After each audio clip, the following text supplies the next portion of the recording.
Good morning दोस्तों। Sorry थोड़ा late हो गए। एज यूजुअल कुछ ना कुछ इधर उधर होता रहता है। मैं आपके समक्ष मजूमदार साहब को जोड़ता हूँ।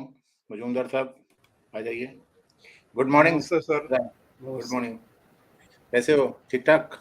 बिल्कुल सर, आपका कृपा है सर। ये क्या है, आज मंडे के दिन यहाँ पर वो आता है ना, वो कचरे की गाड़ी आती है कचरा उठाने के लिए। उसका जी टाइम जी होता जी। है करीब ऐसे ही 11, साढ़े 11, 12 बजे के आसपास में, तो उसका वेट करना पड़ता है। उस चक्कर हमारे में यहाँ भी रहता आ रही है आजकल सर। है। हमारे यहाँ भी आ रही है। तो इसीलिए थोड़ा सा लेट हो गया था। I was waiting for that vehicle to come. नहीं, तो कोई प्रॉब्लम एनीवे, नहीं sir. Now we are starting this very important incidents of Indian history.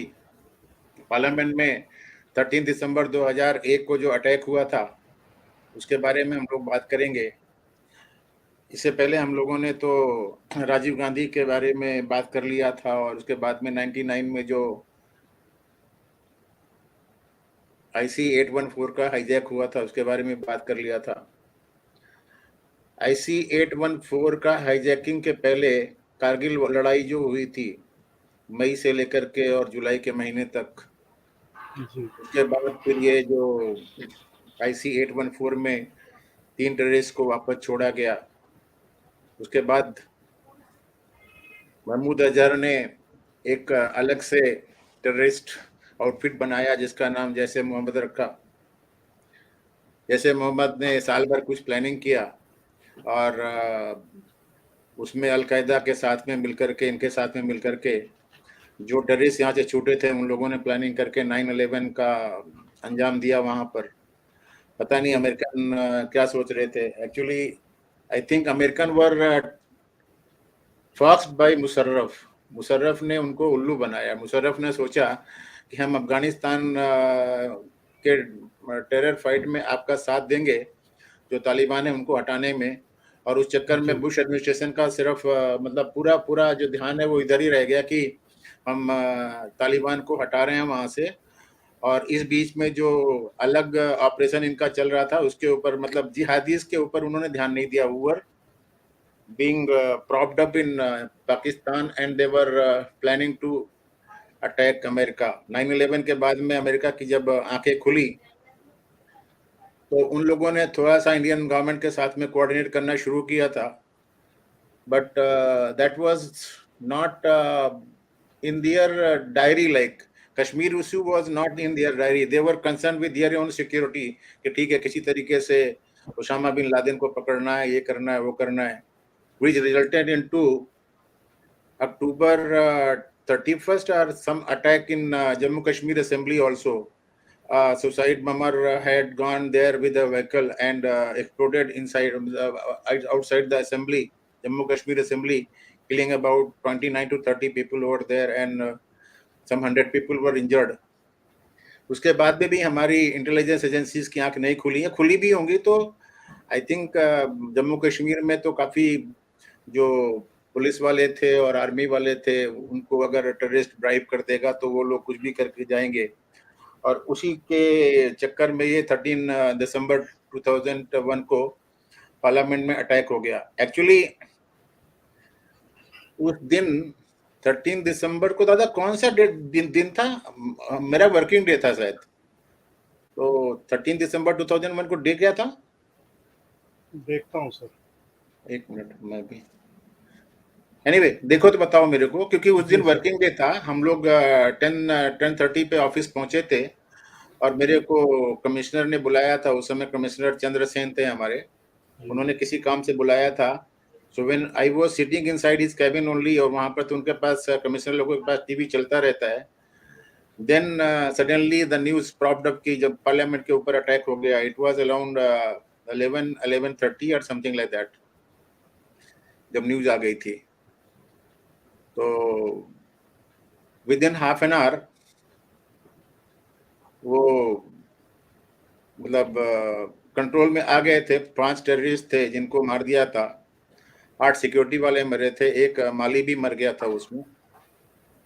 लेकिन जो उनकी प्लानिंग थी वो सक्सेसफुल इसलिए नहीं हो पाई क्योंकि वो जो एम्बेसडर लेके गए थे वहां पर, उसके अंदर 30 से 40 केजी कुछ आरडीएक्स था, और the plan was to ram that car inside the parliament building, जी। But in between vice president उस समय कृष्णकांत साहब थे, उनका कन्वॉय सर आ ये गया और ये सर सैटरडे था सर, शायद सैटरडे। सैटरडे, जी जी। It can not be Saturday because Saturday is not working day for us 13 2001 दिसंबर, का। कोई गलती हो गई सर, फिर देख लेता हूँ sir. Day of the week, Thursday, sorry sir, हाँ थर्सडे, थर्सडे, इट वाज वही अ ना। Thursday. I am very sorry sir. हाँ, तो क्योंकि उस दिन हमारा वर्किंग था, और जी जी जी। किसी काम से मैं गया था, एक्चुअली वो अहमदाबाद में कोई केस चल रहा था, उस चक्कर में मैं वहां पर गया था कि क्या करना है क्या नहीं करना, उन्होंने बुलाया था। एनीवे, तो वाइस प्रेसिडेंट का जो कन्वॉय है वो वहां से निकल रहा था। पार्लियामेंट जो है अर्जान हो गया था। क्यों अर्जान हुआ था वो भी एक मिस्ट्री है, कि पार्लियामेंट अर्जान हो गया था and vice president was coming out. तो वाइस प्रेसिडेंट कन्वॉय को इस गाड़ी ने हिट किया। तो अब ऑब्वियसली जब वाइस प्रेसिडेंट के गाड़ी को हिट करेंगे तो वहां के जो सिक्योरिटी वाले हैं वो उतर करके इनसे पूछने लगे, भाई तुम कौन हो क्या है, and then all these terrorist got out of the vehicle and they started firing indiscriminately. तो वाइस प्रेसिडेंट के जो सिक्योरिटी वाले थे उन लोगों ने पहला उनसे मोर्चा संभाला। फिर ये लोग काफी वजन इनके पीछे लगा हुआ था, पिट्ठू बोलते हैं ना, जिसमें इन्होंने दुनिया के जी एक्सप्लोसिव जी लाद जी रखे थे, जी जी। and they were moving very slowly, this and that, and they were not able to carry out their given task like। अब उस समय करीब 100 लोग पार्लियामेंट में थे, बाकी मेंबर्स तो निकल गए थे। प्रिय रंजन दास मुफ्ती का कहना कि उसमें 6 टेररिस्ट मैंने गाड़ी से उतरते हुए देखे थे, एक कहाँ गया, that controversy is still not solved. और भी कोई बोल रहा था कि 6 लोग थे वहां से, something like that, but the entire planning was carried out by terrorist. गाड़ी दिल्ली से ही खरीदी गई थी, 11 तारीख को गाड़ी खरीदी गई थी, एम्बेसडर व्हाइट कलर की थी। उसके ऊपर लोगों ने जो रेड कलर का बेकॉन होता है, लाइट होती है, वो लगाया था, और बाद जी में फिर वो खारी बावली से एक्सप्लोसिव खरीदा था। बाकी जो एक्सप्लोसिव था वो जम्मू कश्मीर से आरडीएक्स एंड ऑल आया था, वो सारा सारा इन्वेस्टिगेशन में मालूम पड़ा। और जब रास्ते में वो लोग गाड़ी चला के, उसके उन्होंने होम मिनिस्ट्री का एक स्टिकर जो है फॉर्ज बनाया था, जिससे कि कैमोफ्लेज किया जा सके कि हाँ भाई ये गाड़ी जो है वो होम मिनिस्ट्री का परमिशन भी है, ये गाड़ी किसी सरकारी गाड़ी है, होम मिनिस्ट्री की गाड़ी है, समथिंग लाइक दैट। जब गाड़ी आ रही थी पार्लियामेंट की तरफ को, तो रास्ते में एक जगह पर उन्होंने पहले किसी जगह पर, बिकॉज देवर इन हरी, और उस चक्कर में गाड़ी कहीं पर टक्कर हो गई थी, और वो जो गाड़ी वाला था उसको इन लोगों ने ब्राइब किया कि ठीक है तुम्हारा जो डैमेज हुआ ये पैसा ले लो। उसके बाद में उसको छोड़ दिया। उसके बाद फिर दूसरी गाड़ी में भी कुछ टक्कर लगी थी, उसको भी इसी तरीके से कुछ पटाया वटाया। But the real issue which was involved was the timing of the attack. इनके जो हैंडलर थे पांचों, जो पांचों के जो हैंडलर था वो कोई मोहम्मद था, और वो सऊदीया में बैठा हुआ था। जब ये पांचों के पांचों मारे गए थे तो उसमें से जो मोबाइल मिला था एक के पास में से, उसमें लास्ट कॉल उसने सऊदीया को की थी। तो दैट मोहम्मद वाज इन्फॉर्म्ड कि भाई ठीक है हम लोग यहाँ पहुंच गए हैं, and Mohammed ordered to carry out the plot. यहाँ पर एक्चुअली मोहम्मद ने अफजल को एक कॉल किया था, and Afzal was in Delhi and he was suppose to tell the timing. और अफजल जी टीवी के सामने बैठा हुआ था, but Afzal could not inform Mohammad that parliament has been adjourned. ये पांचों के पांचों को ये मतलब देवर इन गफलत, like they thought that parliament is still in session, in session. And if we don't carry the parliament then maximum damage will be caused। और expert बोलते हैं कि अगर वो 30 केजी आरडीएक्स विद गाड़ी would have gone in the parking in the passes of parliament, जहाँ से वो लोग close to the ministers parliament. लोग और प्रेसिडेंट लोग निकलते हैं, तो जी पूरा पूरा ब्लास्ट होता, पार्लियामेंट हाउस ही उड़ जाता था, एवरीबडी वुड हैव गॉन। ये इनका प्लान था। तो fortunately that plan was not successful. Anyway, ये अटैक हो गया, लोग मर गए, 14 लोग मरे थे, उसमें से शायद 8 सिक्योरिटी वाले थे, 1 माली था और 5 ये थे, या शायद 7 सिक्योरिटी वाले थे, 1 माली था और 5 ये लोग थे। उसके बाद नेक्स्ट डे इन लोगों ने पार्लियामेंट में जाकर के वहां पर एक क्या बोलते हैं उसको, शांति सभा किया, उसमें अटल बिहारी वाजपेयी साहब थे। उस शांति सभा में जब लोकसभा में वो मेमोरियल मीटिंग हो रही थी या जो कंडोलेंस मीटिंग हो रही थी, वहां पर ambassador of USA was the only diplomat present over there. तो मीडिया के लोगों ने पूछा भी कि are USA and India on the same page. वो एम्बेसडर हार्वर्ड यूनिवर्सिटी का प्रोफेसर था, अभी अमेरिकन है तो पक्की बात है काफी लंबा था वो, सब कुछ तो पहले मालूम पड़ता था कि हाँ ये अमेरिकन है। But he went there on his own without informing the State Department of USA. Had he informed USA Department would have definitely refused या permission to him, नहीं तुमको पार्लियामेंट नहीं जाना है वहां पर, अदरवाइज मुशर्रफ के साथ हमारे संबंध गड़बड़ हो जाएंगे। और बाद में जब वो वापस गया एम्बेसी में, फिर वहां से उसने जो केबल भेजे उसमें उसने क्लियर कट बताया कि भाई ऐसा हुआ था, वैसा हुआ था, this is high time we should act against the terrorist who are attacking India. Bush administration ने उसमें ध्यान दिया या नहीं दिया एक बात अलग है, बट एम्बेसडर ने ये हमको बता दिया था कि this will lead into the real conflict between India and Pakistan. और वही हुआ। 15 दिसंबर के बाद में जितनी भी फोर्सेस थी पूरी जो हमारी नॉर्थ ईस्टर्न बॉर्डर पे लगी हुई थी, असम में थी और अरुणाचल में थी, सबको मोबिलाइज किया गया वहां से, और सारे के सारे जो है वो वेस्ट बॉर्डर में आकर के इकट्ठा हो गए। America was not interested in escalating the conflict in the sense कि उनको पाकिस्तान आर्मी जो अफगानिस्तान के बॉर्डर में थी वो उनको हेल्प कर रही थी, तो दे नेवर वांटेड कि भाई अफगानिस्तान के बॉर्डर पे जो पाकिस्तान आर्मी लगी हुई है वो इधर आए।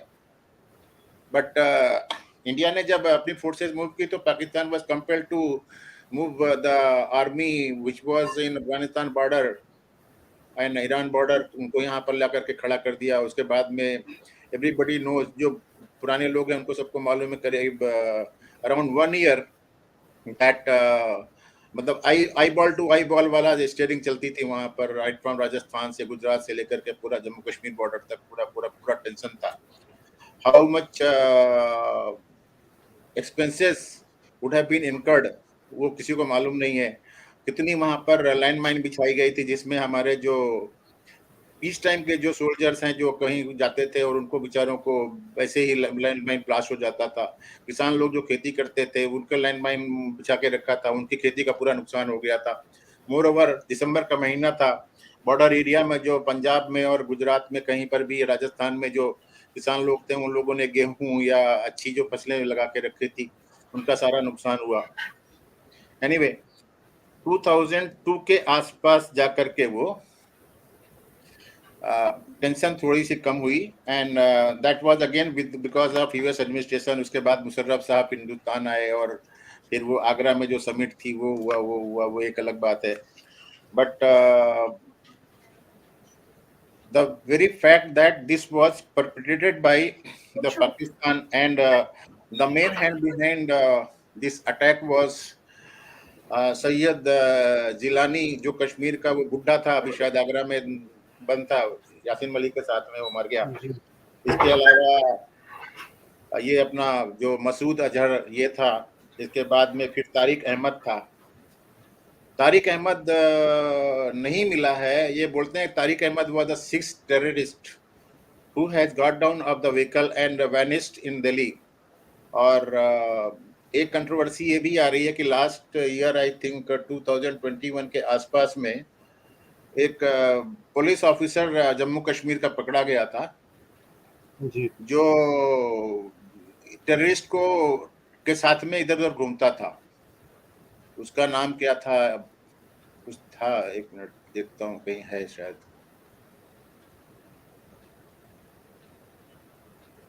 Wait,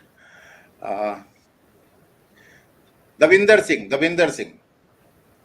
Singh was arrested this weekend. Here is what गुरु अफजल गुरु ने बताया कि दविंदर सिंह ने मेरे को पकड़ के टॉर्चर किया था और ये बोला था कि हमें कुछ माल और असबाब जो है दिल्ली भेजना है और तू फेलिस्ट्रेट कर। तो वो जो दविंदर सिंह का जो आदमी था, तारिक तारिक उसी का आदमी था। उसको उसके ऊपर मतलब he was also involve in this case. जो 5 लोग मरे थे जी उनके नाम थे हमजा, हैदर, राणा, रणविजय और मोहम्मद।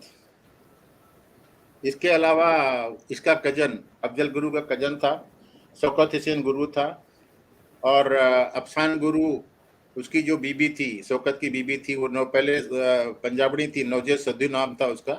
बाद में वो जब शादी हुई तो कन्वर्ट हो गई थी, उसका अफसान गुरु करके नाम हो गया था। बाद में इनका फिर लंबा ट्रायल चला। पहले सेशन कोर्ट से इनको सजा हुई, काफी लोगों को लाइफ मिला, कुछ को डेथ सेंटेंस मिला। बाद में फिर ये हाई कोर्ट में गए। हाई कोर्ट में सेशन कोर्ट ने इनके ऊपर सीआर अपना आईपीसी का 123 नहीं लगाया था। 123 में इनको लाइफ दिया था। और हाई कोर्ट ने क्या किया, नंदरजोग साहब थे, जस्टिस नंदरजोग साहब ने उसको 123 में भी इनको फांसी की सजा दे दी थी, दोनों को, अफजल गुरु को और शौकत को, दोनों को दे दी थी।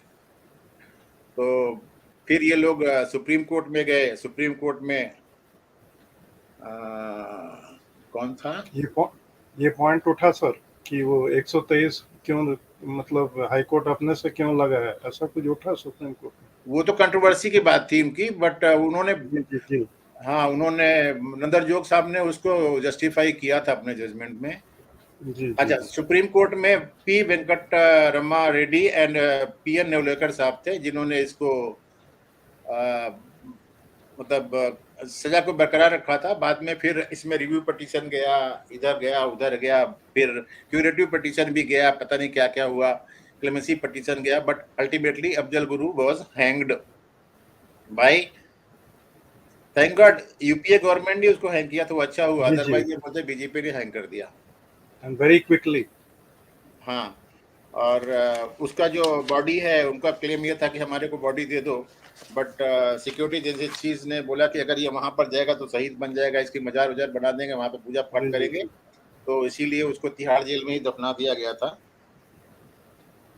इसमें ये भी था कि मोहम्मद जो था पाकिस्तान के पंजाब का रहने वाला था, और उसे बर्गर कहा जाता है।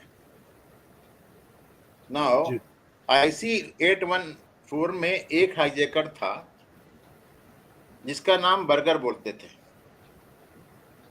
तो this Mohammed was also one of the same, hijacker one of and the same IC, person. हाँ, 814, ये जो बंदा था। और हमले से ठीक पहले उसने सऊदी अरेबिया में एक नंबर पर कॉल किया था जिस पर जैसे मोहम्मद के सरगना और फाइनेंसर होने का संदेह है, जो सऊदिया में जो इसका ग्रुप बैठा हुआ था। 12-13 दिसंबर की रात जैसे मोहम्मद से इन्होंने संपर्क किया था, मसूद अजहर से संपर्क किया था इन लोगों ने। अक्टूबर 2001 में अफजल ने मोहम्मद और हैदर के लिए उत्तरी दिल्ली में क्रिश्चियन कॉलोनी के कमरे तय किए, जो मुखर्जी नगर दिल्ली यूनिवर्सिटी के बिल्कुल पीछे है, जहाँ पर हमारे बच्चे लोग सिविल सर्विसेज की कोचिंग वोचिंग करते हैं और वहाँ जी पर जी जी किराए जी, में रहते हैं हाँ और हाँ तैयारी हाँ। करते रहते हैं। जो मुखर्जी नगर में उनके घर के सिर्फ 1 किलोमीटर दूर था, उसमें अन्य 3 के लिए कमरे भी ठीक कर लिए गए थे। उन्हें साइबर टेक्निकल कंप्यूटर एजुकेशन के फर्जी पहचान पत्र भी दिए गए थे कि वो साइबर टेक्निकल कंप्यूटर की ट्रेनिंग ले रहे हैं, ऐसा हुआ था। मोहम्मद अफजल श्रीनगर के रास्ते भर आतंकियों तक गोला बारूद पहुंचाता था। उसने 11 दिसंबर को दिल्ली के करोल बाग में लकी मोटर से व्हाइट एम्बेसडर को 1,10,000 रुपए में खरीदा था। इसमें लाल बत्ती लगाई गई थी। सफेद एम्बेसडर को एक आधिकारिक वाहन की तरह बनाया गया था, ऑफिशियल व्हीकल बनाया गया था।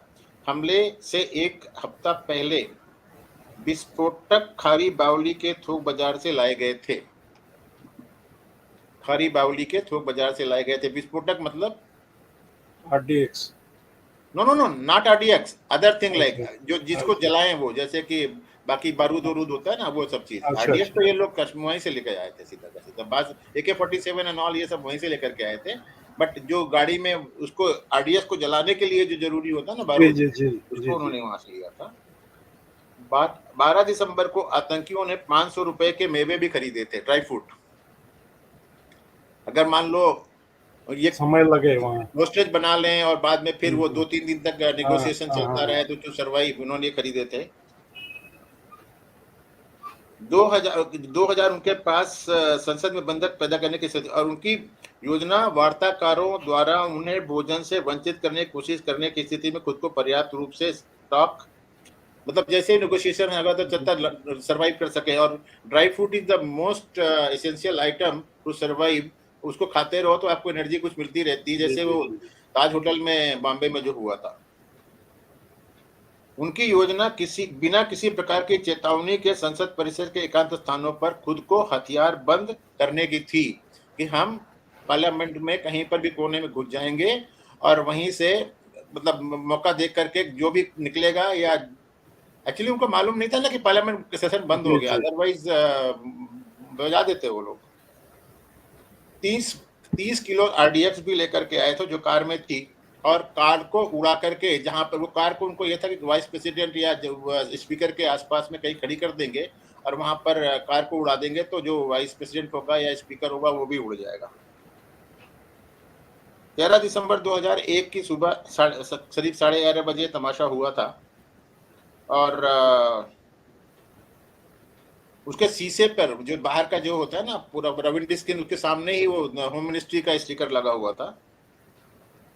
संसद के पहरेदार और वार्ड ऑफिस स्टाफ में एक को संदेह हो गया, क्योंकि राजदूत ने बिल्डिंग नंबर 12 की ओर बढ़ना शुरू कर दिया। मतलब एम्बेसडर ने बिल्डिंग नंबर 12 की तरफ बढ़ना शुरू कर दिया, तो उसको संदेह होगा कि ये कहाँ जा रहा है, this is not a proper entry gate जहां से जाना चाहिए उसको। एम्बेसडर ने गलत मोड़ लिया और जब कार को पीछे मोड़ने के लिए मजबूर किया तो वो उपराष्ट्रपति कृष्णकांत एक कन्वॉय की एक कार से टकरा गई। इस टक्कर ने पार्लियामेंट गार्ड्स का सारा ध्यान उसकी ओर खींच दिया। आतंकवादी कहीं जाने के लिए नहीं थे। राजदूत एम्बेसडर से नीचे उतरे और संसदीय परिसर में उन्होंने जो भी देखा उस पर गोलियां चला दी। जो भी सामने दिखा, बेचारा माली अपना गार्डन में काम कर रहा था, जी उसको भी जी। उड़ा दिया उन्होंने। आतंकवादी AK-47 उपकरणों से भरा भारी बैग और शरीर पर बंधे विस्फोटक ले जा रहे थे।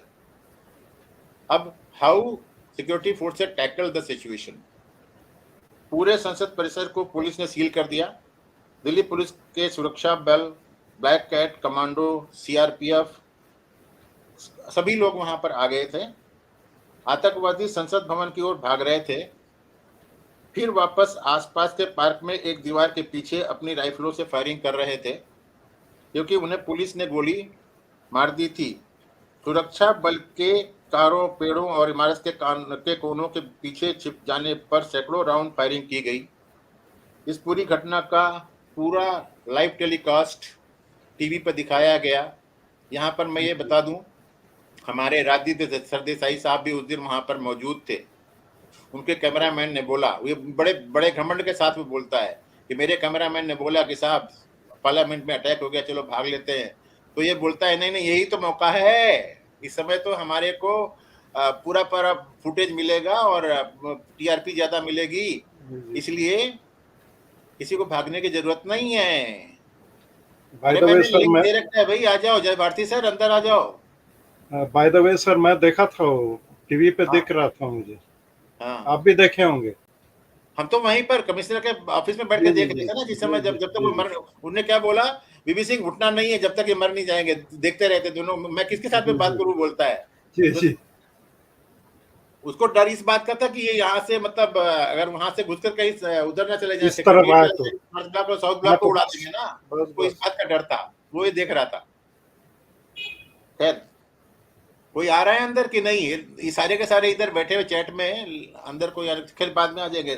संदीप बाजवा शायद मीटिंग में है, वो बाद में आएंगे। हिरण्मय भी इधर ही है, और कौन है, जय भारती साहब भी अभी कॉल पे हैं, बाद में आ जाएंगे, कोई बात।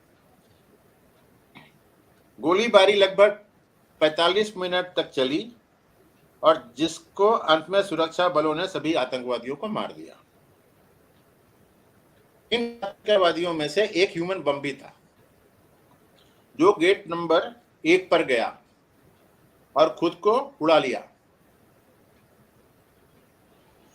सुसाइड बम्बर का शव बाद में बिना हाथ और पैरों के पाया गया, जो इमारत के रास्ते पर पड़ा था। मतलब 4 को सिक्योरिटी वालों ने मारा था, इसने खुद ही अपने आप को फोड़ दिया उड़ा था। दिया। हमलावर संसद भवन के गेट नंबर 12 में से किसी को भी पार नहीं कर पाए। 12 गेटों में से किसी को पार नहीं पाए, 12 गेटों में से किसी को पार नहीं कर पाए। अंदर घुसते तो बजा देते लोग, लेकिन वे उसे गोलियों से भूनने में सफल रहे। इस बीच संसद परिसर को सशस्त्र छावनी में तब्दील कर दिया गया। मेंबर ऑफ पार्लियामेंट जो इमारतों के अंदर फंसे हुए थे, उनको सुरक्षा बलों की मदद से सुरक्षित निकाल लिया गया। सेना के साथ साथ सुरक्षा बलों ने पहले ही प्रधानमंत्री, गृह मंत्री और विपक्ष के नेता के आवास पर पहरा देना शुरू कर दिया था। यहाँ पर यह बता देना जरूरी समझता हूं मैं कि जसवंत सिंह साहब जो हमारे उस समय फॉरेन मिनिस्टर थे, वो अपने ऑफिस में वहीं पार्लियामेंट हाउस में कुछ काम कर रहे थे। तो जब उन्होंने फायरिंग की आवाज सुनी तो वो उठे, तो सिक्योरिटी वाले ने बोला, सर ये आपको मार डालेंगे, आपको ये निशाना बनाने के लिए आए, यहाँ पे बैठ जाओ। तो बैठे रहे। एहतियात के तौर पर वीवीआईपी जोन में सुरक्षा इकाइयों को तैनात कर दिया गया था। सभी सशस्त्र सदस्यों को इमारत से बाहर निकालने के बाद एनएसजी कमांडो और बम दस्ते को संसद के अंदर बुलाया गया। बम निरोधक दस्ते ने एक नियंत्रित विस्फोट में बचे हुए बम को दागा और कई ग्रेनेडों को सक्रिय कर दिया। इन लोगों ने कुछ ऐसे बम और ग्रेनेड फेंक दिए थे जो फूटे ही नहीं थे, तो उनको खत्म किया। 5 आतंकवादियों के साथ 8 सुरक्षाकर्मी और 1 माली मारे गए थे और करीब 22 लोग घायल हुए थे। इसमें भारत के प्रधानमंत्री अटल बिहारी वाजपेयी ने हमलों के तुरंत बाद टेलीविजन पर राष्ट्र को संबोधित किया और उग्रवादियों की निंदा करने में तत्पर थे। उन्होंने कहा, यह सिर्फ इमारत पर हमला नहीं था, पूरे देश के लिए एक चेतावनी है और हम इस चेतावनी को चुनौती को स्वीकार करते हैं, ऐसा बोला था। अब सजा, जब इन्वेस्टिगेशन हुआ तो सजा कैसे हुई। 11 दिसंबर को पुलिस ने 5 आतंकवादियों द्वारा हमले की एफआईआर की। 13 दिसंबर को ही एफआईआर हो गई। 15 दिसंबर को अफजल गुरु को दिल्ली पुलिस ने जम्मू कश्मीर में गिरफ्तार किया। दिल्ली विश्वविद्यालय के गिलानी को पूछताछ के लिए उठाया गया और बाद में गिरफ्तार कर लिया गया। बाद में शौकत हुसैन गुरु और उसकी पत्नी अफसान गुरु को गिरफ्तार कर लिया गया। अफजल गुरु को 10 दिन के पुलिस रिमांड पर भेजा गया। अफजल गुरु गिलानी, अच्छा ये गिलानी वो नहीं है, दूसरा गिलानी जो ये दिल्ली में यूनिवर्सिटी में राजधानी कॉलेज में प्रोफेसर था, ये है वो वाला गिलानी नहीं है। अच्छा। शौकत हुसैन गुरु और अफसान गुरु के खिलाफ आरोप तय किए गए। 18 दिसंबर 2002 को यानी कि 1 साल के बाद अफजल गुरु, गिलानी और शौकत हुसैन गुरु को मौत की सजा सुनाई गई। फर्स्ट एवर ट्रायल साल भर में, जबकि अफसान गुरु को बरी कर दिया गया, जो वो लड़की थी। उसके ऊपर चार्ज किया था कि I think she has provided mobile का कार्ड लेने के लिए उसने अपना कार्ड दिया था। मतलब she was not mean that what they are up to, but फिर भी उसको इन्होंने इम्प्लीकेट कर दिया था, that's why she was acquitted.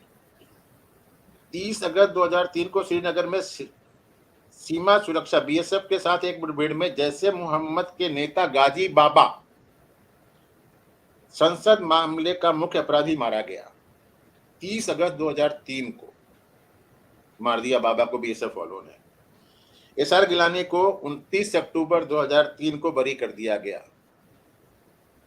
SR Gilani को, क्योंकि उसके ऊपर चार्ज था ना कि उसने वहां पर उनको घर दिलाया था, ये दिलाया था। बट वही होता है ना कि क्रिमिनल में तो देखते हैं ना कि भाई ठीक है, उसका जो मेंसरिया क्या है, मेंसरिया तो उसका ये नहीं था ना, had he been knowing intention, तो he would have not provided them the accommodation like. Correct sir. 4 अगस्त 2005 को भारत के सुप्रीम कोर्ट ने अफजल गुरु की मौत की सजा की पुष्टि की और शौकत हुसैन गुरु की मौत की सजा को 10 साल के कठोर कारावास में बदल दिया। सुप्रीम कोर्ट ने उसका जो डेथ सेंटेंस था उसको लाइफ में भी नहीं किया, 10 इयर्स का रिगरस इंप्रूवमेंट कर दिया, उसके बाद में उसको हटा दिया। मतलब कंस्पिरेटर था ना, तो 10 साल की सजा दे दी मैक्सिमम जो हो सकती है। फिर क्या हुआ, 3 अक्टूबर 2006 को अफजल गुरु की पत्नी तबस्सुम गुरु ने भारत के राष्ट्रपति के पास क्लेमेंसी पिटीशन डाला, जिसको रद्द कर दिया गया बाद में। 27 जनवरी 2007 को सुप्रीम कोर्ट ने अफजल गुरु की उस याचिका को खारिज कर, जिसमें मौत की सजा की समीक्षा करने की, मतलब ये रिव्यू पिटीशन था, समीक्षा, जिसमें कहा गया था कि उसमें कोई योग्यता नहीं है। 19 मई 2010 को अफजल गुरु की दया याचिका को दिल्ली सरकार ने खारिज किया। सुप्रीम कोर्ट द्वारा की मत के साथ समर्थन किया। 3 दिसंबर को शौकत हुसैन गुरु के उनके अच्छे आचरण के कारण तिहाड़ जेल से जल्दी रिहा कर दिया गया।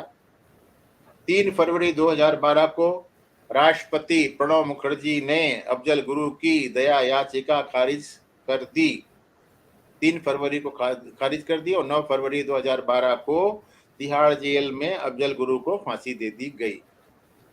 उनके डेड बॉडी को तिहाड़ जेल में ही दफना दिया गया था, क्योंकि सरकार ने उनके अवशेष उनके परिवार को वापस नहीं सौंपने का फैसला किया था। अगर इसको दे देते तो वहां पर एक बाजार बन जाती और वहां पर सारे पूजा करते हैं। जैसे कि वो जो पंजाब, पाकिस्तान के पंजाब के जो गवर्नर को जिसने मारा था ना, वहां पर सारे मुसलमान इकट्ठा हो जाता है। 2001 का संसद हमला नहीं होता तो शायद सुरक्षा जो सिक्योरिटी अरेंजमेंट है वो इतने स्ट्रिक्ट नहीं होते। इस हमले से पता चला कि पार्लियामेंट की सुरक्षा व्यवस्था में काफी डिफिशिएंसीज हैं और इसको ठीक करने की जरूरत है। इसीलिए आतंकवादियों के तौर तरीकों का मुकाबला करने के लिए वर्षों से सुरक्षा प्रबंधन में नई सुरक्षा प्रक्रियाएं बनाई गई। संसद की वर्तमान सुरक्षा में सुरक्षा बलों के बीच समन्वय शामिल है। कौन कौन है? सीआरपीएफ, आईटीबीपी, आसूचना bureau, information bureau, Delhi police, SPG, NSG, national security guard और पार्लियामेंट सिक्योरिटी फोर्सेस, सारी की सारी है। व्यक्तियों और उनके सामानों के उचित जांच के लिए उनके जो कार्ड दिखाते हैं, जो पेपर दिखाते हैं, उसकी पहचान के लिए और उसके लिए पूरा का पूरा एक क्या बोलते हैं वाटर टाइप सिस्टम बनाया गया है, वाटर प्रूफ सिस्टम बनाया गया कि हाँ भाई किसी तरीके से कोई लीकेज ना हो जाए और तभी किसी को भी वहां पर अंदर घुसने की इजाजत होती है। पार्लियामेंट ड्यूटी ग्रुप सीआरपीएफ की 1500 मजबूत सशस्त्र टुकड़ियों का एक समूह है जो पार्लियामेंट के आउटर स्पेयर को गार्ड करता है। सीआरपीएफ के जवान गार्ड करते हैं और मुख्य जो पार्लियामेंट का वो है संसद भवन, एनेक्सी, स्वागत कक्ष और संसदीय ज्ञानपीठ जो लाइब्रेरी है उसको सबको पूरा करते हैं। उसके बाद पार्लियामेंट संसदीय सुरक्षा सेवा पीएसएस की मदद से वीवीआईपी सांसदों और अन्य आगंतुकों का सुरक्षा प्रदान करते हैं। एनएसजी इस कार्य में उनकी मदद करती है, जो नवीनतम हथियारों और आधुनिक उपकरणों से लैस होते हैं और उनकी वर्दी पर विशेष प्रतीक होते हैं। संसद भवन की तरफ जाने वाली हर सड़क पर दिल्ली के special weapon and tactics commando, swap commando खड़े रहते हैं। एडवांस बम डिटेक्शन यूनिट तैनात रहता है। संसद की निगरानी के लिए सीसीटीवी कैमरे का 24/7 यूटिलाइजेशन होता है और कोई भी इंट्रूडर है उसको जो शार्प शूटर हैं वो लोग देखते ही, अगर इंट्रूडर है और उसने अगर थोड़ा सा रिस्पांस बराबर नहीं किया तो सीधा उसको गोली मार देते हैं वो लोग। कोई भी अनऑथराइज्ड वाहन संसद के परिसर में, पार्लियामेंट के कंपाउंड में प्रवेश नहीं कर सकता है। सेंसर आधारित 3 फुट के लंबे के खंभे लगाए गए हैं, सेंसर लगाए गए हैं, जिससे कि कोई भी गाड़ी का मूवमेंट होता है पूरा उसको डिटेक्ट कर लेता है। और जो गाड़ी को रुकने के लिए पहले ही, मतलब डिस्टेंस पे, जहां पर अगर यहाँ पर सिक्योरिटी वाला खड़ा है तो काफी जो 10 मीटर या 15 मीटर दूरी रुकने को उसको बोलते भाई रुक जा। इसके अलावा स्पाइक्स और टायर डिफ्लेक्टर को दूर से ही सक्रिय किया गया है। मतलब अगर कोई गाड़ी नहीं रुक रही है तो ऑटोमेटिकली स्पाइक्स और टायर डिफ्लेक्टर पंक्चर हो जाएगा उसको। आउटर पेरिफेरी में आर्म गार्ड्स के साथ बिजली का बाड़ लगाया गया है, उसमें बिजली करंट दौड़ता रहता है। मेटल डिटेक्टर के माध्यम से विजिटर के 3 फिजिकल टेस्ट और क्या बोलते हैं रेमेजिंग होती है, सर्च होता है। हाँ, थरो स्क्रीनिंग। प्रधानमंत्री, लोकसभा अध्यक्ष, उपाध्यक्ष, राज्यसभा सभापति, उपसभापति और दोनों सदनों के विपक्ष के नेताओं को संसद के मुख्य द्वार तक ड्राइव करने की अनुमति है और सबको अपनी गाड़ी पार्किंग में ही छोड़ करके जाना पड़ता है। दियर व्हीकल कैन नॉट एंटर। इसीलिए आपने देखा होगा शशि थरूर और लोग अपनी गाड़ी को पार्किंग लॉट में खड़ा करते हैं, फिर वहां से वॉक करते हैं, तभी तो मीडिया वाले पकड़ लेते हैं बीच में। सर उसके एक हफ्ता बाद मैं साउथ ब्लॉक गया था, तो ऊपर में देखा शार्प शूटर्स जो है पूरा एकदम लगे हुए हैं। तो मैं नजदीक गया तो मुझे बोला कि आप कौन है, तो मैं अपना कार्ड दिखाया, बार काउंसिल का जो कार्ड है और हाई कोर्ट का जो कार्ड है दिखाया। मैं बोला ठीक है सर, आप वकील हो, जा सकते हो, कोई प्रॉब्लम नहीं है। लेकिन मेरे साथ गया, लेकिन वो मतलब जो सिक्योरिटी वाला था, he accompanied me to the gate, छोड़ा नहीं मुझे। वहां गया होगा और रजिस्टर में एंट्री करवाई होगी। हाँ हाँ हाँ, करवाई रजिस्टर में एंट्री करवाने के बाद में बोलता है जहाँ जा रहे हो वहां पर जाओ, और फिर वो वहां से जो बंदा वो फोन करता है उधर की तरफ को कि हाँ भाई ठीक है, मैं इसको छोड़ू क्या ऊपर आने के लिए, तभी छोड़ता है। मैं काम से गया था सर, मेरे हाथ में फाइल था वो सरकारी, और कोट गाउन था, और कुछ नहीं था, मतलब कोई बैग वैग नहीं था, कोट गाउन और बैंड था और अपना जो है फाइल था। तो मैं आई डिस्टिंक्टली रिमेम्बर कि पूरा एकदम ऊपर जो सब थे एकदम, एंड दे वर पॉइंटिंग। इसमें भी कोई अगर गड़बड़ कर जाए तो फिर बवाल हो जाएगा। नहीं, they were pointing it towards me, एकदम they were pointing their weapons towards me, they were ready. इसमें सबसे बड़ी बात ये होती है कि आज की डेट में जितने भी सिक्योरिटी गार्ड वहां पर हैं, आउटर पेरीफेरी में, इंटरनल पेरीफेरी में, या जहां पर भी हैं, उनकी इतनी ज्यादा आईबी जो है जांच करती है, उसके बाद ही उनका वहां पर मतलब पोस्टिंग होता है। Otherwise nobody is allowed to be posted over there without IB clearance. IB हो सकता है रॉ भी क्लियर करता हो। अब इसमें क्या हुआ कि रेमिफिकेशन जो है, लीगल रेमिफिकेशन क्या हुआ इसका। Since the democracy was attacked and Indian politics was attached, इन्होंने 13 दिसंबर 2000 के उग्रवादियों के भारतीय लोकतंत्र के खतरे में डालने को रोकने के लिए विफल रहे, इसलिए POTA बनाया गया, पोटा, बराबर है। हाँ, 2002 यस सर, जून 2002 में उसको इंप्लीमेंट किया गया, और भारतीय इंडिया के ऊपर कोई भी आतंकवादी अगर हमला होगा तो उस बंदे के ऊपर इसको लग जाएगा करने के लिए किया गया। इसमें यूएसए पेट्रियट एक्ट के जो यूएसए का जो पेट्रियट एक्ट है, उसको उठा करके मतलब उससे कॉपी किया गया है, उसको मॉडिफाई करके इंडियन कंटेक्स्ट में लगाया गया है। जी जी जी। इसमें सबसे बड़ी बात यह है, कोटा ने अदालतों में आरोपों को भरे बिना 180 दिनों तक एक संदिग्ध व्यक्ति को हिरासत में रखने की अनुमति दे दी, 6 महीने तक। इसमें कानून प्रवर्तन एजेंसियों को गवाह की पहचान छिपाने की अनुमति दे दी, गवाह का पहचान नहीं बताने का। कोटा ने पुलिस के सामने किए गए इकबालिया बयान को अपराध की स्वीकृति के रूप में मानने की अनुमति दे दी। यह नियमित भारतीय कानूनों का विरोध करता था, जो कहते हैं कि एक व्यक्ति अदालत में इस तरह के इकबालिया बयान से इनकार कर सकता है। कोटा के प्रावधानों के तहत 800 लोगों को गिरफ्तार किया गया और जेल में डाला गया। सबसे ज्यादा गिरफ्तारी झारखंड राज्य में हुई है, क्योंकि झारखंड में और आई थिंक छत्तीसगढ़ में ज्यादा वो नक्सली लोगों का रेड कॉरिडोर वहीं से शुरू होता सर। हाँ, और 250 लोगों को जेल में डाल दिया गया है। 2014 में मनमोहन सिंह साहब की सरकार ने आते ही पोटा को हटा दिया। मतलब संसद के सुरक्षा के लिए जो कानून बना था, उसको मनमोहन सिंह साहब को बुरा लगा कि नहीं चलो ठीक है, संसद की सुरक्षा के लिए कोई कानून नहीं होना चाहिए, उस चक्कर में हटा दिया। अगर ये आतंकवादी अपने मंसूबों में कामयाब हो जाते तो कितना बड़ा नुकसान हो सकता था, उसके बारे में पब्लिक अगर सोचे भी तो भी उसको बहुत मेरे तो रोए खड़े हो जाते, क्योंकि मैंने पूरा पूरा वो यानी 30 मिनट का वो जी देखा सर, था मैं। जी सर, अनुमान लगाना ही मुश्किल है बहुत, बहुत बड़ा, मतलब बहुत लोग मरते हैं और बिल्डिंग तो उड़ ही जाता पूरा। तो ये मेरा एक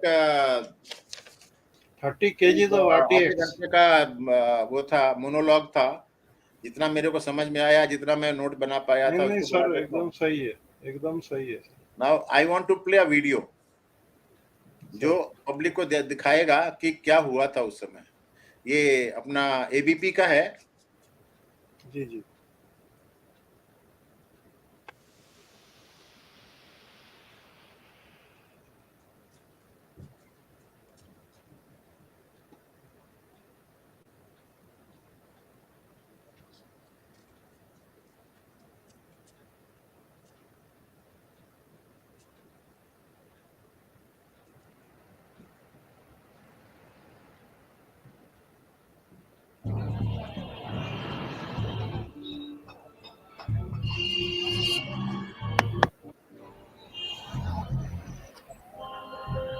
दिख रहा है?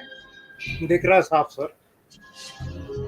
जय भारती सर, नमस्कार सर। जय भारती साहब, नमस्कार नमस्कार। सर। अरे नहीं नहीं, एम दादा नमस्कार, विप हाँ जी, दादा हाँ जी, नमस्कार। नमस्कार जी। देखो, आप तो अमेरिका में बैठे होंगे जिस समय तमाशा हुआ था। हाँ, यहीं से देखा था।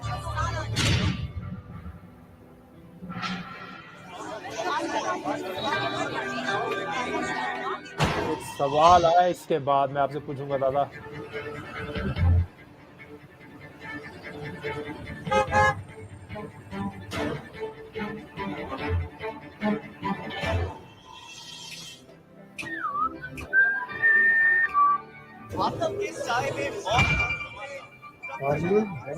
आतंकी हमला।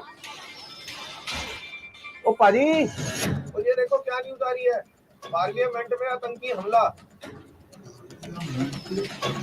हमला?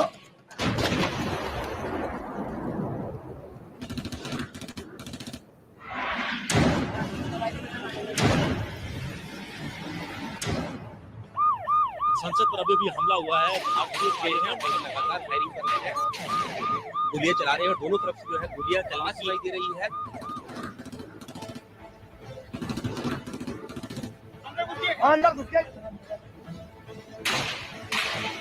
भारतीय पार्लियामेंट पर हमला हुआ है, मैंने गोलियों की आवाजें सुनी है। लगातार बम धमाके हो रहे हैं, चारों तरफ से फोड़ रहे हैं, कुछ आवाजें सुनाई दे रही हैं, धुआं उठता दिखाई दे रहा है। कार में आतंकी बैठे थे और के अंदर के वो बंद कर दिए गए हैं। आतंकी हमला है। ये बहुत बड़ा आतंकी हमला है।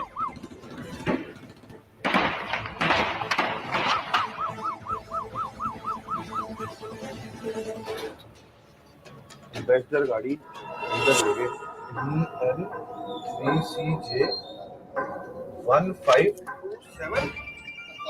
अपनी बच्ची देखिए। हाँ यार, ये तो हमारी गाड़ी है। फट गई। आशिफ हुसैन खान ने खरीदी थी ये तो आईडी थी। ये रहा आशिफ हुसैन खान। मैं जा रहा हूँ यार, मैं पार्लियामेंट जा रहा हूँ।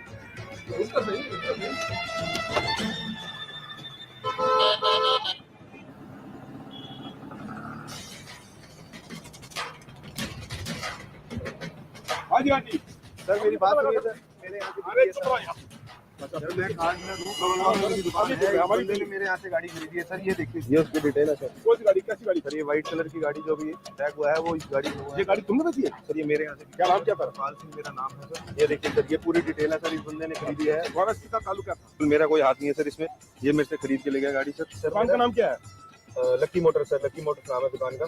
दिल्ली पुलिस को संसद हमले का पहला अहम सुराग और गवाह करोल बाग के सेकंड हैंड दादा देखो। हरपाल सिंह के तौर पर मिला। हरपाल ने पुलिस को बताया कि संसद हमले से महज 2 दिन पहले। दादा देखा? जी जी जी। This person has inform the police की गाड़ी तो मैंने बेची थी। तो उन्होंने देखा वहां पे टीवी चल रहा है, अरे गाड़ी तो मैंने बेची है, ये तो गाड़ी यहाँ पे कहाँ आ गई? So he voluntarily came to the police and informed. It's a good thing he has done. ठीक किया, नहीं तो वैसे ही जो सिखों के साथ हुआ है 80s 90s में, इसको अंदर कर देते। अरे सर, सरदार लोग बहुत दिलदार होते हैं। मतलब मेरे तो कितने दोस्त फौजी हैं ना, उनको मालूम है कि वो जो वहां पर पोस्टेड होते हैं, तो वो अगर ट्रेनिंग वोनिंग करने जाते हैं ना, कहीं पर एक्सरसाइज करने जाते हैं, तो उन्हीं के इलाके में जाते हैं, तो बोलते हैं भाई पाजी आ जाओ। और एक सबसे बात तो ये, पंजाब में हर एक घर में एक फौजी है, चाहे वो सर्विंग है चाहे रिटायर्ड है। अरे कल गौरव आर्य को मैं सुन रहा था, वो अपनी लाइफ स्टोरी बता रहा है। एक एपिसोड में 5 एपिसोड में बोला कि वो गुरदासपुर में कमाऊ रेजिमेंट थी, हम किसी के यहाँ गए 25 से, उन्होंने बैठा के सुबह क्या नाश्ता कराया। कहते ये तो एक मतलब अगर वहाँ कितने भी लोग हों तो लोग कमेंट में लिख रहे थे कि हाँ हम एक बार 50-60 लोग थे और वो सारे के सारे गाँव वाले आगे क्या पराठे लस्सियाँ और जो था। तो गौरव आर्य कल कह रहा था अपनी स्ट्रीम में कि उसकी जो लाइफ जर्नी थी आर्मी में, गुरदासपुर में था वो उनकी, तो वो तो बात तो है। मतलब यानी 11 दिसंबर को 2 लोग उनके पास आए थे जो वो एम्बेसडर कार खरीद कर ले गए।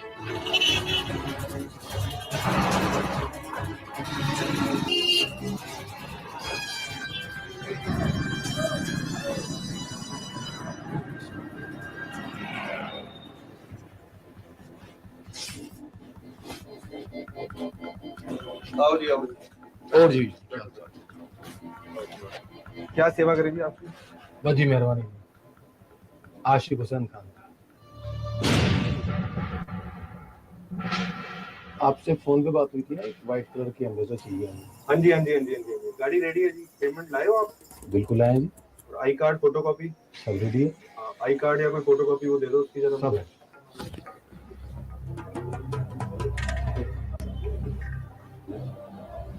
एक फोटो आएगी जी पासपोर्ट पे आपकी।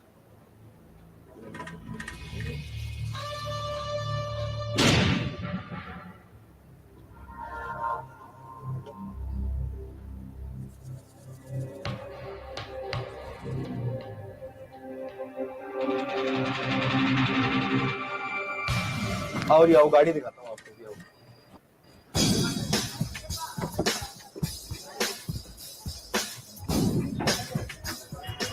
लो जी चाबी गाड़ी जी। बहुत बहुत मुबारक हो सर। शुक्रिया जी।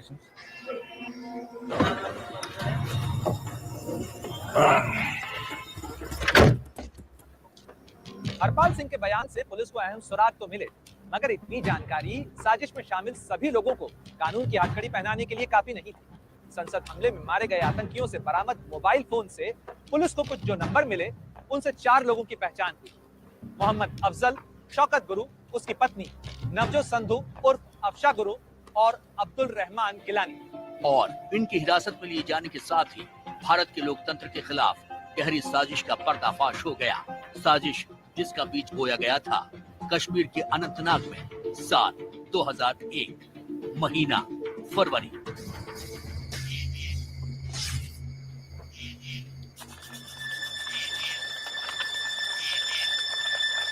श्रीनगर असेंबली बिल्डिंग और सेक्रेटरीट में काम अच्छा हुआ था, अब दिल्ली में कुछ बड़ा करना है। अफजल तुम पुराने आदमी हो, दिल्ली में रहे हो, हमारे लड़कों के लिए ठिकाना ढूंढो। कोर्ट के फैसलों में ये बात कही गई है कि मोहम्मद अफजल एक सरेंडर्ड आतंकवादी था। वो पहले पढ़ाई और फिर बिजनेस के सिलसिले में दिल्ली आता जाता रहा था। 2001 के फरवरी महीने में मोहम्मद अफजल की मुलाकात जैश-ए-मोहम्मद के कुख्यात कमांडर गाजी बाबा से करवाई गई। गाजी बाबा ने अफजल को दिल्ली में ठिकाना ढूंढने के लिए कहा।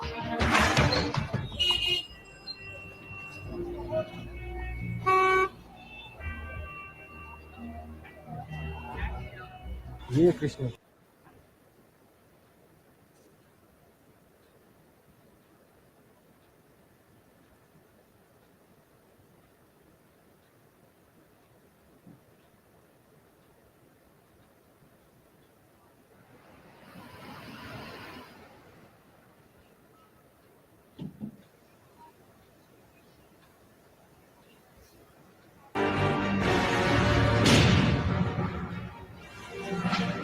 दिल्ली यूनिवर्सिटी के बीचों बीच है दिल्ली का क्रिश्चियन कॉलोनी इलाका।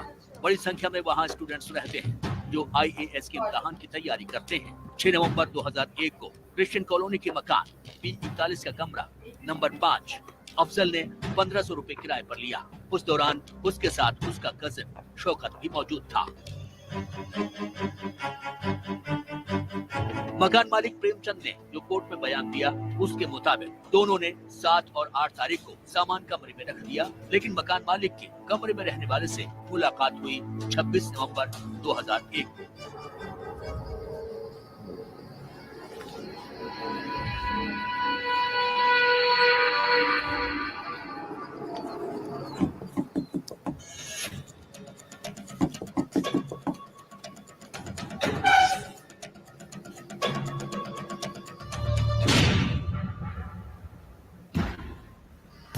हाँ, तो तुम रहते हो इस कमरे में? जी। क्या नाम है तुम्हारा? रोहेल अली शाह। रोहेल अली शाह।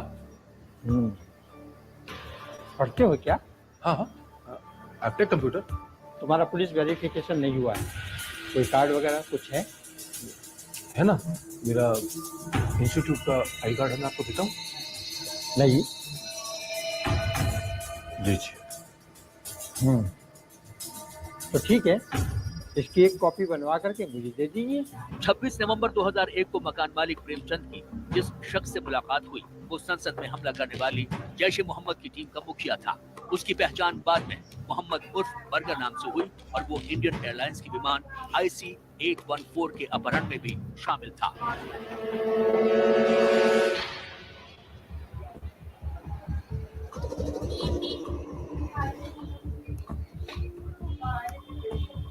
बहरहाल दिल्ली यूनिवर्सिटी का क्रिश्चियन कॉलोनी इलाका ऑपरेशन पार्लियामेंट में शामिल आतंकियों का पहला ठिकाना था, लेकिन अकेला नहीं,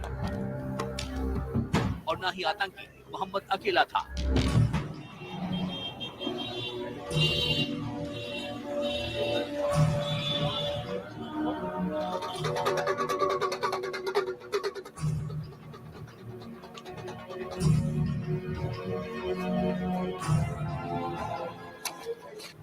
मोहम्मद के दिल्ली आने के बाद अफजल कश्मीर से दो करके 4 आतंकियों को यहां लेकर आया।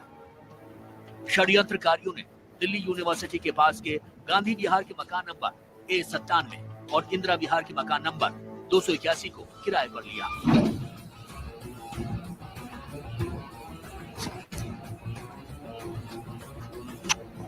गांधी विहार के इसी मकान नंबर A97 में आतंकियों की आखिरी खेप के साथ हथियार और प्लान की रूपरेखा भी पहुंच गई।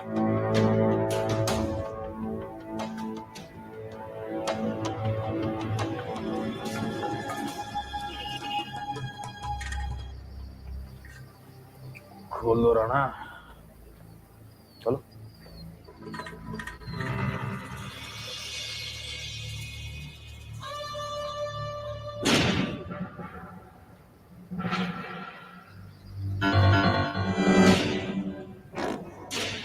आतंकियों की आखिरी खेप के साथ ही अफजल गुरु हथियारों का जखीरा लेकर आया था। साथ ही वो लाया था आतंकी संगठन जैश-ए-मोहम्मद के कमांडर गाजी बाबा का हुक्म था कि दिल्ली में जल्द से जल्द एक भयानक आतंकी हमले को अंजाम देना है। मगर सवाल यही था कि वो हमला कहाँ होना है। ये दिल्ली, वेस्ट और साउथ, ये हमारे मेन टारगेट्स हैं, समझ गए? ध्यान से। ये है चाणक्यपुरी। ठीक है, ठीक।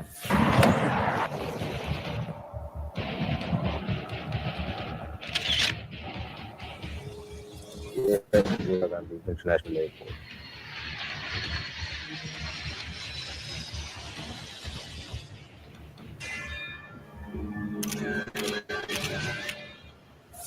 ये है संसद भवन। जी। तो पूरा देखना है क्या? मैं बंद करूँ? आगे आगे जहाँ पे पार्लियामेंट ने किया वहाँ देखते हैं। जी जी, बढ़ा दीजिए।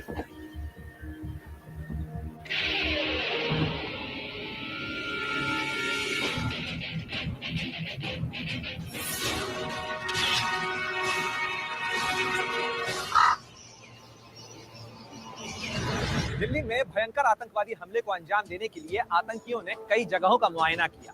दिल्ली विधानसभा, एयरपोर्ट, ब्रिटिश हाई कमीशन और अमेरिकी दूतावास समेत कई जगह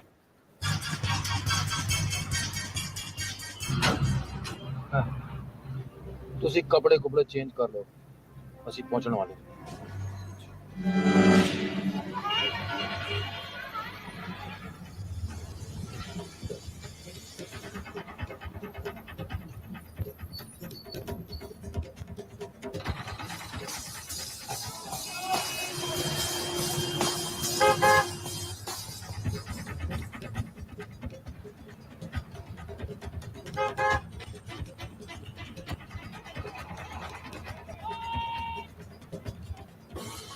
भाई साहब टीवी चल रहा है क्या आपका? मंडी में लाइट नहीं है। लाइट नहीं है?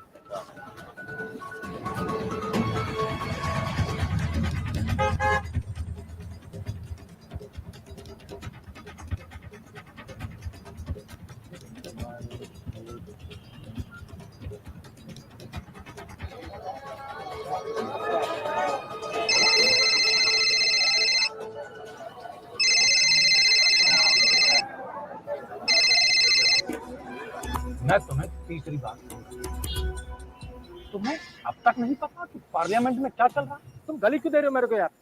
मंडी में बिजली नहीं है, टीवी कहां से देखूंगा मैं? मुमकिन नहीं है मेरे लिए। दरअसल अफजल कुछ देर बाद फिर इस गली में आया, फिर गांधी विहार के इस मकान में आया और यहाँ से वो गया आजादपुर मंडी के लिए। यहाँ से अफजल गया आजादपुर मंडी, वहाँ बिजली नहीं थी, वो टीवी नहीं देख पाया, उसे पता नहीं चल पाया कि संसद के अंदर क्या हो रहा है और वो मोहम्मद को खबर नहीं दे पाया कि संसद की कार्यवाही स्थगित हो गई है। हमले वाले दिन इसी इलाके से 5 आतंकी संसद भवन परिसर में दाखिल हुए। संसद के अहाते में पहुंचते ही आतंकियों ने ताबड़तोड़ गोलीबारी शुरू कर दी।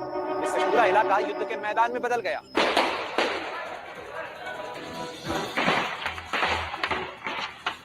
एक तरफ थे 5 हथियारबंद आतंकवादी जो संसद भवन पर कब्जा करने के इरादे से दाखिल हुए थे।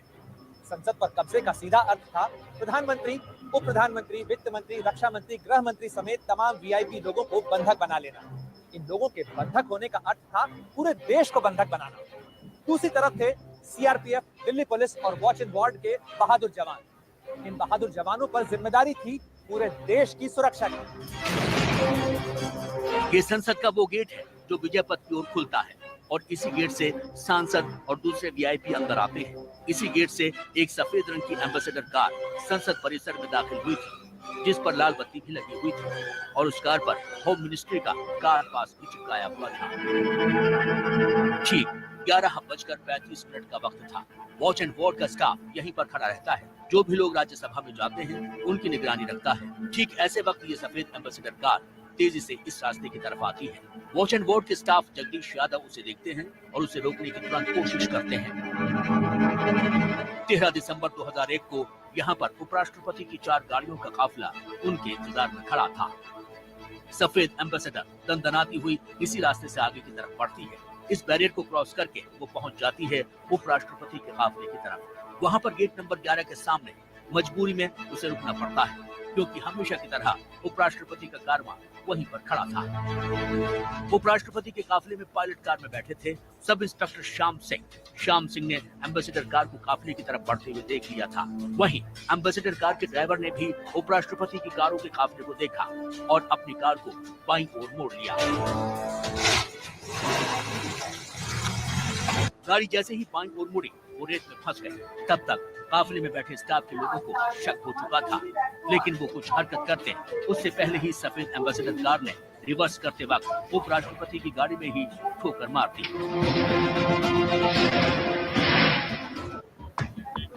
जैसे ही टक्कर लगी वैसे ही उस कार के ड्राइवर शेखर और एस्कॉर्ट कार के इंचार्ज एएसआई जीतराम उस कार की ओर लपके। एएसआई जीतराम और ड्राइवर शेखर अब उस एम्बेसडर कार के सामने थे। उन्होंने यहाँ से ड्राइवर का कॉलर पकड़ लिया, लेकिन तब तक जीतराम ये देख चुका था कि कार के अंदर बैठे 5 लोगों के हाथ में बंदूकें हैं और वो ये देखकर चौंक गए। इसके बाद एएसआई जीतराम ने आतंकी का कॉलर छोड़ दिया और एक कदम पीछे हटकर अपना रिवॉल्वर बाहर निकाल लिया, लेकिन तब तक आतंकवादी कार से बाहर निकल चुके थे और तारे बिछाने लगे थे। साफ था उनका मकसद कार को बम विस्फोट से उड़ा देने का था। ये देखते ही जीतराम ने गोली चला दी। गोली आतंकी को लगी। इसके बाद गोलियों की बौछार शुरू हो गई। जीतराम की टांग में गोली लगी। आतंकियों के साथ गोलीबारी में driver Rampal, head constable Om Prakash, Jagdish Yadav और एएसआई नानक चंद मौके पर ही शहीद हो गए। इसी बीच एक आतंकवादी गेट नंबर 11 से गेट नंबर 1 की तरफ भागता है। 1 नंबर पे ये वही जगह है जहां पर ज्यादातर सांसद, मंत्री और अधिकारी खड़े रहते हैं। एक आत्मघाती हमलावर और इस फिराक में था कि गेट के सामने जाए, अपने आप को उड़ा दे ताकि ज्यादा से ज्यादा वीआईपी मारे जाएं। वो फिदाइन लेकिन गेट नंबर 1 तक नहीं पहुंच पाया क्योंकि विस्फोटकों से भरे उसके बेल्ट में पीछे से गोली लगी और उसके परखच्चे उड़ गए। संसद भवन की सुरक्षा में लगे सीआरपीएफ के जवान तब तक पूरी तरह अलर्ट हो चुके थे। संसद के दरवाजों को तत्परता से अंदर से बंद कर दिया गया और इसी बीच आतंकवादी गेट नंबर 9 को लांघकर गेट नंबर 5 की तरफ बढ़ने की कोशिश करने लगे, लेकिन दीवार की दूसरी तरफ सीआरपीएफ के जवानों ने उन्हें घेरने की कोशिश की। आतंकियों ने जवानों पर ताबड़तोड़ गोलियां चलानी शुरू कर दी। इसी बीच एक आतंकवादी हैंड ग्रेनेड फेंकता है, लेकिन तब तक घेर कर तमाम जवान 3 आतंकवादियों को मार गिराते हैं। ग्रेनेड फेंकता हुआ एक आतंकी गेट नंबर 5 की तरफ बढ़ा। दोनों तरफ से जबरदस्त फायरिंग के बाद आखिरकार आतंकवादी गेट नंबर 5 तक पहुंचते पहुंचते मारा गया। सुरक्षा बलों की कार्रवाई में 5 आतंकवादी धराशायी हुए। साथ ही भारतीय लोकतंत्र के सबसे बड़े प्रतीक को भी बचा लिया गया। हालांकि इस पूरी घटना में 8 सुरक्षा कर्मियों समेत 9 लोगों को प्राण गंवाने पड़े।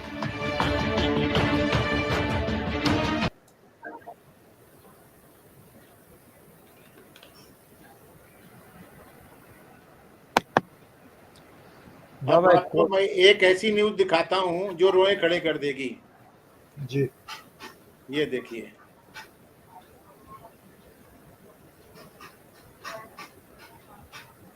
इसको मैं शेयर करता हूं।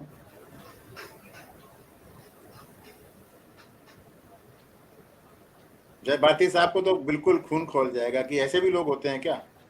एक सरदार वो था जिसने गाड़ी की इंफॉर्मेशन दी, और एक ये है, इसको देखो।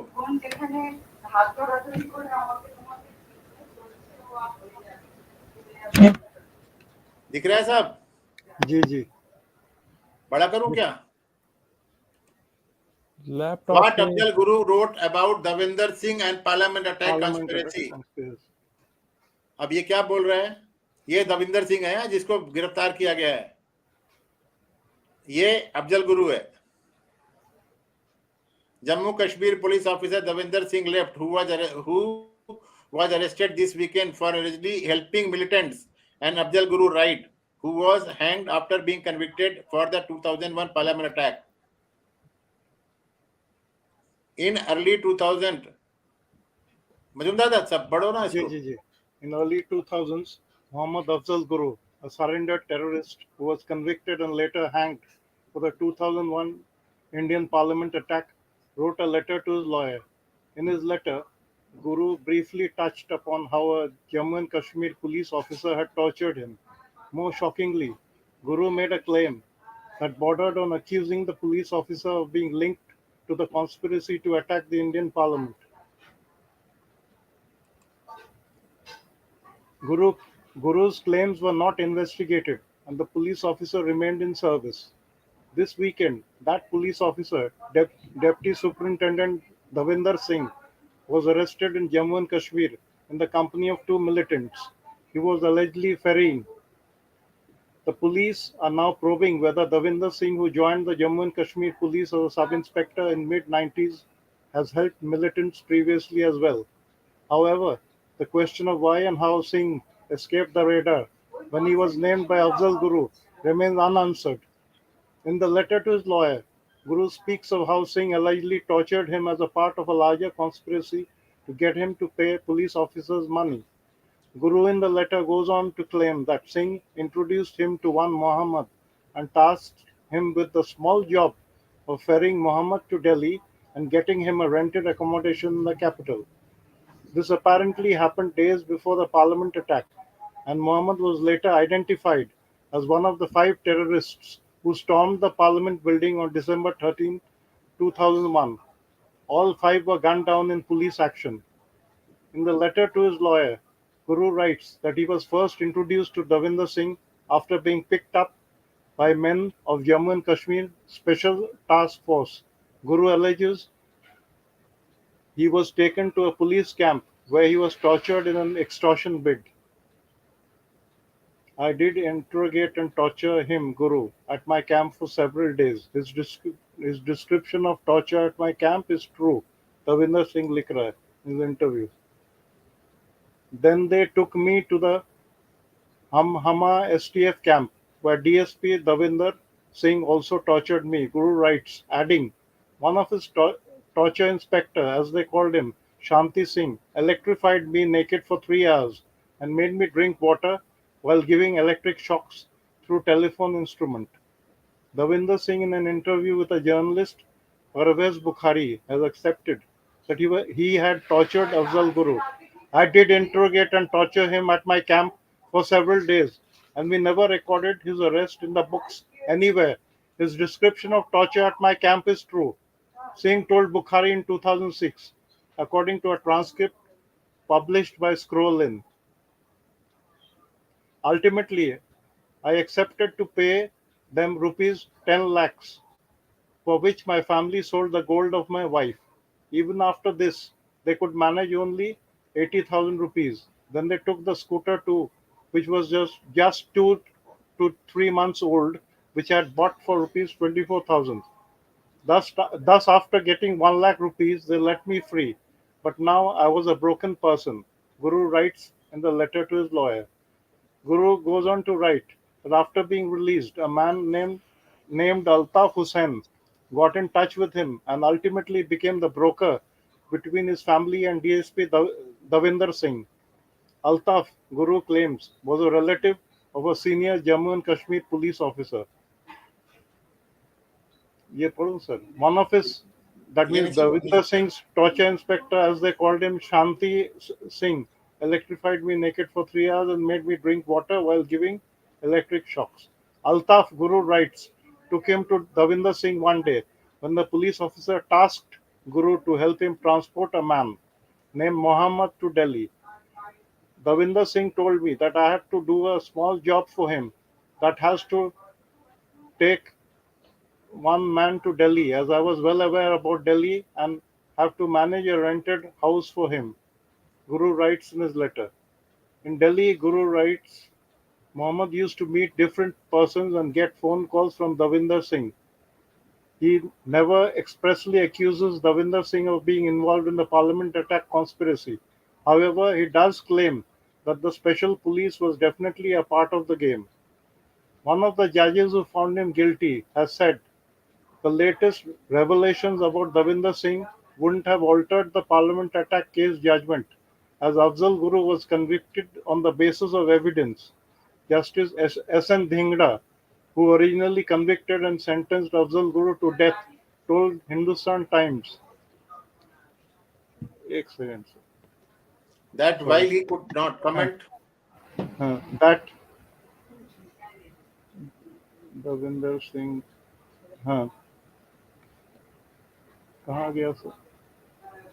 That he could not comment.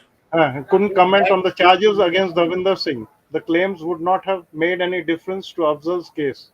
I cannot comment on it, which means he's talking about the charges against Singh. There are many black sheep in the police, those who help themselves. Very important to note. All viewers should many note black this. sheep in the police, those who must help themselves. This doesn't make any difference to Afzal's case, as that is now done with. At that time, they focused on the terrorists, and if this would have come out, it would have distracted all. Justice Dhingra was quoted as saying by the Daily. The fact remains that that Guru's claims were never investigated. Guru's letter addressed to his lawyer Sushil Kumar, who represented him in the Supreme Court. Guru's letter was addressed to his lawyer Sushil Kumar, who represented him in the Supreme Court. In the letter, Guru protests his innocence and repeatedly claims that he was falsely incriminated in the parliament attack case. Here is an edited transcript of the letter Afzal Guru wrote. Respected Shri Sushil Kumar. पहले public से पूछ लो whether they are interested in this. Viewers, are you interested? Should we read the letter also? नहीं दादा, ये तो हम पढ़ भी सकते हैं. ये तो अब ये तो वही ना जिस पढ़ लिया हम लोगों ने. हाँ जी. So I think we should not waste time on this. Sure, sir. मेरा तो एक सवाल है, अगर मैं कि मेरी कॉल शुरू हो जाएगी आधे घंटे में, मैं फिर 1 घंटे के लिए फिर I will be tied up. दादा एक बात बताओ, ये जब पार्लियामेंट पे अटैक हुआ तो एनडीए की सरकार थी, ठीक है, जी वाजपेयी जी प्रधानमंत्री थे, ऑपोजिशन लीडर कौन था उस टाइम पे? कहाँ पे? लोकसभा में, राज्यसभा में? लोकसभा या राज्यसभा, ये मतलब कांग्रेस ही थी ना उसमें ऑपोजिशन में? 2001 लीडर ऑफ अपोजिशन इन, वो देखना पड़ेगा कि राज्यसभा में कौन। राज्यसभा में तो मेरे ख्याल में मुखर्जी साहब थे। तो यानी कि कांग्रेस की तरफ से उस टाइम पे जब ये हुआ, कांग्रेस के कौन कौन से लीडर थे उस दिन? कांग्रेस का leader, opposition leader of opposition in Rajya Sabha was Pranab Mukherjee, इतना तो मुझे याद है 2001 में। और लोकसभा में कौन था वो थोड़ा मेरे को याद नहीं है। लोकसभा में कौन था, आई डोंट रिमेम्बर 2001 में कौन था। तो क्या मैडम थी पार्लियामेंट में उस दिन? मैडम तो पार्लियामेंट में थी ना। अच्छा, मैडम थी पार्लियामेंट में। आप जो पूछ रहे हो उसमें मैं, आप कहीं और जोड़ना चाहते हो, मैं उसको कहीं और जोड़ना चाहता हूं। सवाल ये उठता है कि why the parliament was adjourned without reason. वो तो मेरा कमिश्नर भी पूछ रहा था कि इनको मालूम था क्या कि ये होने वाला है। पार्लियामेंट पहले कैसे बंद कर दी बिना रीजन के? अच्छा, पार्लियामेंट अटैक से होती है सर। एक मिनट दादा, पार्लियामेंट अटैक से पहले एडजर्न हो गई थी विदाउट एनी रीजन? पार्लियामेंट 11 बजे शुरू हुआ और 11:30 पर यह हुआ था। मतलब पार्लियामेंट सिर्फ आई और क्वेश्चन आवर के बाद में एडजॉर्न कर दिया। किस बेसिस पर एडजॉर्न किया? थर्सडे था, कोई ऐसा तो गड़बड़ नहीं था। ओके। फिर देवेंद्र सिंह की कहानी छुपाई गई। मतलब कहने का यह है कि जो भी यहाँ पर गड़बड़ होता है, चाहे IC 814 हो, चाहे कुछ भी कहानियां हो, कारगिल वार हो, चाहे ये हो, कहीं ना कहीं ये साले कमीने पॉलिटिशियंस होते ही हैं। देवेंद्र सिंह को जब जम्मू या उसमें पकड़ा था तो ये जो रिपब्लिक टीवी या जो भी टीवी, उसमें देवेंद्र ने बोला, जिसने पकड़ा, कि सर आपको पता नहीं ये बड़े हाई लेवल का, कुछ ऐसे उसने कमेंट मारा था, कुछ बोला था ना देवेंद्र ने ऐसा? इसको पकड़ लेते तो भाई साहब फारूक अब्दुल्ला, मुफ्ती मोहम्मद, कौन है वो, महबूबा मुफ्ती और सारे के सारे अंदर घुसते थे और दिल्ली वाले भी घुसते थे उस समय। तो सब जगह पैसा पहुंचाता था वो। ये देवेंद्र सिंह है कहाँ अब? अभी तो जेल में है, असम में कहीं डाल रखा है उसको। ओके। हाँ, ये देवेंद्र सिंह की फोटो दिखाई ना। Had 370 been not abrogated from Jammu Kashmir, he would have not been arrested also. हाँ, ठीक कह रहे हैं।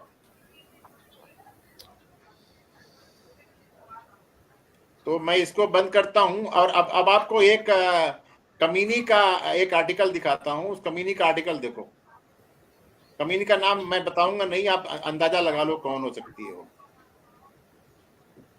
संजय दत्त। कमीनी लेडी। हाँ, दत्त, वही कह रहा, समझ लो इशारा कहाँ है। संजय दत्त। आप ऐसे इतना आसानी से अंदाजा लगाने नहीं दूंगा, देखो पहले फिर बताओ। अच्छा ठीक है। अच्छा। अरुंधति रॉय जो किताब लिखी, ब्राउन साहेब, ये ब्राउन साहब। And his life should become extinct. The very strange story of the attack on the Indian Parliament. Majumdar दादा पढ़ो तो मालूम पड़ेगा। है लंबा, लेकिन थोड़ा सा पढ़ के पब्लिक को पढ़ लेता हूँ मैं। हमारे यहाँ पर कैसे जर्नलिस्ट और क्या बोलते हैं सेलिब्रिटी हैं जो ये खुराफात करते रहते हैं। We know this much. On December 13, 2001, the Indian Parliament was in its winter session. The NDA government was under attack for yet another corruption scandal. At 11:30 in the morning, 5 armed men. Repeat it. The NDA government was under attack for yet another corruption scandal. Corruption scandal. यही मैं पढ़ रहा हूँ, ये क्या है? हाँ, okay. At 11:30 in the morning, 5 armed men in a white ambassador car fitted out with an improvised explosive device drove through the gates of the Parliament House. When they were challenged, they jumped out of the car and opened fire. In the gun battle that followed, all the attackers were killed. 8 security personnel and a gardener were killed too. The dead terrorists, the police said, had enough explosives to blow up the parliament building and enough ammunition to take on a whole battalion of soldiers. Unlike most terrorists, these five left behind a thick trail of evidence, weapons, mobile phones and phone numbers, ID cards, photographs, packets of dry fruit, and even a love letter. Not surprisingly, PM Atal Bihari Vajpayee seized the opportunity to compare the assault to the हाँ Nannu, September 11 attacks in the US that वो had बाहर happened थी, वो बाहर घूम रही थी, ऊपर गई होगी, अगर only देखता three हूँ बाहर months गई थी घूमने के लिए previously. वो इधर बैठी होगी, मैं देखता हूँ, sorry. On December 14, 2001, the day after the attack on Parliament, the special cell of Delhi police claimed that it had tracked down several people suspected to have been involved in the conspiracy. A day later, on December 15th, it announced that it had cracked the case. The attack, the police said, was a joint operation carried out by two Pakistani based terrorist groups, Lashkar-e-Taiba and Jaish-e-Mohammed. 12 people were named on being part of the conspiracy. Ghazi Baba of Jaish, Maulana Masoor Azhar, also of Jaish, Tariq Ahmad, a Pakistani, 5 deceased Pakistani terrorists. We still don't know who they are. All 3 Kashmiri men, S.A.R. Gilani, Shankar, Hussain, Guru, and Muhammad Afzal, and Shaukat's wife, Afsan Guru. These were the only 4 to be arrested. In the tense days that followed, Parliament was adjourned. Full stop. On December 21st, India recalled its High Commissioner from Pakistan, suspended air, rail, and bus communications, and banned over flights. It put into notice a massive mobilization of its war machinery and moved more than 500,000 troops to the Pakistan border. Foreign embassies evacuated their staff and citizens, and tourists traveling to India were issued cautionary travel advisories. The world watched with bated breath as the subcontinent was taken to the brink of nuclear war. All this cost India an estimated rupees 10 crore of public money. A few hundred soldiers died just in the panicky process of mobilization. Almost 3.5 years later, on August 4, 2005, the Supreme Court delivered its final verdict in the case. It endorsed the view that the Parliament attack be looked upon as an act of war. It said the attempted attack on Parliament is an undoubted invasion of the sovereign attribute of the state, including the government of India, which is its alter ego. The deceased terrorists were roused and impelled to action by a strong anti-Indian feeling, as the writing on the fake Home Ministry sticker found on the car reveals. It went on to say the modus operandi adopted by the hardcore Fidayeen were all demonstrative of launching a war against the government of India. The text of the fake Home Ministry sticker reads as follows: India is a very bad country and we hate India. We want to destroy India, and with the grace of God, we will do it. God is with us, and we will try our best. This All idiot, viewers are requested to please take down this. क्या लिख रहा है? क्या लिख रहा है ये? क्या लिखा था उसके this, स्टिकर के ऊपर? this idiot Vajpayee and Advani, we will kill them. They have killed many innocent people, and they are very bad persons. Their brother Bush is also a very bad person. He will be the next target. He is also the killer of innocent people. He has to die. Have likha has to die, and we will do it. अरे वो पंजाबी अंग्रेजी है यार, मैं बहुत पंजाबी अंग्रेजी अंग्रेजी है। हाँ, उसमें गलती बहुत है। मैं थोड़ा सा इडियट की स्पेलिंग क्या लिखी है? ADIET, हाँ जी वाजपेयी, जी WAJ। हाँ, वो तो मैं पढ़ लिया ठीक। हाँ, वो दिस वैसे ही सटली पंजाबी लोग इंडिया को भी इंडिया बोलते हैं ना, इंडिया। जी जी This subtly worded sticker manifesto was displayed on the windscreen of the car bomb as it drove into Parliament. Given the amount of text, it's a wonder the driver could see anything at all. Maybe that's why he collided with the Vice President's cavalcade. The police charge sheet was filed in a special fast-track trial court designated for cases under the Prevention of Terrorism Act (POTA). The trial court sentenced Gilani, दादा एक minute Shaukat दादा, जी बाकी ये जी आगे जितना भी बोलती है ना, ये टिपिकल अरुंधति रॉय का रंडी रोना है ये। हाँ हाँ हाँ इसमें ये गड़बड़ हो लड़- गया, उसमें मतलब ये कहना ये चाहती है कि मोहम्मद अफजल गुरु जो है बिल्कुल इनोसेंट था, हाँ उसको हाँ जबरदस्ती लटका दिया गया। फंसाया गया। हाँ that's what she want to say. इतना बड़ा आर्टिकल लिख दिया है इसने। अब जिसने इसको लिखा है, जिस पेपर में छपा है, वो कितना हरामी होगा। And it is must to have this document with at least अपने बच्चों को दिखाने के लिए तो रखो ना कि ऐसे बिल्कुल भी यहाँ सर। पर सेलिब्रिटी हुए थे जो हिंदुस्तान का हमेशा भला मतलब नुकसान ही करना चाहते थे। मेरे घर में तो पता है सर इसके बारे में। अब मैं इसको बंद करता हूं और एक और जी स्टार्टलिंग जी पेज रिशेयर करता हूं, उसको देखो। जी जी 15 क्वेश्चन है, 12 क्वेश्चन है, which has been framed by somebody who supports Jammu Kashmir agitation or he is a Pakistani। उसको बताता हूँ, देखो क्या बोल रहा है।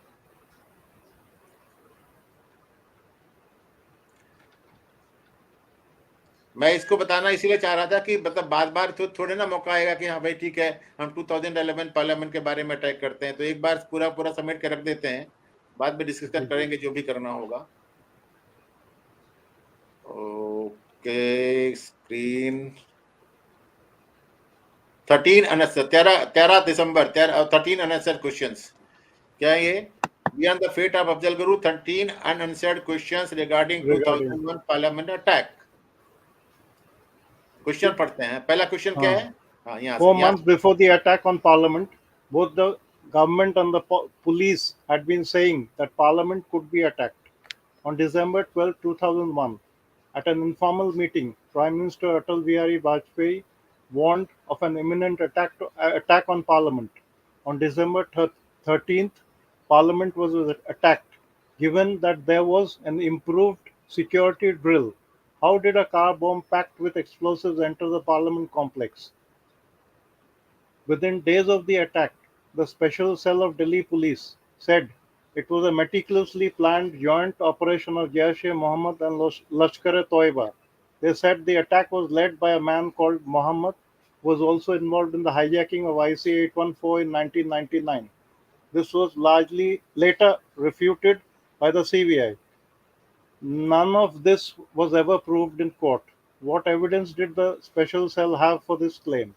Question 3. The entire attack was recorded live on closed-circuit TV. Congress Party MP Kapil Sibal demanded in Parliament that the CCTV recording be shown to the members. It was supported by the Deputy Chairperson of the Rajya Sabha, Najma Heptullah, who said that there was confusion about the details of the event. The Chief Whip of the Congress Party, Priyaranjan Das Munshi, said, I counted 6 men getting out of the car, but only 5 were killed. The closed-circuit TV camera recording clearly showed the 6 men. If Das Munshi was right, why did the police say that there were only 5 people in the car? Who was the 6th person? Where is he now? Why was the CCTV recording not produced by the prosecution as evidence in the trial? Why was it not released for public viewing? Question 4. Why was the parliament adjourned after some of these questions were raised? Big question, big question, big question. जी जी जी जी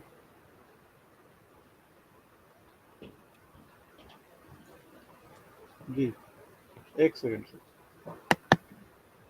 A few days later, December 13, हाँ after 13, हाँ, the go ahead। government declared that it had incontrovertible evidence of Pakistan's involvement in the attack and announced a massive mobilization of almost 500,000 soldiers in the Indo-Pakistan border. The subcontinent was pushed to the brink of a nuclear war. Apart from Afzal's confession extracted under torture and later set aside by the Supreme Court, what was the incontrovertible evidence? It is true that the military mobilization to Pakistan border had begun long before the December 11th attack. Then there's another question. How much did the military standoff, which lasted for nearly a year, cost? How many soldiers died in the process? How many soldiers and civilians died because of mishandled landmines? And how many peasants lost their homes and land because of trucks and tanks? Because trucks and tanks were rolling through their villages and landmines were being planted in their fields. And the eighth question, in a criminal investigation, it is vital for the police to show how the evidence gathered at the scene of the attack led to the accused. How did the police reach Afzal? The special cell says Gilani led them to Afzal, but the message to look out for Afzal was actually flashed to the Srinagar police before Gilani was arrested. So how did the special cell connect Afzal to the December 13th attack? The courts acknowledge that Afzal was a surrendered militant who was in regular contact with the security forces, particularly the Special Task Force of Jammu and Kashmir Police. How do the security forces explain the fact that a person under their surveillance was able to conspire in a major militant operation? Is it plausible that organizations like Lashkar-e-Taiba or Jaish-e-Mohammed would rely on a person who has been in and out of STF torture chambers and was under constant police surveillance as the principal link for a major operation? Question 11. In a statement before the court, Afzal says that he was introduced to Mohammed and instructed to take him to Delhi by a man named Tariq who was working with the STF. Tariq was named in the police charge sheet. Who is Tariq and where is he now? Question 12. On December 19, दादा एक 2001, minute, 6... जी ये तारिक ही छठा आदमी था जो गाड़ी से उतर गया था। अगर ये तारिक जी, पकड़ा जी। जाता तो पक्की बात है वो उधर पकड़ लेते वो पुलिस वाले को, जम्मू कश्मीर वाले को, और सारा जी, जी, प्लॉट जी। जो है निकल जाता। इसीलिए तारिक को छोड़ दिया है हम लोगों ने, और तारिक के बारे में कुछ किया ही नहीं। तारिक ब्रॉट मोहम्मद टू दिल्ली ना। जी जी। और On police December 9... Tariq policeman. हाँ। On December 19, 2001, 6 days after the parliament attack, Police Commissioner Thane, Maharashtra, S.M. Sanghari, identified one of the attackers killed in the parliament attack as Mohammad Yasin Fateh Mohammad, alias Abu Hamza of the Lashkar-e-Taiba, who had been arrested in Mumbai in November 2000 and immediately handed over to the Jammu and Kashmir police. He gave detailed descriptions to support his statement. If Police Commissioner Sanghari was right, how did Mohammad Yasin, a man in the custody of the Jammu and Kashmir police, end up participating in the parliament attack? If he was wrong, where's Mohammad Yasin now? And the last question, I think. Why is it that we still don't know who was the 5 dead terrorists killed in the parliament attack are? We still don't know who the 5 dead terrorists killed in the parliament attack are. जो police बता रही वही जानते हैं ना, actually कौन है वो, उनको जी, पूछ जी। रहा है कि वो कौन है, उनका Actually नाम कौन क्या है, एक्चुअली नाम क्या है, ये तो मालूम नहीं ना। Very important. जी जी। जय भारती साहब, आपसे सवाल पूछना चाहता हूं, बताइए इसमें क्या आप समझते हो। आप दूर बैठे हो, हम दोनों वकील हैं तो हम तो समझते हैं लीगल प्रोविजन, लेकिन आप बताओ क्या समझते हो इसमें। हमारा जो डीप स्टेट है इन्वॉल्व था कि नहीं था, ये बताओ।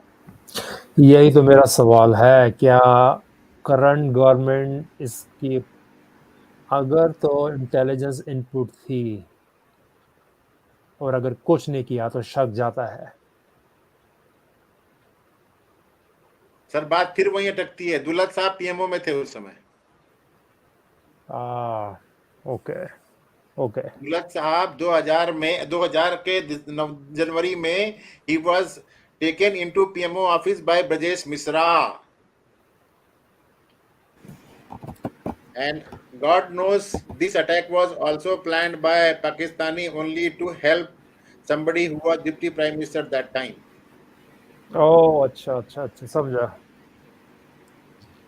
Sir, blood is always thicker than water. You are from Peshawar, you understand it more than us.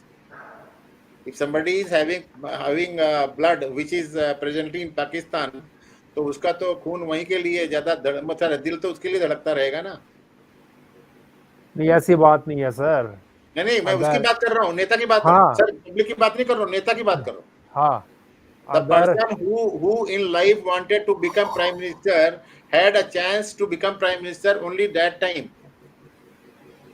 because दाद he knew very well that once Atal Bihari Vajpayee government goes, he will never be the prime minister, and that's what has happened. 2009 में he was made prime minister candidate. किस तरीके से हारी BJP?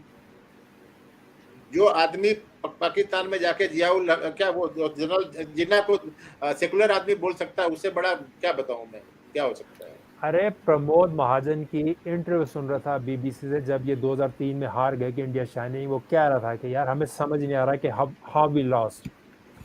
5 साल जो वाजपेयी की administration ने निकाले और था कि इंडिया शाइनिंग, ये तो हम यूएस में भी देख रहे थे। और एक बात और, ये जो डिप्टी प्राइम मिनिस्टर थे अर्ली 90s में जब रथ यात्रा निकली, तो मेरी जो सर्कल में लोग कह रहे थे हमसे सीनियर, यार ये तो सिंधी है, इसका राम से क्या लेना देना।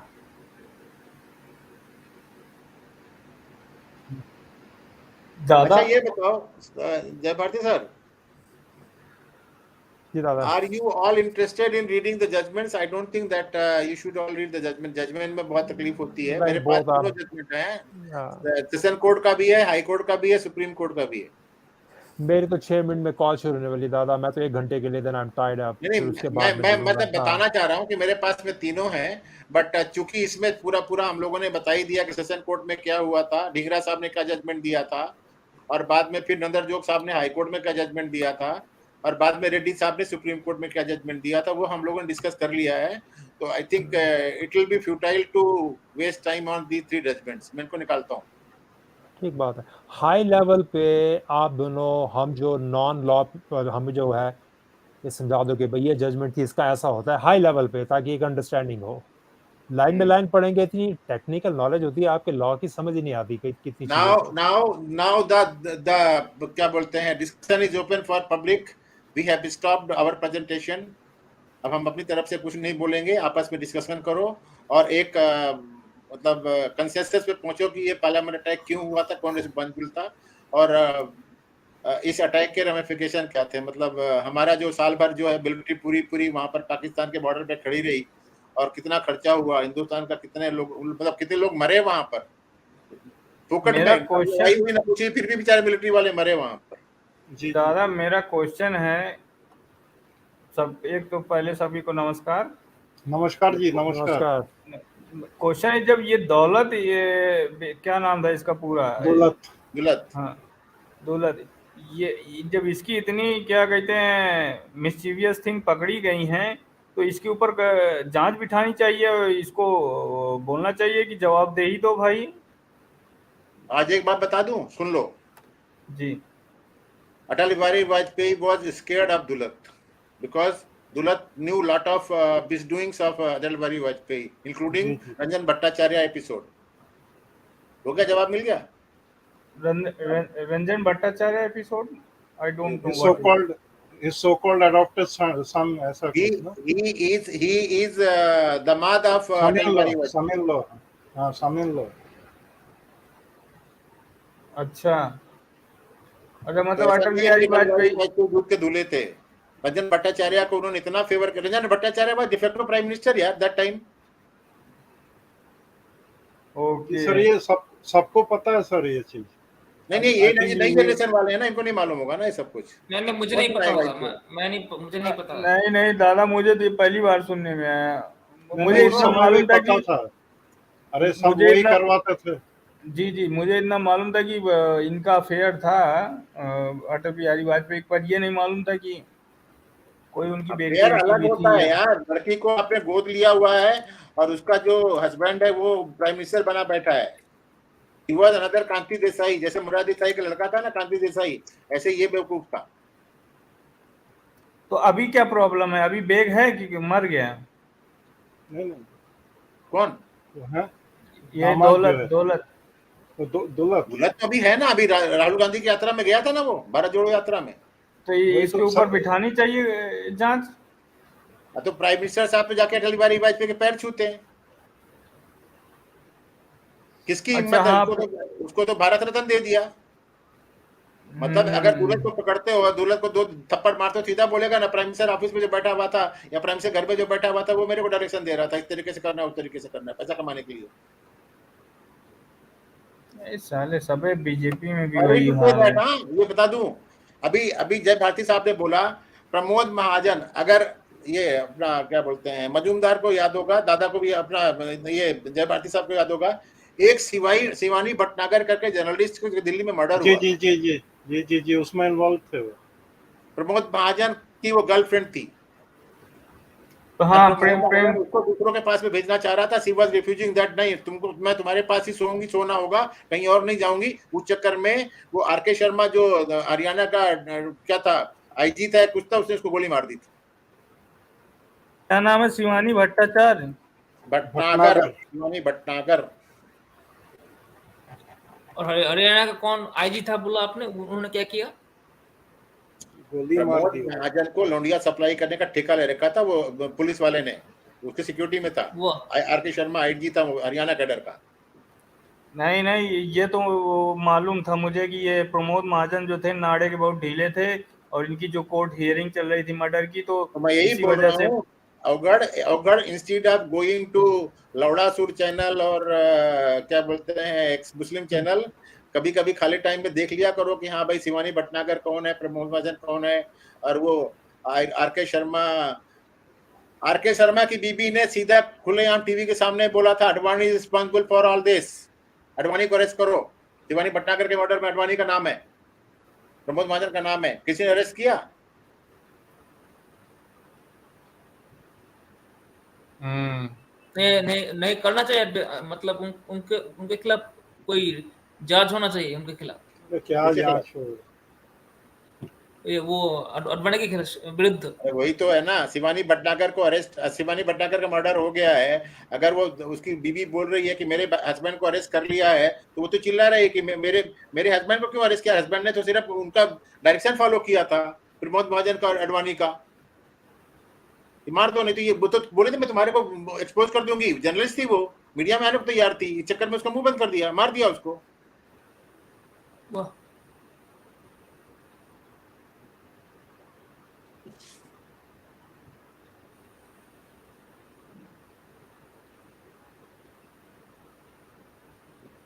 मिल गया जवाब अवगढ़, और कुछ चाहिए?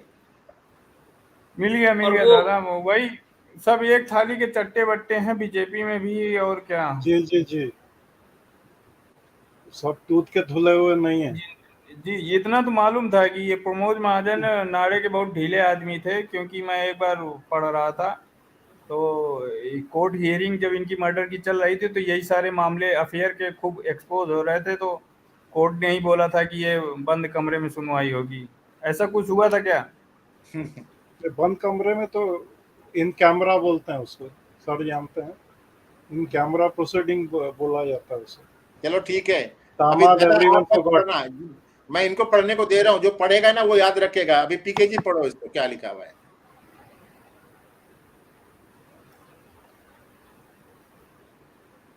कौन, मैं पढ़ूं क्या? जिसको पढ़ना वो पढ़ो, वॉलंटियर लेके लो। रंजन भट्टाचार्य, जो कौन पढ़ रहा है पढ़िए, अगर पढ़ना चाहते पढ़िए भाई। हिरोनमा भाई पढ़ लो, कोई बात नहीं। ठीक है। रंजन भट्टाचार्य, द दामाद एवरीवन फॉरगॉट। ये क्या लगा? Bhattacharya even when he was most powerful choose to stay out of the spotlight and had almost managed to manage a successful disappearing act। ये क्या हुआ disappearing act? मतलब छिपने की कोशिश की, गायब हो गया ना, वो गायब हो गया ना, ये है वो। अच्छा दादा, एक क्वेश्चन और है, जब बीजेपी 2004 में हारने का मेन रीजन क्या था? प्रमोद महाजन। अच्छा, प्रमोद महाजन का मर्डर की उनका जो मतलब पर्सनल लाइफ थी उसको एक्सपोज होना। नहीं, प्रमोद महाजन का मर्डर तो उसके भाई ने किया था ना, वहां पर भी लौंडिया का चक्कर था। अच्छा, उसकी जो भाई की छमिया थी ना, उसके ऊपर लाइन मार रहा था ये वहां पे बंबई में। अच्छा, before Robert Vadra there was Ranjan Bhattacharya खबर the समझ में आया क्यों fastest मर्डर हुआ son. था उसका, प्रमोद महाजन का? हाँ समझ में आया, रंजन पर ये नहीं समझ में आया कि बीजेपी हारी क्यों थी of Prime Minister 2004 Atal में। Bihari Vajpayee. इसीलिए ना, because he misrepresented, he gave a feeling to Vajpayee that India signing, आपको प्रॉब्लम नहीं है, ज्यादा एफर्ट मत करो, अपने आप जीत जाएगी बीजेपी इस बार। He was eyes and ear of Atal Bihari Vajpayee ना। अरे तो ऐसे लौंडियाबाज को IAS ईयर कैसे बना लिया भाई? गांड में लात मारना चाहिए। लौंडियाबाज का दोस्त ही लौंडियाबाज रहेगा ना। तो अटल बिहारी भी बहुत वो तो बोल रहे थे ना, उन्होंने खुद ही बोला, I am unmarried but I am not virgin, खुद बोला था अटल बिहारी वाजपेयी ने, कितनी बार बोला है। अरे ठीक है भाई, एक दो अफेयर वो बात अलग है, पर इस तरह के जो नाड़े ढीले वाले आदमी को साथ लेके चलेंगे तो क्या। पॉलिटिशियन की सबसे बड़ी तकलीफ होती है, इनका बहुत बड़ा क्लोज डोर अफेयर होता है, इनको सप्लाई करने वाले भी इनके लेफ्टिनेंट ही होते हैं। और प्रमोद महाजन का जो एसेंट है, जो वो चढ़ करके आया है, बिकॉज ही वाज, अब मैं क्या बताऊं, बंबई की और दिल्ली की सुंदर सुंदरियों को सप्लाई करता था ना उन लोगों को, तभी तो ऊपर आया वो। और इसके अलावा क्या क्वालिटी थी उसके अंदर? ओ अच्छा, कोई लीडरशिप क्वालिटी नहीं थी, दलाल था, दल्ला सप्लाई करो। ओके अच्छा, दिल्ली में अपने बंबई में 85 से था, मुझे सब कुछ इंदर की कहानियां मालूम है। कस्टम्स वाले, कस्टम के कमिश्नर लोग पैसा देते थे उन लौंडियों को, और वो लौंडिया बंबई से उड़ करके दिल्ली आती थी इनके कहने पर। अच्छा ये अपने मोदी तो नहीं है इस तरह? मोदी होते तो 8 साल तक अभी बकते क्या, कहीं ना कहीं कोई ना कोई उखाड़ के फेंक देता। मोदी को तो वैसे ही साइडलाइन करके रखा था इन लोगों ने। अगर केशु भाई पटेल बीजेपी में बगावत नहीं करते थे वहां पर गुजरात में, तो मोदी का नंबर ही नहीं था वहां पर। मोदी को तो वैसे ही स्टॉप अरेंजमेंट के लिए भेजा था वहां पर। ओ तो अच्छा, मोदी तो फिर सेल्फ मेन मैड है फिर। वहां पर क्या हुआ, केशु भाई पटेल की गवर्नमेंट गिराने के लिए शंकर सिंह वाघेला साहब आ गए। शंकर सिंह वाघेला को नहीं बनाना था, वो मुख्यमंत्री बनने के लिए कांग्रेस की सपोर्ट ली, और चक्कर में वो मुख्यमंत्री बने। बाद में फिर वहां पर एक सुरेंद्र मेहता करके हुआ करता था। इन तीनों के बीच में बहुत झगड़े हो रहे थे, तो इनको लगा कि इन तीनों को हटा करके चलो मोदी को बना देते हैं, कुछ दिन के लिए जब शांति हो जाएगी तो बाद में फिर जिसको लाना होगा तो लेके आएंगे। अब जब एक बार वो मुख्यमंत्री बन गए तो फिर उन्होंने तो इतना हुआ कि न केशु भाई पटेल का लगा, न शंकर सिंह वाघेला का लगा, न सुरेंद्र मेहता का लगा, सारे सारे किनारे हो गए सब। जैसा हुआ हाँ, तो सबको साइडलाइन कर दिया। 2002 में जब गुजरात दंगों के बाद में अटल बिहारी वाजपेयी ने बोला था ना, आप अपना राजधर्म निभाओ, जिसको कांग्रेस हमेशा पीटती रहती है। हाँ, तो मोदी ने कहा था राजी धर्म निभा रहे हैं। तो अटल बिहारी वाजपेयी ने तो बोला था कि इसको हटा दो। तब उस समय अडवाणी अटक गए थे। अडवाणी को इंटरेस्ट इस बात का था कि मैं अहमदाबाद से MP हूँ, अगर मैं यहाँ से ये हटाया गया तो पक्की बात है अगली बार मुझे अहमदाबाद से भी जीतने नहीं देगा ये। उस चक्कर में अडवाणी ने सपोर्ट किया इनका, मोदी का। सबकी अपनी अपनी एक वीक डाउट रहती है ना, कमजोर नस, उसको दबाते रहते हैं लोग बाग। अडवाणी की मजबूरी यही थी कि अगर वो अहमदाबाद से नहीं जीतेंगे तो लखनऊ से जीत नहीं सकते। कहां से जीतेंगे, हार जाएंगे, बुढ़ापे में हारेंगे तो कितना बड़ा धब्बा लगेगा मुंह पे। प्रधानमंत्री बनी गया हूं, अगर मैं चला भी जाऊंगा तो क्या फर्क पड़ता है। अब तो दूसरा इनका ये भी तो होता है ना कि मैं प्रधानमंत्री बन गया, मैं दूसरे प्रधानमंत्री बनने नहीं दूंगा। मेरी पार्टी में कोई, जिससे कि मेरे इतिहास में नाम लिखा जाए कि बीजेपी का मैं ही प्रधानमंत्री था, ये अटल बिहारी वाजपेयी के दिमाग में था। और इसीलिए ये पीछे पीछे हमेशा कांग्रेस को बचाते रहते थे। अटल बिहारी वाजपेयी, हाँ ये एकदम सही बोल। कांग्रेस के जितने भी खुराफाते थी, ये बताओ मेरे को, कांग्रेस जब ये क्या बोलते हैं, प्रियंका वाड्रा का जो हस्बैंड है रॉबर्ट वाड्रा को सिक्योरिटी किसने प्रोवाइड की थी? इस बेवकूफ ने प्रोवाइड की थी। चलो नरसिम्हा राव ने रखी हुई थी, तुम हटा देते ना, 5 साल रहे, क्यों नहीं हटाई? क्यों नहीं इंक्वायरी की उनके खिलाफ दुनिया भर के बोफर्स में और जहां जहां पर भी खुराफात कर रही थी वो? सर एक चीज हम नोट किए सर, वाजपेयी जी को सब मतलब तारीफ करते थे ऑपोजिशन वाले कि बहुत अच्छे हैं। राहुल गांधी को बोस्टन एयरपोर्ट में किसने बचाया? वाजपेयी ने बचाया ना, नहीं तो अब तक तो वो जेल में होता था, यहाँ पर FBI के कस्टडी में होता था बेवकूफ। अरे तो उसको लपेट देना चाहिए था। ये वर्बल डायरिया जो फैला के घूम रहा है, अभी फैलाता है चारों तरफ, काम ही नहीं होता। तो जिनको भारत रत्न दिया गया है ना, उन्होंने बचाया था ना उनको। तो हमारे आज के डेट में जो प्राइम मिनिस्टर साहब हैं वो तो उनको जाकर के सलाम ठोकते हैं, नमस्कार करते हैं, उनके नाम पर वोट लेते हैं। मैं तो अटल बिहारी वाजपेयी का, अरे सबसे बड़ा खुरापात तुझे बाबरी मस्जिद के गिरने के बाद में क्या बोला था, ये गलत काम हुआ है। 6 दिसंबर की शाम को बोला था उसने, जो उस जमाने के किसने बच्चे, बोला था? मजूमदार को याद होगा, 6 दिसंबर की शाम को बोला था गलत काम हुआ है, बाबरी मस्जिद गिरने के बाद शाम को बोला था उसने। ना ऐसा किसने बोला था? अटल बिहारी वाजपेयी ने। अच्छा, ये किस गैंग का था? ये लिबरांडू गैंग का था क्या? हाँ हाँ, वो हिजड़ा था। इसको भगवान बना घूम रहे हैं। शादी नहीं हुई थोड़ा तो मुझे लगता है वो लौंडियाबाज भी होगा, लौंडेबाज भी होगा, दोनों होगा ये हीरो। सही कहा। अच्छा, अभी जो प्रेजेंट टाइम में है मोदी जी, तो इनका तो साफ सुथरा मुझे लग रहा है व्यक्तित्व। अभी तक तो कुछ आया नहीं है, मतलब पॉलिटिक्स इतनी गंदी चीज है भाई साहब। अगर मोदी के कैरेक्टर में कहीं पर एक छोटा सा भी दाग होता था ना, तो गुजरात का चीफ मिनिस्टर भी नहीं रह पाता था वो 10 साल। वो तो है। चलो इसको खत्म करो यार, ये बात भट्टाचार्य के बारे में देख लो ना क्या है। हाँ, मैं पढ़ लेता हूँ, मुझे पढ़ने दीजिए। भट्टाचार्य आगे ऊपर थोड़ा ऊपर। हाँ ठीक है। Before there was Ranjan Bhattacharya, the foster son-in-law of Prime Minister Atal Bihari Vajpayee, who reportedly pulled string from the background while his father-in-law, the Prime Minister, and managed to evade attention until Arvind Kejriwal close to target famous son-in-law. ये इसका मतलब नहीं समझा मैं। अरे केजरीवाल ने उसको उसके पीछे पड़ गया था ना, नहीं तो यही तो सब करवा रहा था जो सर बोल रहे थे। अभी क्या समझे तुम? वो बोल रहे हैं कि अटल बिहारी वाजपेयी के टाइम में he was the person who was pulling the strings behind the scene, strings from the background and managed to evade attention. और अरविंद केजरीवाल ने जब एक्सपोज किया तब जाके वो शांत हुआ था, ये बोल रहे हो? अच्छा, ये बोल रहा है। हाँ, आगे भट्टाचार्य आगे पढ़ो। भट्टाचार्य, ये Bhattacharya is easily described primarily because of he choose to actively shun the spotlight, मतलब सामने नहीं आता था। shun the spotlight मतलब सामने नहीं आता था, पीछे से काम करता था वो। Okay, married to the former Prime Minister Atal Bihari Vajpayee's foster daughter Namita Bhattacharya, even while occupying his seat of power in 7 Racecourse Road,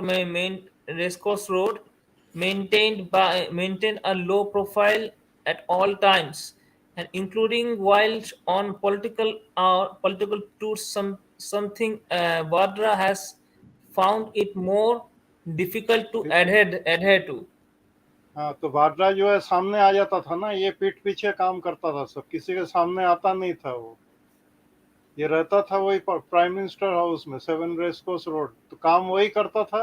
Vajpayee के ठप्पा लगता था भाई, सर मालूम है सर, एक बड़े बड़े कंपनी के लोग जाते थे उससे डील करवाने सब। मुंबई में कमिश्नर को भी फोन करता था वो, किसी का माल अगर अटक गया हो तो। जी ये तो बहुत ही जघन्य बात हो गया। हाँ, ये बैकग्राउंड देखिए, ये तो निकला, क्या कहते हैं उसको, राक्षस निकला। Dark side of Atal Bihari Vajpayee है भाई वो, पढ़ो। हाँ, पढ़ता हूँ। ग्रेजुएट नैनीताल में जो हाई कोर्ट बना है, पूरी जमीन पर कब्जा कर लिया था रंजन ने, वो तो कांग्रेस ने छुड़ाया उसे। जहाँ पे नैनीताल में हाई कोर्ट बना है उत्तराखंड का। अच्छा, Nainital was totally occupied by Bhattacharya, hotel बनाने के लिए।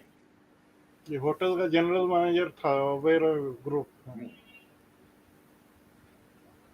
A graduate with economics honors from Delhi Shriram College of Chambers College of Chambers, Shriram college of commerce नामी कॉलेज है दिल्ली का एक। अच्छा, commerce. Bhattacharya reportedly met his wife while studying. He then joined the Oberoi group and became the general manager of the group's अरे क्या, hotel in Srinagar. हाँ तो bedsheet change करता था और प्लेट धुलवाता था, यही सब काम है वहाँ होटल में, और क्या। ये इम्पोर्टेंट है अच्छा, दादा ये काम। हिरन में। हाँ बोलिए। Taj Oberoi group hotel in Srinagar का मैनेजर था। श्रीनगर मैनेजर, श्रीनगर आप मैनेजर। सोच लो फिर श्रीनगर का बैकग्राउंड। अभी जिनको Ready column on Bhattacharya stated. पढ़ लो। Bhattacharya reportedly lost both parents while he was still young, and it brought him closer to his wife family and Vajpayee, who he referred to as Bappaji. His devotion was proven when he toured the nation with his father-in-law voluntarily in 1996. देखिए voluntarily लिख रहा है यहाँ, but was careful even then to ensure that none in the BJP could accuse him of mooching of his in-laws. मतलब BJP के लोग ये नहीं बोल पाए कि वो कुछ करवा रहा है, मतलब father-in-law को यूज करके। Appointed as an officer on special duty.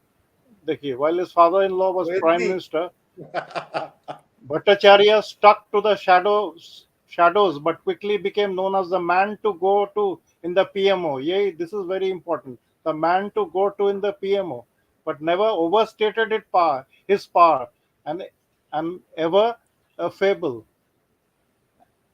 as the columnist noted.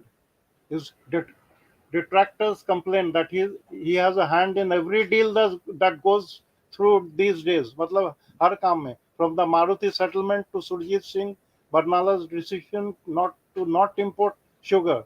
But most concede that such allegations are part of a smear campaign against his father-in-law. अरे जहाँ धुआं उठता कुछ तो है. Ranjan is more practical. Tell him this and he'll laugh and come up with 3 more allegations against him. There's also a rumor about him in some telecom scandal as well. How come you haven't heard that one? He'll ask and offer you some coffee at his office in Delhi's Greater Kailash. अरे मजूमदार, मैं तो वो जानता हूँ greater Kailash में जहाँ जिस बंगलों में इनकी जो कॉल गर्ल रहती थी, और ये बंदा जो है आराम से उनको पॉलिटिशियन के पास में और ब्यूरो के पास भेजता था। I know that address also. M block में ग्रेटर क्लास पार्ट 2 में, चितरंजन पार्क के पीछे। जी वो बंगाली एरिया है। हाँ,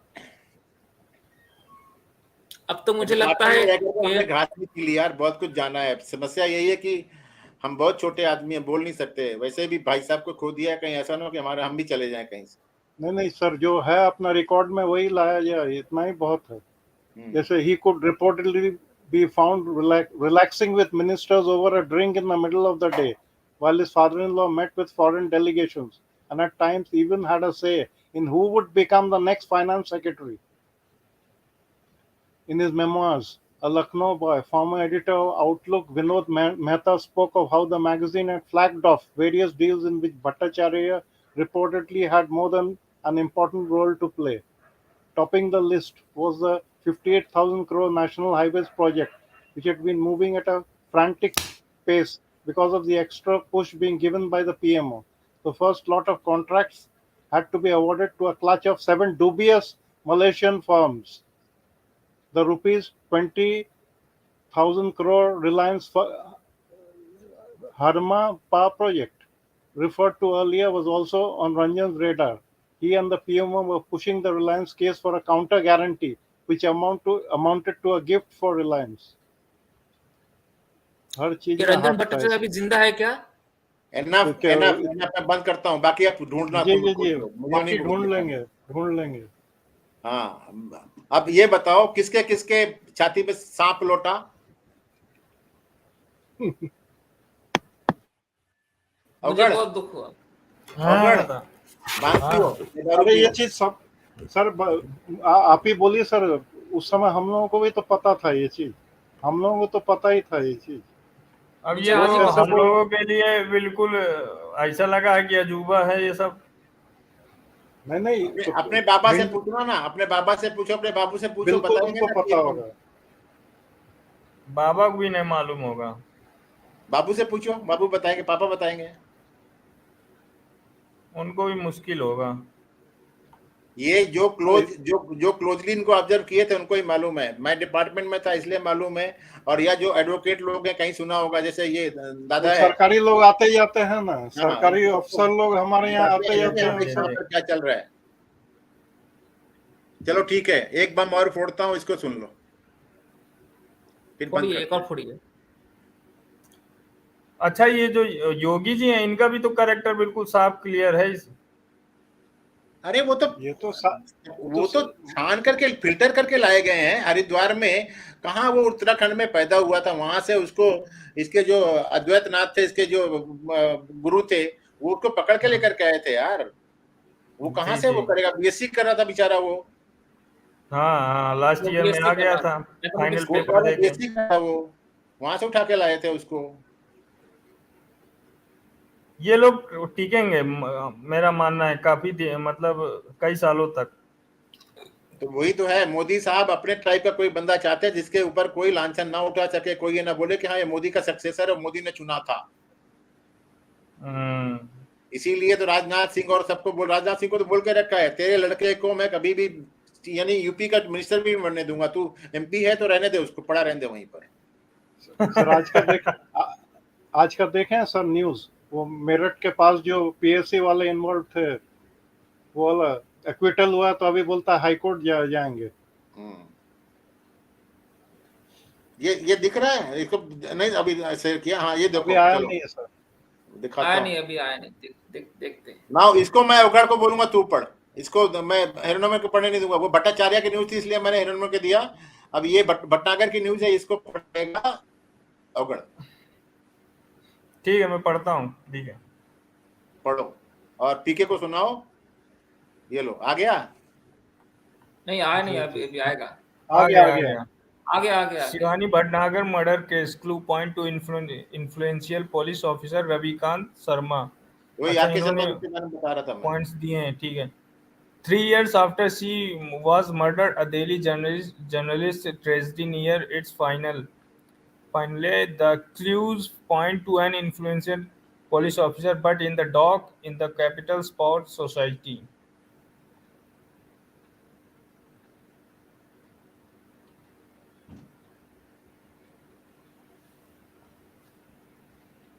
आ गया।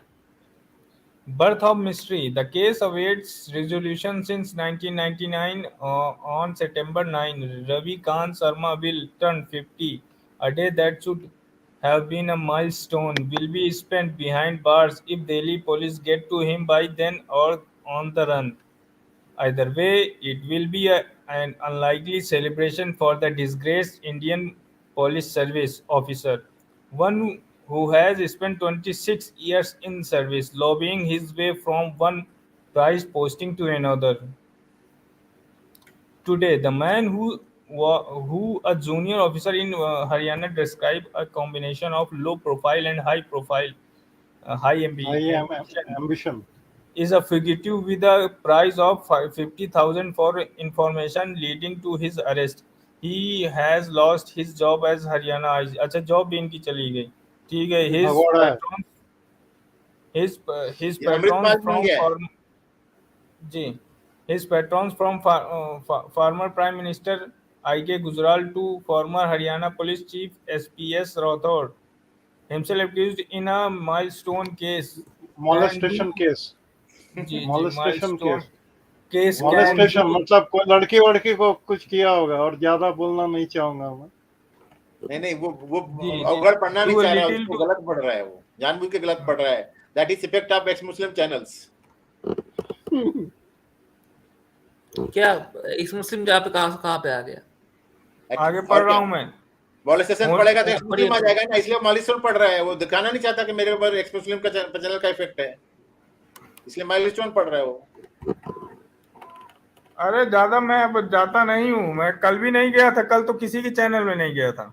ठीक है, आगे जाइए। पढ़ो, मैं मजाक कर रहा हूँ यार, चलो आगे पढ़ो। Only wife Madhu and daughter, Only wife Madhu and daughter Komal and Pragati put up a valiant, almost daily prime time show before TV cameras, defending him. दादा बहुत छोटा दिख रहा है। By time preventing the immediate postponing the inevitable, क्या लिखा है, inevitable.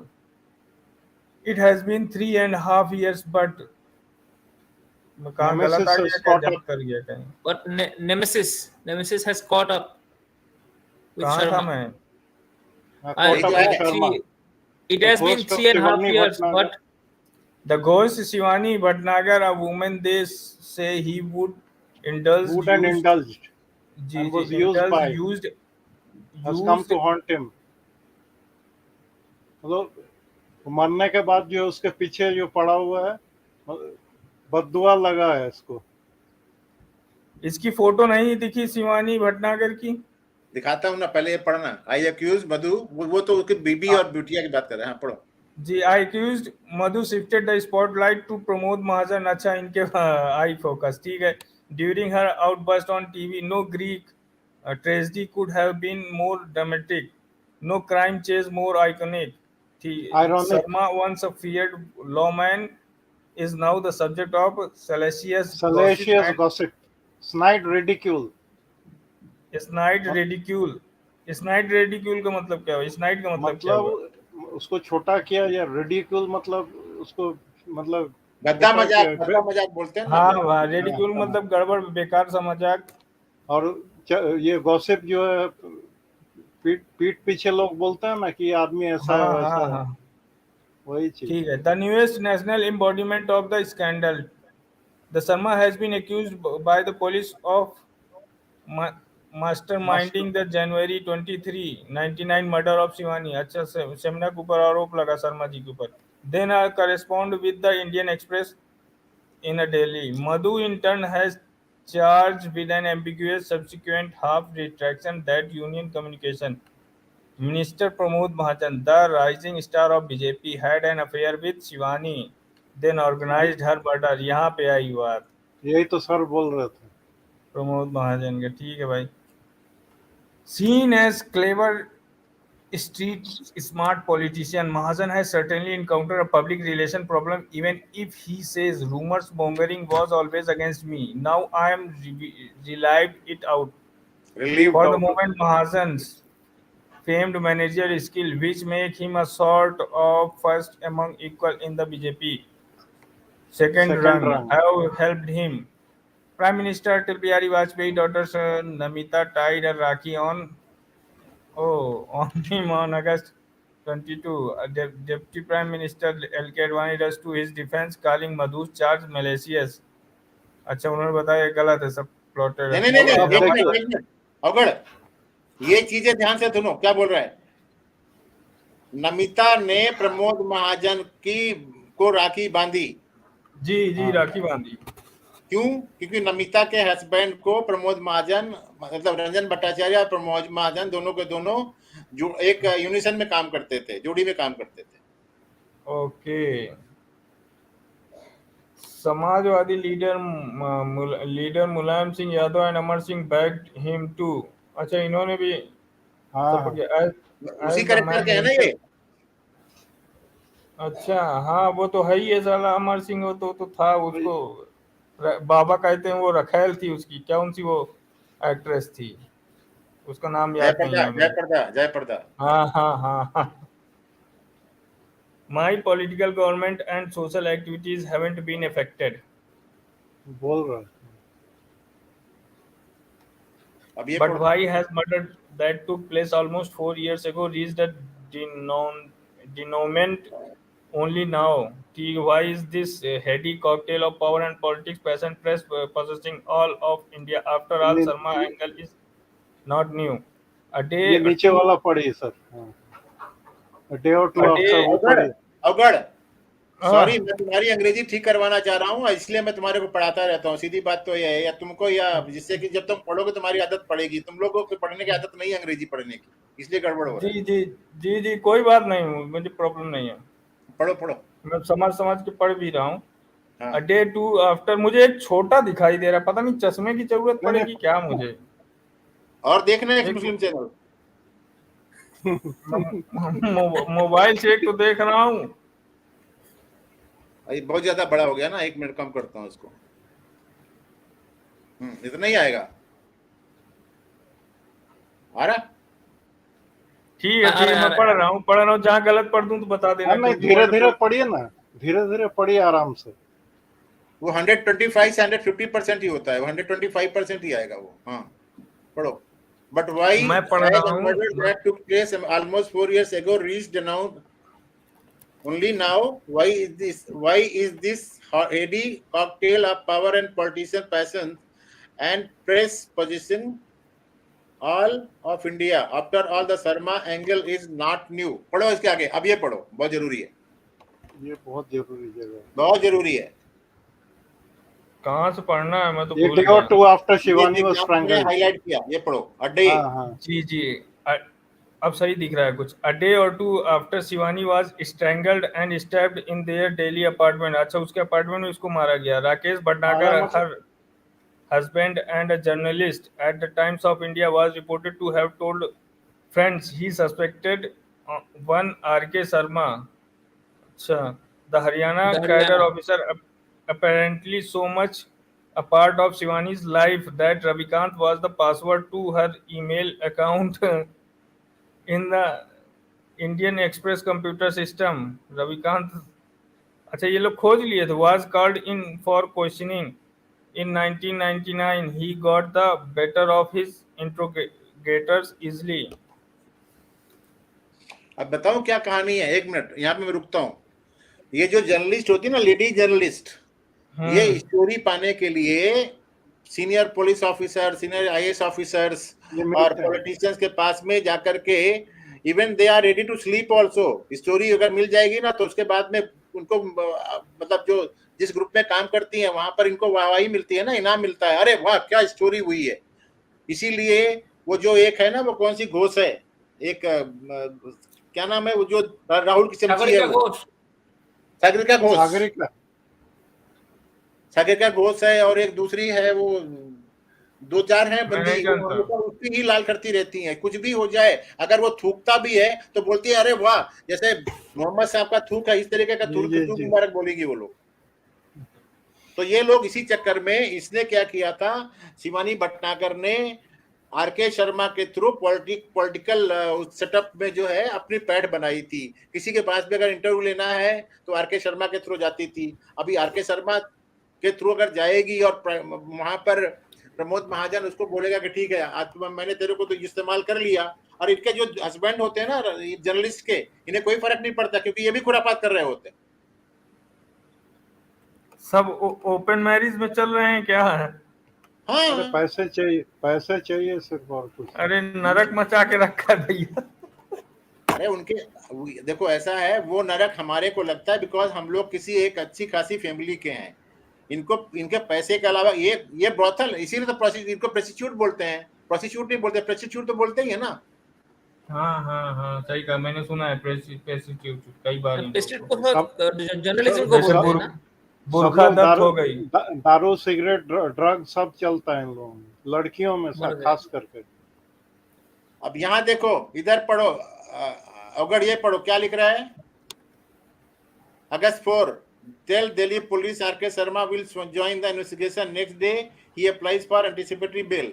August 8, accuses Home Ministry of framing her husband to protect. ये उसकी वाइफ बोल रही है। Wants to meet Prime Minister, ये उसकी वाइफ ही बोल रही है, to discuss high-level conspiracy. Next day, Sharma is due to rejoin duty. Does not join, नहीं करता है. Accuses Mahajan of murder. On 14th and 16th, police remand of 2 accused ends. ये RK Sharma की wife demand DNA test of Mahajan to test Shivani son paternity. ये paper में आया था sir, ये पेपर में ये वाला मैंने कहीं पे पढ़ा देखा था, ये वाला 21 अगस्त वाला बचपन में देखा था। आगे देखो, डीएनए टेस्ट कर। साला उसका हस्बैंड दलाल है साले। तो मैं ज्यादा कुछ बोल नहीं रहा हूँ, परंतु क्योंकि अगर मैं ज्यादा बोलूंगा मुंह से गाली निकल जाएगा। चित्रा त्रिपाठी का हस्बैंड भी तो साला बढ़िया दलाल है। वो बोलता है तेरा रास्ता अलग है, मेरा रास्ता अलग है, वो तू कहीं पर जा, मैं कहीं जाता हूँ, ये चलता है। वो आज तक मैंने चित्रा त्रिपाठी उसका कौन हस्बैंड है? नहीं, ये गोयल प्रोफेशन ही है, ऐसा है, जर्नलिज्म गोयल है प्रोफेशन शायद, जो है एकदम ऐसा ही है। कोई गोयल है, अच्छा, गोयल। और इसका अंजना ओम कश्यप का शायद हस्बैंड कहीं घूस लेते पाया गया था, मैंने सुना था, कहीं पढ़ा था। यार तू एक काम कर, एक बात सब कर ले, तुम क्या करते हो, एक सवाल फेंक करके तुम कहीं और लेके जाते हो, पहले से खत्म करो, अगर खत्म करना है, नहीं तो समझ सॉरी गए, बंद करूं? सॉरी, मैं पढ़ रहा हूँ। नहीं, मैं पढ़ता हूँ। पढ़ो हेरोन में पढ़ो फिर। आप परंतु आप छोड़े कहाँ पे थे? दिल्ली दिल्ली देन में। DCP Karnail Okay, Singh Delhi now DCP in Goa recalls Sharma's crime Colonel Singh now posted a Goa recall Sharma cookies attitude. Cocky attitude, cocky. Cocky attitude, अच्छा ये तो कॉकी तो वो गाली हो गया। पढ़ गाली हो गया, अपने जो समझता है गाली समझो, जिसको समझना नहीं आता गाली नहीं है, गाली नहीं है। हाँ ठीक है, फिर he never He never, cooperated वहाँ पे with क्या us. लिखा है दिख नहीं रहा। He never recall, I think. He never really मुझे भी नहीं really दिख रहा। cooperated with us. He never really cooperated with us, said Delhi Police Commissioner R.S. Gupta, dropping names. He even skipped the lie detected test and getting doctor to certify he had Nasal condition. nasal conditions. ये क्या है, मतलब अपने condition अरे दिखा नाक का के बीमारी है कर रहा भाई, था। और क्या है? अच्छा, नाक में देवर कुछ बीमारी नहीं, बीमारी का बहाना देके लाइट डिटेक्टर टेस्ट भाग स्किप कर गया। इवेट किया। There were other leads too. Marital discord for one, मतलब discord for one. It was वैवाहिक जीवन widely में believed that her friends and Shivani had a relationship with Sharma. She often spoke about, अरे किसके साथ किसका रिलेशनशिप है ये कोई हिसाब नहीं इसका, पढ़ते जाइए। अच्छा। In the summer of 1998, she went to London on a 3 months shivering journalism scholarship. Journalism scholarship, उसका नाम है स्कॉलरशिप का। अच्छा। She took time off to fly back to India at her own expenses. Okay. When colleagues asked her how she could afford it, she repeatedly said, I had a close friend in Air India who fixes ticket for me. उसका बाप का है ना, air India उसका बाप का है, free में देता है टिकट। उसका बाप का क्या एयर हो रहा है? इंडिया। लंदन से एयर इंडिया फ्लाइट से वापस आ रही है और बोल रही है कि एयर इंडिया में मेरा कोई दोस्त है जो मेरे को टिकट दिलवाता है। डंडी बोला ना, ज्यादा बोलूंगा तो मुंह से गाली निकल जाएगा। अब ये पढ़ लास्ट में क्या लिखा है, चल। Given the implied infidelity, suspect number 1, January 1999, was the husband.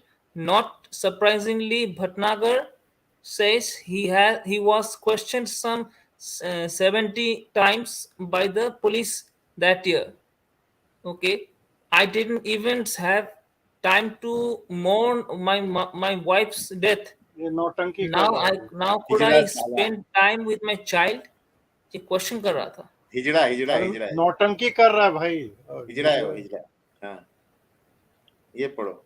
अच्छा, फिर पढ़ लेता हूँ। Somewhere deep in his heart, Bhatnagar believes Sharma used to use his clout, मतलब अपना जो ताकत है, use his clout influence to लगा है। bury the case. It came up for मुझे a भौरी review. देवी का केस याद आ गया। भौरी देवी तो शायद क्या कहते हैं उसका, लालन प्रसाद का वाइफ है ना। अरे पगले, भौरी देवी राजस्थान का महिपाल मदेरणा और भौरी देवी। अच्छा वो वाला, ठीक है। रबड़ी। हाँ, क्या बोल रहे हो?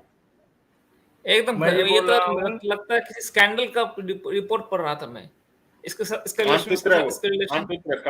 कामसूत्र है वो। वात्सायन का कामसूत्र है वो, वात्सायन का कामसूत्र है वो। हाँ, इसीलिए तुम बच्चे लोग बिगड़ ना जाओ, मैंने बंद कर दिया उसको। मैंने कहा आगे पढ़ना तुम अपने आप नेट में ढूंढ लेना, इतना बता दिया बहुत है। अरे ठीक है दादा, बस इतना पढ़ लिया, अब रात हो रही है, ये सब नहीं पढ़ना चाहिए, सो जरा जाएंगे। इसका लिंक दे दीजिएगा, जरा इसको लिंक दे दीजिएगा, वो कौन सा लिंक है? पढ़ाई के साथ रात दिन का क्या संबंध है? अरे तू क्या पढ़ेगा हीरोइन में?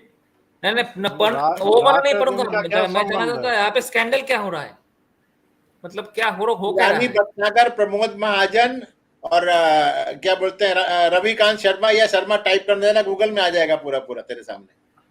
अच्छा ठीक है। पता नहीं थ्रीसम ये तो कौन सा एंगल बना रहे हो, हमें क्या मालूम करना, उसमें नहीं जाना है भाई साहब हीरोइन में। नहीं मुझे लगा यहाँ पे कोई करप्शन हो रहा है, क्योंकि मतलब अब रिलेशनशिप बना के कोई करप्शन काम कर रहा है लगता है। दो काम दिए हैं तुम्हारे को, एक तो तुम रंजन भट्टाचार्य के बारे में पढ़ लो पूरा जितना भी तुम्हारे को मिलता है आर्टिकल पढ़ लो, अटल बिहारी वाजपेयी का दामाद था। दूसरा शिवानी भटनागर के बारे में पढ़ लो, शिवानी भटनागर के प्रमोद महाजन के बारे में मालूम पड़ जाएगा। फिर ऑफलाइन हम लोग पूछेंगे फिर क्या पढ़े हो आप। हाँ ठीक है नहीं ऑफलाइन पूछेंगे, देख रहे हैं कि जिससे कि ये लोग वहां पर जाकर के फिर ना बैठे साहिल के चैनल में और वहां पर कि भैया थोड़ा सा देख लेते हैं, मुझे मोहम्मद साहब इधर घुमा रहे थे या उधर घुमा रहे थे, ये गड़बड़ करेंगे ना फिर ये लोग जाके।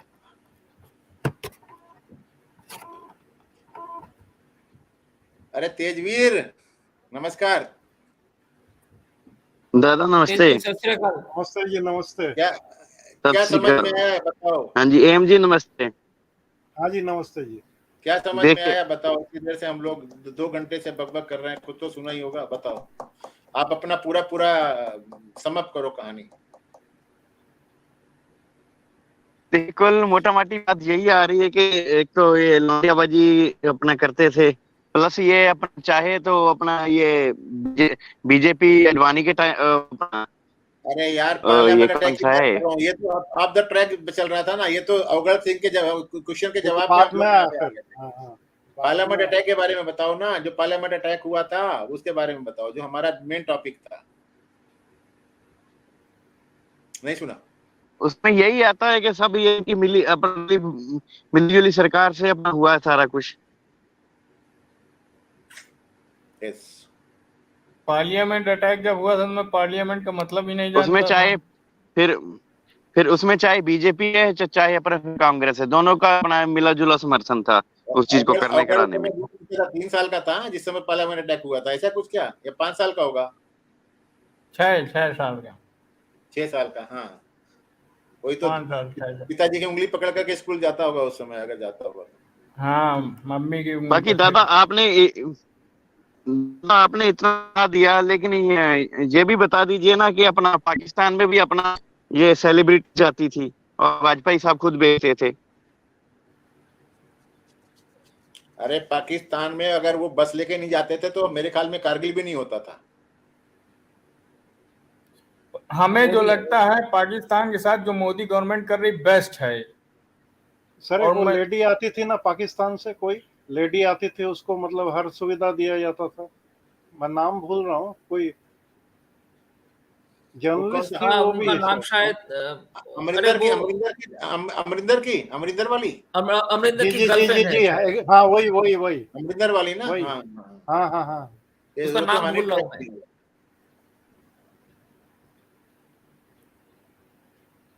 अगर जी तेजवीर जी नमस्कार। कुछ अभी अपना है पाकिस्तान में अपना करते थे, उनकी डिमांड थी अपना मुशर्रफ साहब पास। जी मेरे मुंह से तो माँ बहन की गालियां निकल रही हैं। ऐसे राजनेता कैसे बन जाते हैं भाई साहब? ऑफलाइन में दीजिए ना फिर गाली। अभी दीजिएगा तो लोग सुन रहे होंगे ना। नहीं सर, मैं गाली देता ही नहीं हूँ, इसलिए तो मुझे प्रॉब्लम हो रही थी, क्योंकि मुझे जहाँ देना होता है देना, जहाँ नहीं भाई साहब मैं सीधा नहीं हूँ, मैं दे देता हूँ। मैं जहाँ पे नहीं मैं सीधा साधा पकड़ना होता है तो वहाँ मैं थप्पड़ जड़ देता हूँ। नहीं मैं भी तो सीधा ही लगता हूँ ना, जहाँ जैसा जरूरत होता है वैसा ही होता हूँ। जी बिल्कुल एम साहब, ऐसा ही करना चाहिए। नहीं वो वही पेड़ पहले काटा जाता है जो बहुत सीधा होता है, कहते हैं भाई इसी काटो, इसी की फर्नीचर बहुत बढ़िया बनेगी। ये मुझे बाबा ने सिखाया है मेरे। जी तो और क्या? अभी बोल मैं जातिवादी फैलाऊंगा, अगर असली ठाकुर होगा तो वही बोलेगा ना।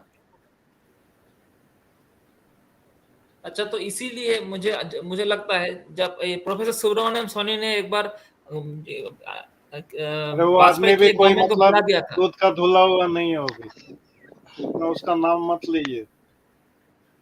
पढ़ रहे हो? क्यों? आप दिखाइए। How Morarji Desai help Pakistan to become a nuclear state. हाँ, ये मैंने थ्योरी कहीं पे पढ़ी थी, इन्होंने बता दिया था। एक नंबर हरामी कहूटा में क्या चल रहा है।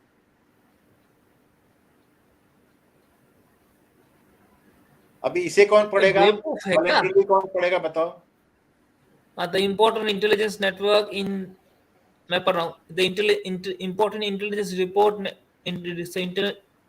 एक काम कर, पहले तो इंटेलिजेंस पेपर में नेटवर्क लिख इन द ले आर्टिकल का नाम इंटर-स्टेट क्या है। रिलेशन।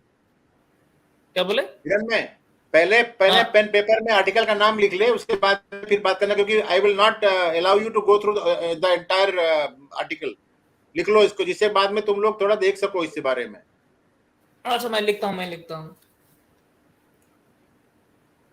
आर्टिकल की हेडलाइन दिखाओ। हेडलाइंस तो डेली है, तो डेली दादा डेली ये हम लोग मान, क्यों दादा ये गया daily,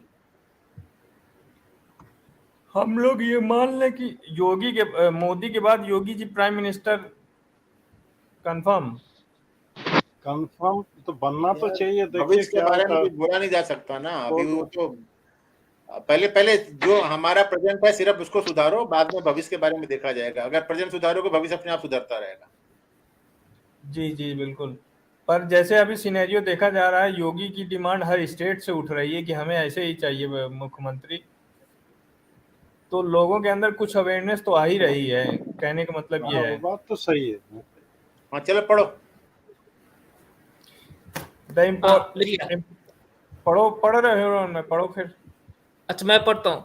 The importance of intelligence network in interstate relations, particularly between rivals nations, is again being underlined with deadly revelations of Kargil war by former Pakistan President Parvez Musharraf and his country actually did in on what that his episode country actually 15. did. तो ये episode 15 क्या है? भाई अगर तुम advocate बने ना, तुम्हारे को जज ना जूता खितार के मारेगा पकड़ करके, बिकॉज तुम बराबर वर्ड को नहीं पढ़ पा रहे हो, वो समझ नहीं पाएगा, वो चिढ़ जाएगा फिर बाद में। तो एटलीस्ट क्या बोलते हैं, इंप्रूव योर रीडिंग हैबिट। रुको मैं थोड़ा सा सही करता हूँ। हिरोनमय भाई, आप वो जो लिंक है ना जो मैंने कमेंट में डाला है उसको क्लिक करो, दूसरे टैब में खुल जाएगा, पढ़ो वहां, ठीक है? नहीं, यहाँ पे ठीक मतलब मैं ठीक ठाक पढ़ पा रहा हूँ। मैं ये पढ़ लेता हूँ, रुक जाओ, काम मैं छोड़ा था। एक तो इसको छोटा छोटा दिखाई दे रहा होगा ना। हाँ, इसीलिए नहीं, मैं पढ़ सकता हूँ, मेरी आंखों में उतना प्रॉब्लम नहीं है।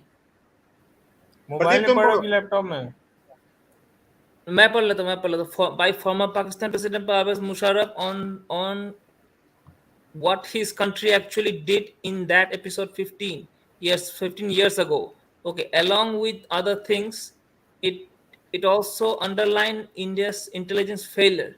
But there is the episode that happened 37 years ago between the two countries that will remain a dark spot on the nation's national security as well as history of the world spy networks.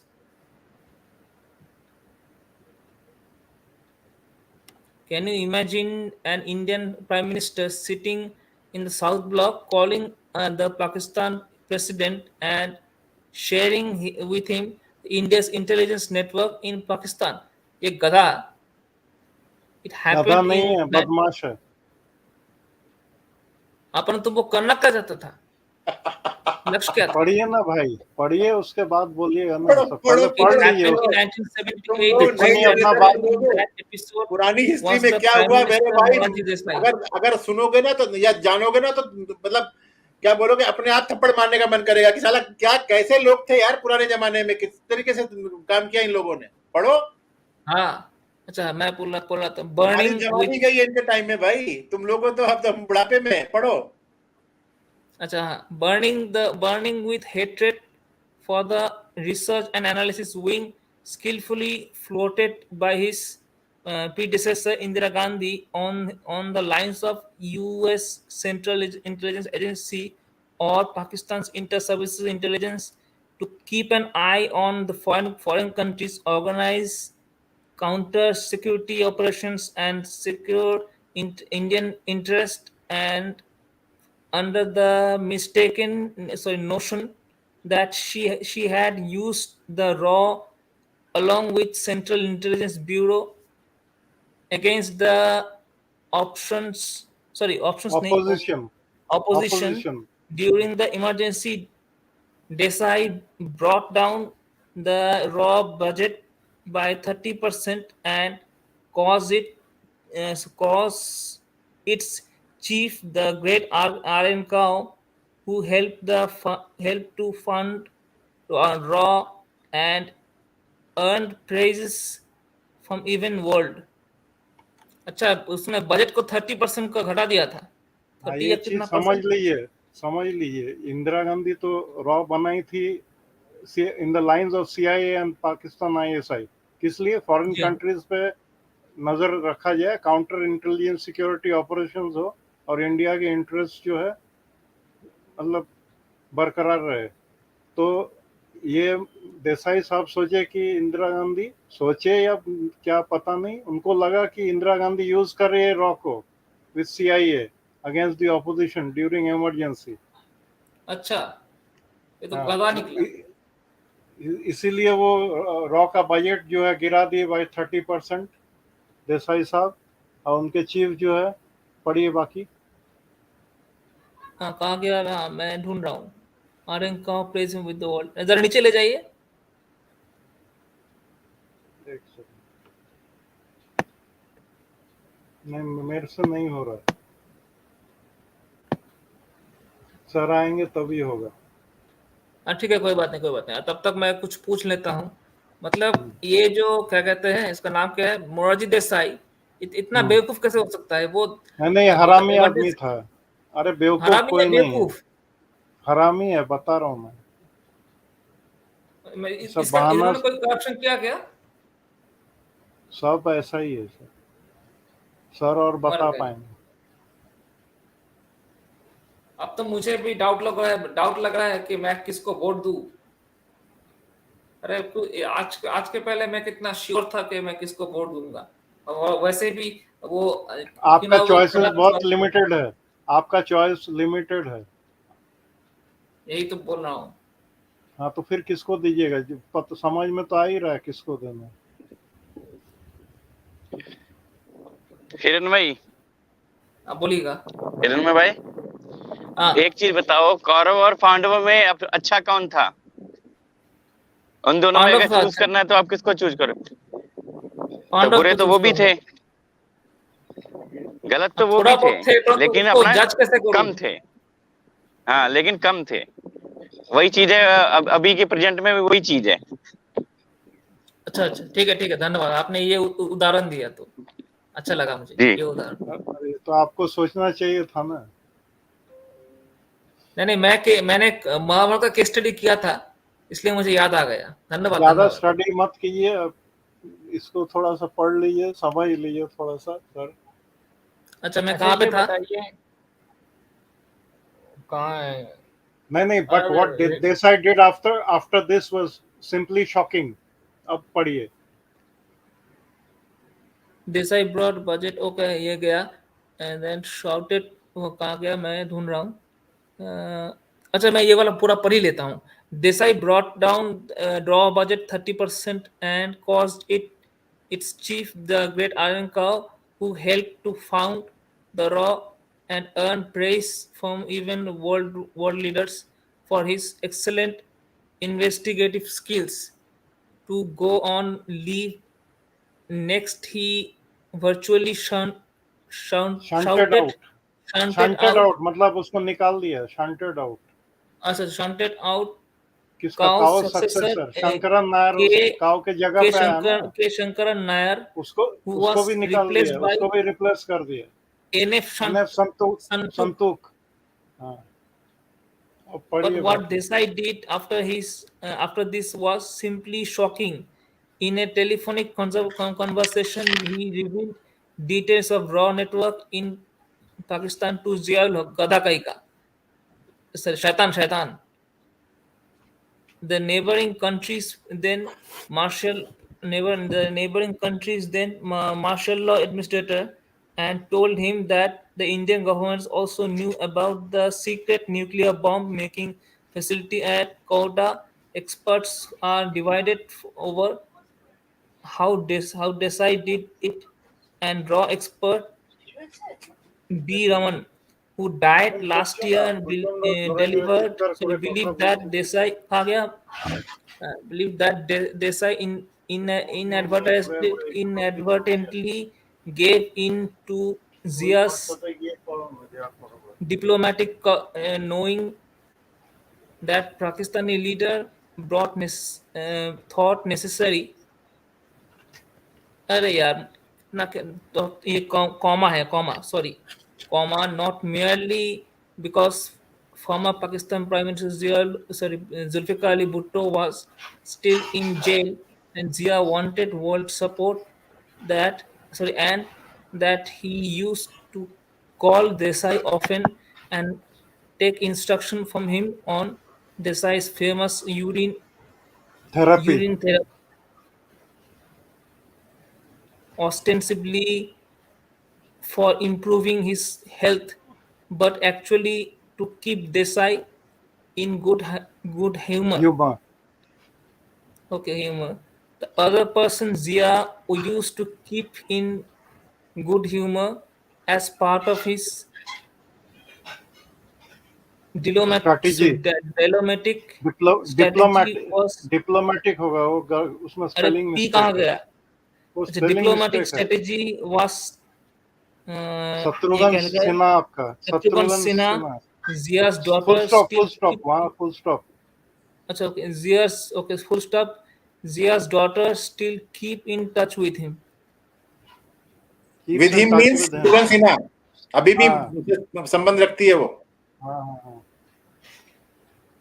अब ये पढ़ो। The overview is that Desai as a farm guardian believed that Gandhian अरे यार Gandhian nonsense, इसका नाम मेरे सामने क्यों ले लिया? Gandhian believed that truthfulness with neighbors was a must in keeping with Gandhian philosophy. In a case, the result were distorters. जहाँ फुल स्टॉप होगा सर थोड़ा वहाँ पॉज कीजिएगा, फुल स्टॉप जहाँ वहाँ पॉज कीजिएगा। अब बहुत ठीक है, कोई बात नहीं, मैं ठीक से देखूंगा। ये लिखा है disasters as the fox-like Zia uprooted the entire raw network in Pakistan soon after Desai's revelation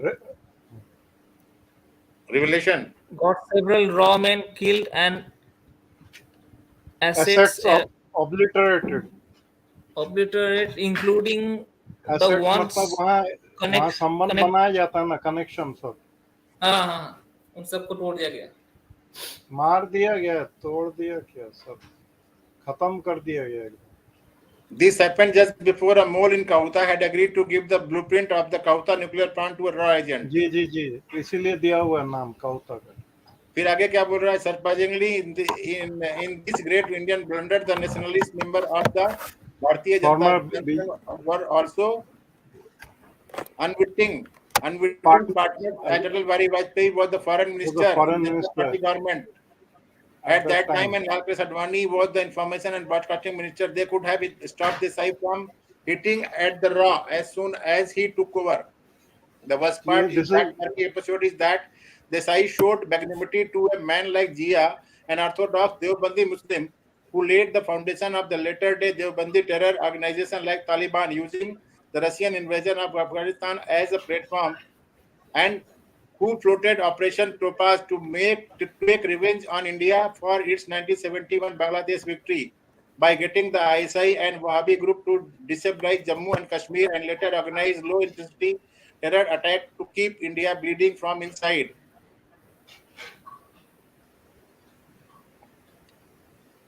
The sad Indian story began just before Indira Gandhi lost in 1977 polls in the Janata Party to the Janata Party, when a raw agent was given the task of finding out if Kahuta was the place where Pakistan nuclear bomb was being developed, as reports suggested. The skillful agent, सुन लो अब ये बहुत important है. The skillful agent sent a contract to a hair cutting salon next to the Kahuta facility. He picked up some hair sample from the place where the Kahuta scientists used to frequent. The scientific testing of the sample revealed the presence of high radiation and bomb grade uranium, thus confirming the Ra's worst fear. Next, the agent found a mole in the Kahuta plant who was willing to obtain a blueprint of Pakistani nuclear project in exchange for a bribe. The Ra rule book, since the time Indira Gandhi floated it, stipulated that any underhand money is to be given by the Ra in a foreign currency was to have the consent of the Prime Minister, as it involved foreign exchange regulation. Accordingly, when Sontuk went to Desai for permission, he refused it on the plea that it was wrong to meddle in the internal affair of a neighboring state. Reportedly, Sontuk, a Gujarati-speaking Parsi, tried to explain to Desai the importance of the operation purely in terms of the national security, but Desai remained unmoved.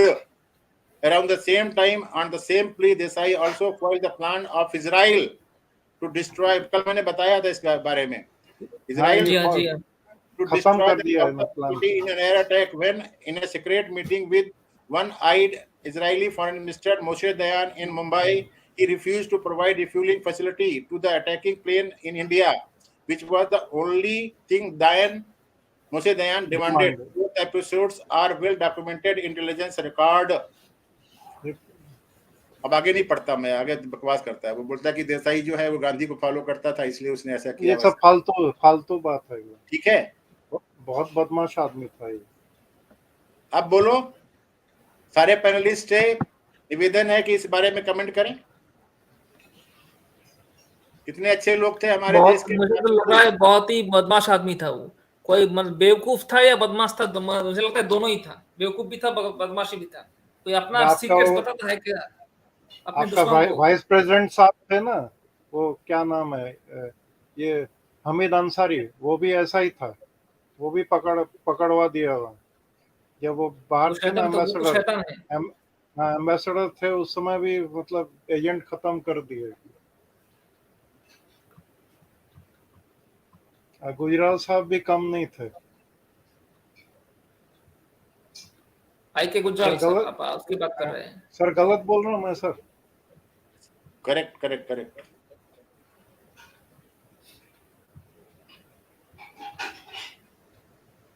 ये मोरारजी देसाई अभी जिंदा है क्या? हाँ, मर गए. देखता हूँ, मैं खुद ही चेक कर लेता हूँ. मुंबई में है. पेशाब पी रहा है ना अपना, पेशाब अपना पी रहा है ना. देखिए, आपको भी जीना ज्यादा तो पेशाब पीते रहो.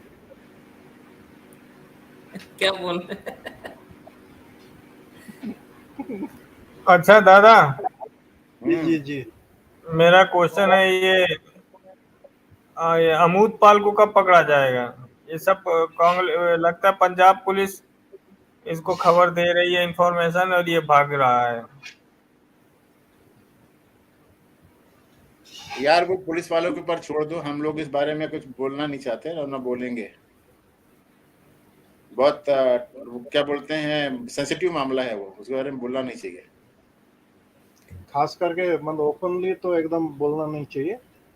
कोर्ट तक जाने दीजिए, फिर सर जरूर कुछ बोलेंगे. जो हो रहा होने दो, बाद में तो पता चल ही जाएगा. होने दो. हो सकता है कि पुलिस वालों की और इंटेलिजेंस एजेंसी कोई स्ट्रेटजी हो, उसको पूरा एक्सपोज करना हो. आप बताए थे सर, कुछ भी नहीं कह सकते. अभी मत कि बोलिए क्या सर पता कुछ। क्या स्ट्रैटेजी कौन लगा रहा है। अभी कुछ सर मत बोलिए, कोर्ट और तक दूसरा जाने क्वेश्चन, दीजिए फिर। जी जी जी बोले सर। दूसरा क्वेश्चन ये दादा कि 20 साल, अभी 20 साल इंडिया का फ्यूचर कैसा है? पहले ये वीडियो देख, उसके बाद में बात करते हैं। अभी वो आगे मत जाओ, एक वीडियो देखो। दादा कहते हो पाकिस्तान न्यूक्लियर प्लांट के बारे में एक वीडियो मैंने ढूंढा हुआ है, देखो इसको कैसे होता है। पता नहीं मेरे ऊपर स्ट्राइक आएगी कि नहीं आएगी, लेकिन मैं चलाता हूँ for the interest of my viewer. थोड़ा सा चला दीजिएगा sir.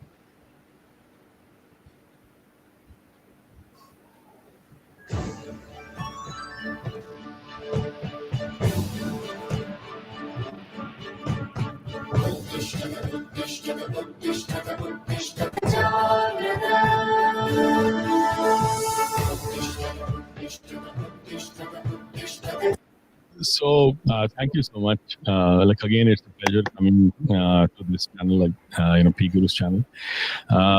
So the story goes actually earlier than that. एक काम करें क्या, So it इसकी आवाज starts क्या with रहो, मैं A.Q. इसको बंद Khan, कर but देता हूँ, तो आवाज let me introduce another character which nobody has talked about, except for very few people who have been researching this thing, and that person was Richard Barlow. So we'll come to this. Sir थोड़ा सा pause कीजिए sir. एक बात बोलूं मैं, आप audio चला दीजिए, वीडियो मत चलाइए, ऑडियो चला दीजिए। हाँ वही सुन रहा हूँ। हाँ मुझे तो ठीक ठीक सुनाई दे रहा था। ठीक है ना, ऑडियो बुक सुन लेंगे हम।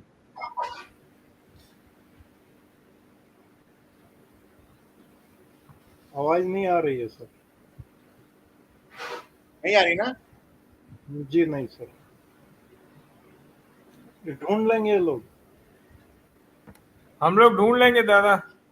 एक मिनट मैं एक काम करता हूँ, ये कर देता हूँ, देखिए क्या करता है। चलो ठीक है, नहीं गाना जरूरी है ये।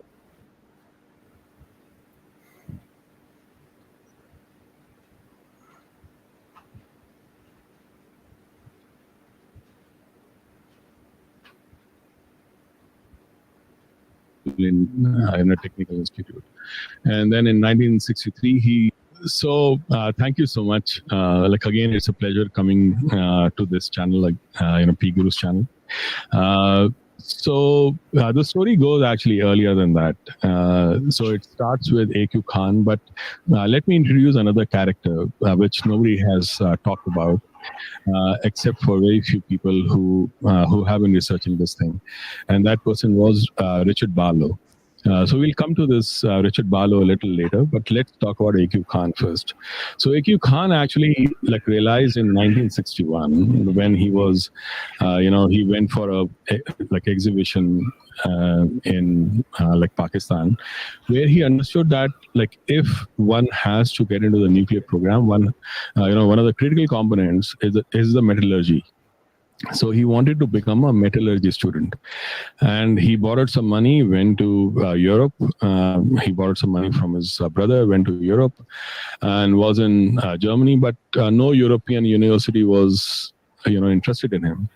And then in 1962, he met his future wife, Henny Donkers or Hedrina Donkers, and who was actually a South African with Dutch parents. He was in Holland at that time.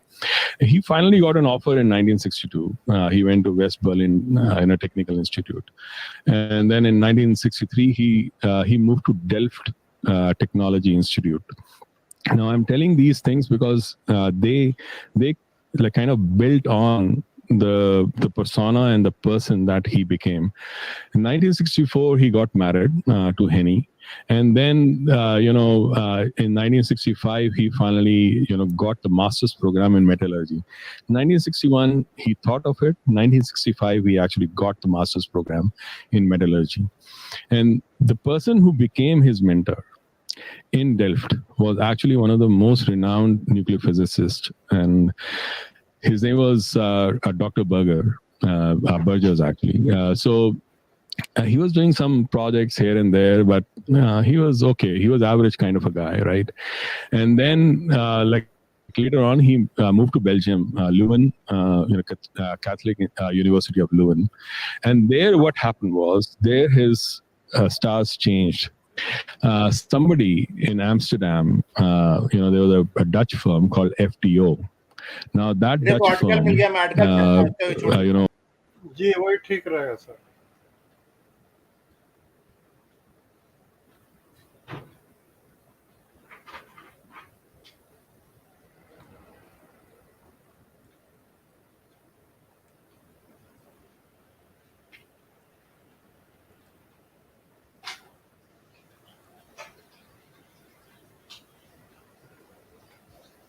How Pakistan got its nuclear arsenal.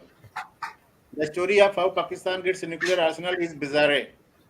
Powerful politicians made decisions that will one day jeopardize this planet. For unbridled power has been handed to ideological extremists. A detailed expose.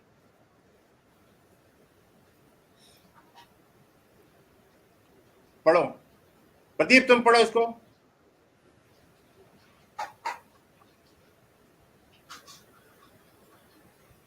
कौन सा वाला article का headline दिखाओ. अरे यही तो है, ये लो. अरे नीचे है ना, एन इनकैंडिसेंट. ये अपने लैपटॉप में खोल के पढ़ेगा, ऐसा लगता है. चलो तब तक तुम खोलते हो, मैं पढ़ता हूँ. An incandescent column of smoke and flame as bright as 10,000 sun rose in all the splendor. It was an unknown weapon, an iron thunderbolt, a gigantic messenger of death, which reduced to ashes the entire race of the Vishnus and the Andhakas. The corpses were so burned as to unrecognizable. Their hair and nails fell out. Pottery broke without apparent cause, and the bird turned white. After a few hours, all foodstuffs were infected. To escape from this fire, the soldiers threw themselves in the streams to wash themselves and their equipment. This is how the impact of Brahmastra has been described in the Puranas. The imagery of that weapon is really similar to the impact of nuclear weapon. Its use and responsibility of one who possessed was a serious matter. Very few had the ability, and it required a lot of effort. Its sharing was done under very strict code. When the power to destroy is so used, then such a weapon should never be shared with one who looks the world as a place of ideological revenge. Worse, you accentuate the quality while you provide him with ability to destroy the world. Why? For what? The story of how Pakistan got its nuclear arsenal is bizarre. No sane mind can even wrap around the decision made by some powerful men and women in their swagger of power. Decision that will one day threaten the human race itself. Richard Barlow had won the CIA. मिल गया प्रदीप? हाँ मिल गया. Richard Barlow had won the CIA's Exceptional Accomplishment Award in 1988 and was a senior member of the Counter-Proliferation Desk at the Central Intelligence Agency. Today he lives in Taylor in Montana, a jobless, destitute. America में जो jobless रहते हैं वो container के अंदर रहते हैं. Container है मोंटाना में, कंटेनर के अंदर रहता है बेचारा. ये CIA का वो था, ऑफिसर था. आगे पढ़ो. The story of how Pakistan got its nuclear plan and how the American presidents and state departments helped them with it is best told through the life story of one man, Richard Barlow. A.Q. Khan, chief and swindler, takes shape. We'll come back to him in a bit, but let's first talk about another man, A.Q. Khan. Khan was born in Bhopal, India, 1936. He was one of the 7 children, the son of a schoolmaster. अच्छा ये भी वो principal का बेटा था एक, ये school master का बेटा था. He was arrested in 2004 for selling nuclear secrets. The father of Pakistan's atomic bomb was freed in 2009 after 5 years. During those 5 years, he lived in his plush villa in Islamabad. In 1931, Khan went to see a public exhibition on Eisenhower's Atoms for Peace Vision, which है ये वाला भी हिसाब किताब होता है. It dawned on him there that metallurgy was the key to a nuclear program. Pakistan had no metallurgy industry or specialization as such. So he pushed to get into European university. He borrowed some money from his brother in Karachi and went to stay in a distant cousin in Düsseldorf. No European university was interested in him. It was in January 1962 that he visited Holland, Holland जो कि आज Netherlands है, and The Hague. And at that time he came across Hendrina Donkers or Henny, a young girl from South Africa with Dutch parents at a post office. In September 1962, he got an offer from the West Berlin Technical University basically to attend a few introductory lectures in metrology. Henny was to join him there as well. In September 1963, Khan and Henny moved to Holland, and he moved to a course as Delft Technological University. In early 1964, A.Q. Khan, 27 years he was at that time, and Henry, 21 years, married each other at the Pakistan embassy at The Hague. The first secretary Jamiluddin Hassan conducted the ceremony. Ambassador Qudratullah Sahab was the witness. During the days, one of his classmates, Henk Slebos, became a good friend of his. He would later help Khan with equipment for Pakistan's nuclear program. Finally, in 1965, Khan was accepted as DEFT for Minister's Program in Metrology. Master's Program in Metrology. He got lucky when he internationally renowned nuclear physicist Professor Dr. W.G. Burgers became Khan's mentor. Khan did a lot of small projects under him. He was just average, neither good nor bad. He and Henry, however, returned to Pakistan briefly in September 1965 and then came back to Europe in 1968 when Khan won a research scholarship to the Catholic University of Leuven in Flanders. The seeds for whatever Khan ji Flanders Belgium में है ना sir? हाँ वही आगे पढ़ो. हाँ वही है. The seeds for whatever Khan did later with the Pakistani nuclear program were sown during these days at Delft and Leuven. He made contacts that he would harvest later. In March 1972, an Amsterdam-based Dutch firm named FDO asked Khan's mentor at Leuven, Professor Barbers, for a metallurgist who could be a technical translator as well. The role did not need an expert metallurgist, just superficial knowledge was enough. एक minute. Amsterdam से Belgium की capital Brussels का रास्ता सिर्फ 4 घंटे का by road है. बिल्कुल सब लैंडलॉक कंट्रीज हैं ये. अरे ये कितना एवरेज आदमी था सर, ये देखिए बहुत एकदम एवरेज आदमी था. हाँ मतलब मेट्रोलॉजिस्ट भी नहीं था. वेरी इंपॉर्टेंट, बहुत पढ़ो इसको, आगे बहुत कुछ है इसमें. Khan started his new job in May 1972. Look at A.Q. Khan's luck when he landed at FDO. FDO would supply parts and export knowledge to Ultra Centrifuge Netherlands, UCN short में. UCN was the Dutch partner of Urenco, a uranium enrichment consortium. On May 8, 1972, within a week of joining FDO, Khan visited the advanced UCN enrichment facility in Almelo. He wanted to become familiar with the Urenco centrifuge operations and information about his work on the strengthening of metal centrifuge operations. Source: A.Q. Khan Nuclear Chronology, Carnegie Endowment.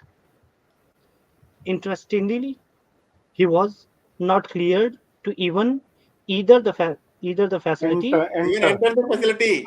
He was not cleared to even enter the facility, but his superiors consented. It was at this time the Dutch intelligence became suspicious of him because of his actions.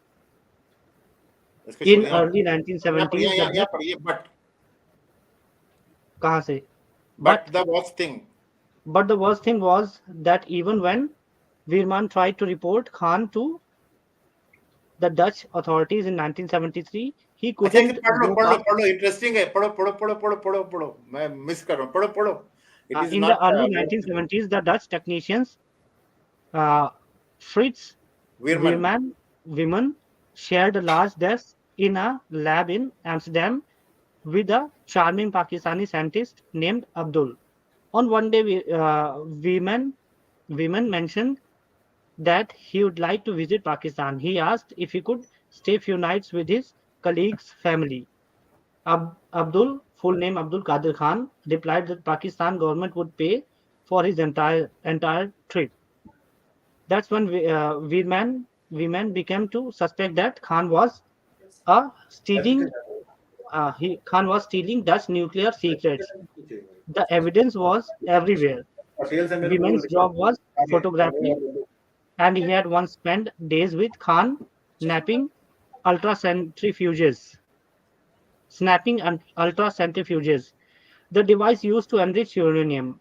He saw drawings of centrifuge as classified reports lying around Khan's living room, and he says Khan once confided that his large gold ring was my pocket money for if I ever need to leave somewhere quickly. But the worst thing was that even when women tried to report Khan to Dutch authorities in 1973, he couldn't go past secretly. Meanwhile, in Islamabad and the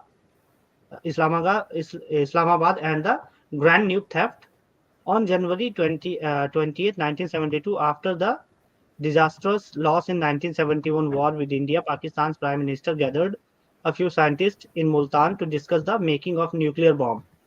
When he asked how long it will take, most scientists said 5 years. Some young ones said 3 years. Nothing came about in next 2 years. Ultimately, in 1974, Bhutto sent for Khan. He was in Holland. Pakistan's ambassador, J.G. Kharas, took it personally.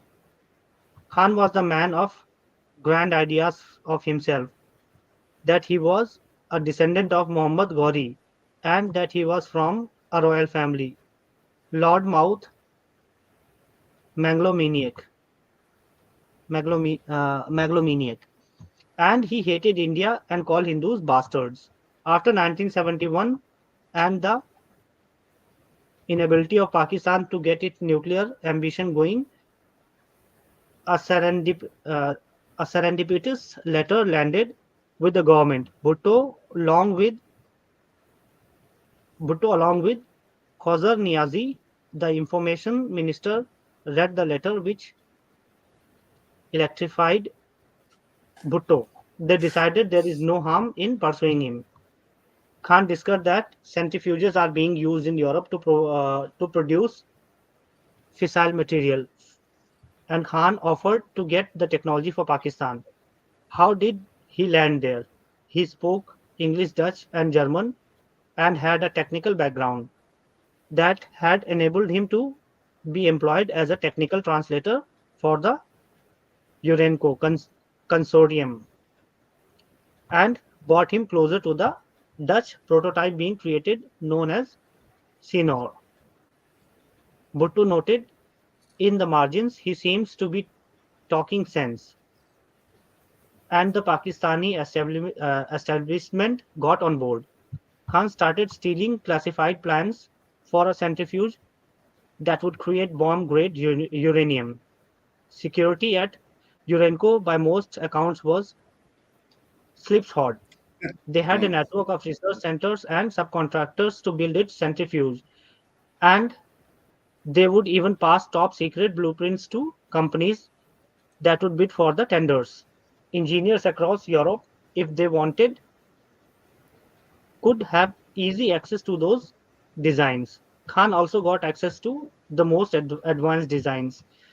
When Urenco achieved uranium critical mass at a fraction of a cost that the US had been able to do, Khan knew he had hit the jackpot.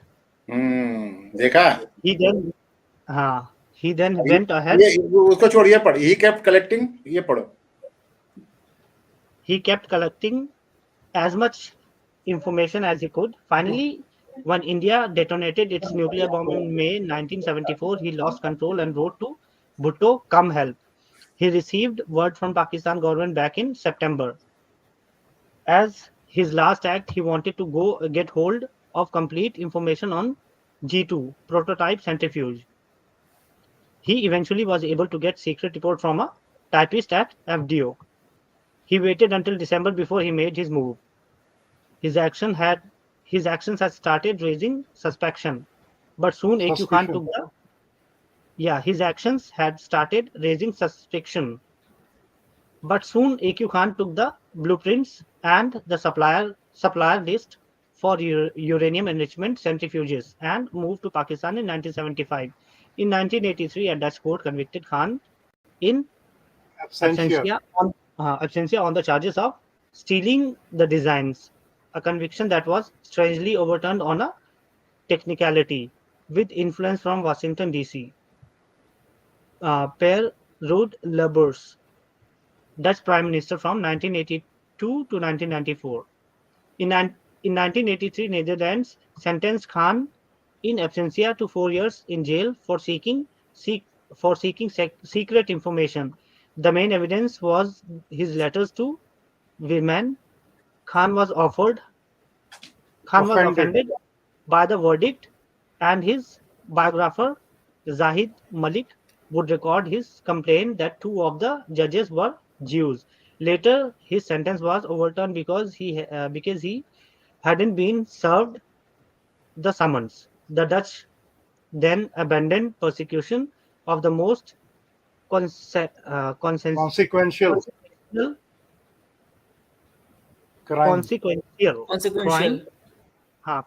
crime committed on their territory since the Second World War.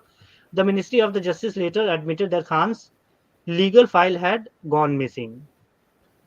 Lubbers, who became Prime Minister in 1982, wanted Khan arrested, but he was told to leave it to the intelligence services. Looking back, he told the Argos radio show, "The last word in Washington. There is no doubt they knew everything. The last word is Washington. There is no doubt they knew everything, heard everything. There is an open line between the Hague and Washington. It was very dumb." Khan was allowed to return to the Netherlands repeatedly, including the visit to his dying father-in-law in 1992. That is how AQ Khan's empire of nuclear technology started, and the foundation of his proverbial nuke bazaar was laid, thanks to Washington's active participation. अब Barlow की कहानी आती है, Barlow का पढ़ो. Barlow's shocking findings. Long before Putin insulted and compromised its integrity and security of the US, as Democrats would have to believe today, Pakistan had made it their national sport.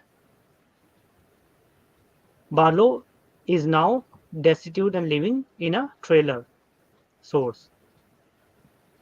So said Daniel Bryan, Executive Director of the Project on Government Oversight, POGO, in the congressional hearing in June 2009. Now, who is this Barlow? The name Richard Barlow, once upon a time, he was a rising star and a decorated analyst, CIA's exceptional Accomplishment Award in 1988 in CIA. His greatest mistake. He went after Pakistan's nuclear program and the progress Pak had made in getting all the components from the US and Europe right under the nose of those administrations. Worse, all this was accomplished with the active collaboration of Ronald Reagan's government. Important ये बहुत important है, ये बहुत important है।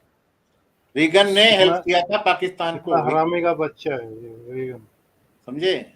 Actor को बनाइएगा ऐसा ही हो। आगे पढ़ो। You should be thankful to me for providing all these documents. कहाँ से Yes, sir. Yes, sir. The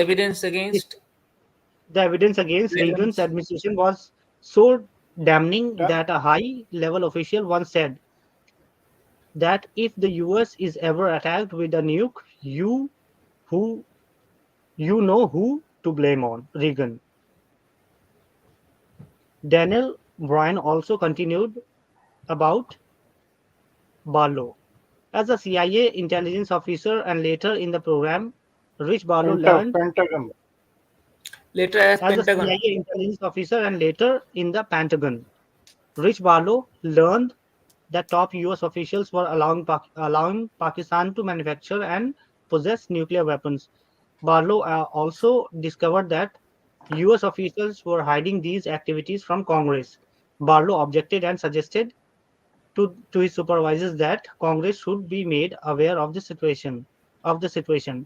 He was fired. Source: US dam allowed Pak to acquire admin administration admin short में लिखा हुआ। हाँ, US administration allowed Pakistan to acquire nuke tech. Times of India. हाँ, ये short में है admin. Admin भी पूरा ढंग से नहीं लिखा, ADMN लिखा हुआ।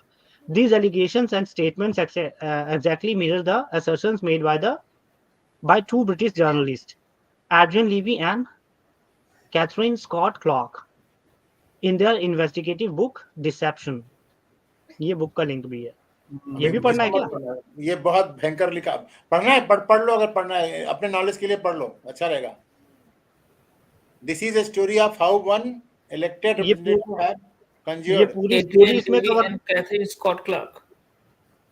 दादा ये पूरी स्टोरी इसमें कवर करी गई है इस वाली बुक के अंदर, या सिर्फ उतना नहीं, पूरा स्टोरी है। इसने इसको लिखा नहीं है कहीं पर, इसने सिर्फ उसका रेफरेंस दिया है और काफी कुछ लिखा है इसके अंदर डिसेप्शन में। नहीं तो वो तो डिसेप्शन है ना, ये रहा बुक का कवर। इस बुक को खरीद लेंगे बाद में। नहीं पढ़ो तो तुम तो खरीद लोगे, लेकिन बाकी क्या करेंगे? पढ़ो तो जो सुन रहे हैं उनका क्या होगा?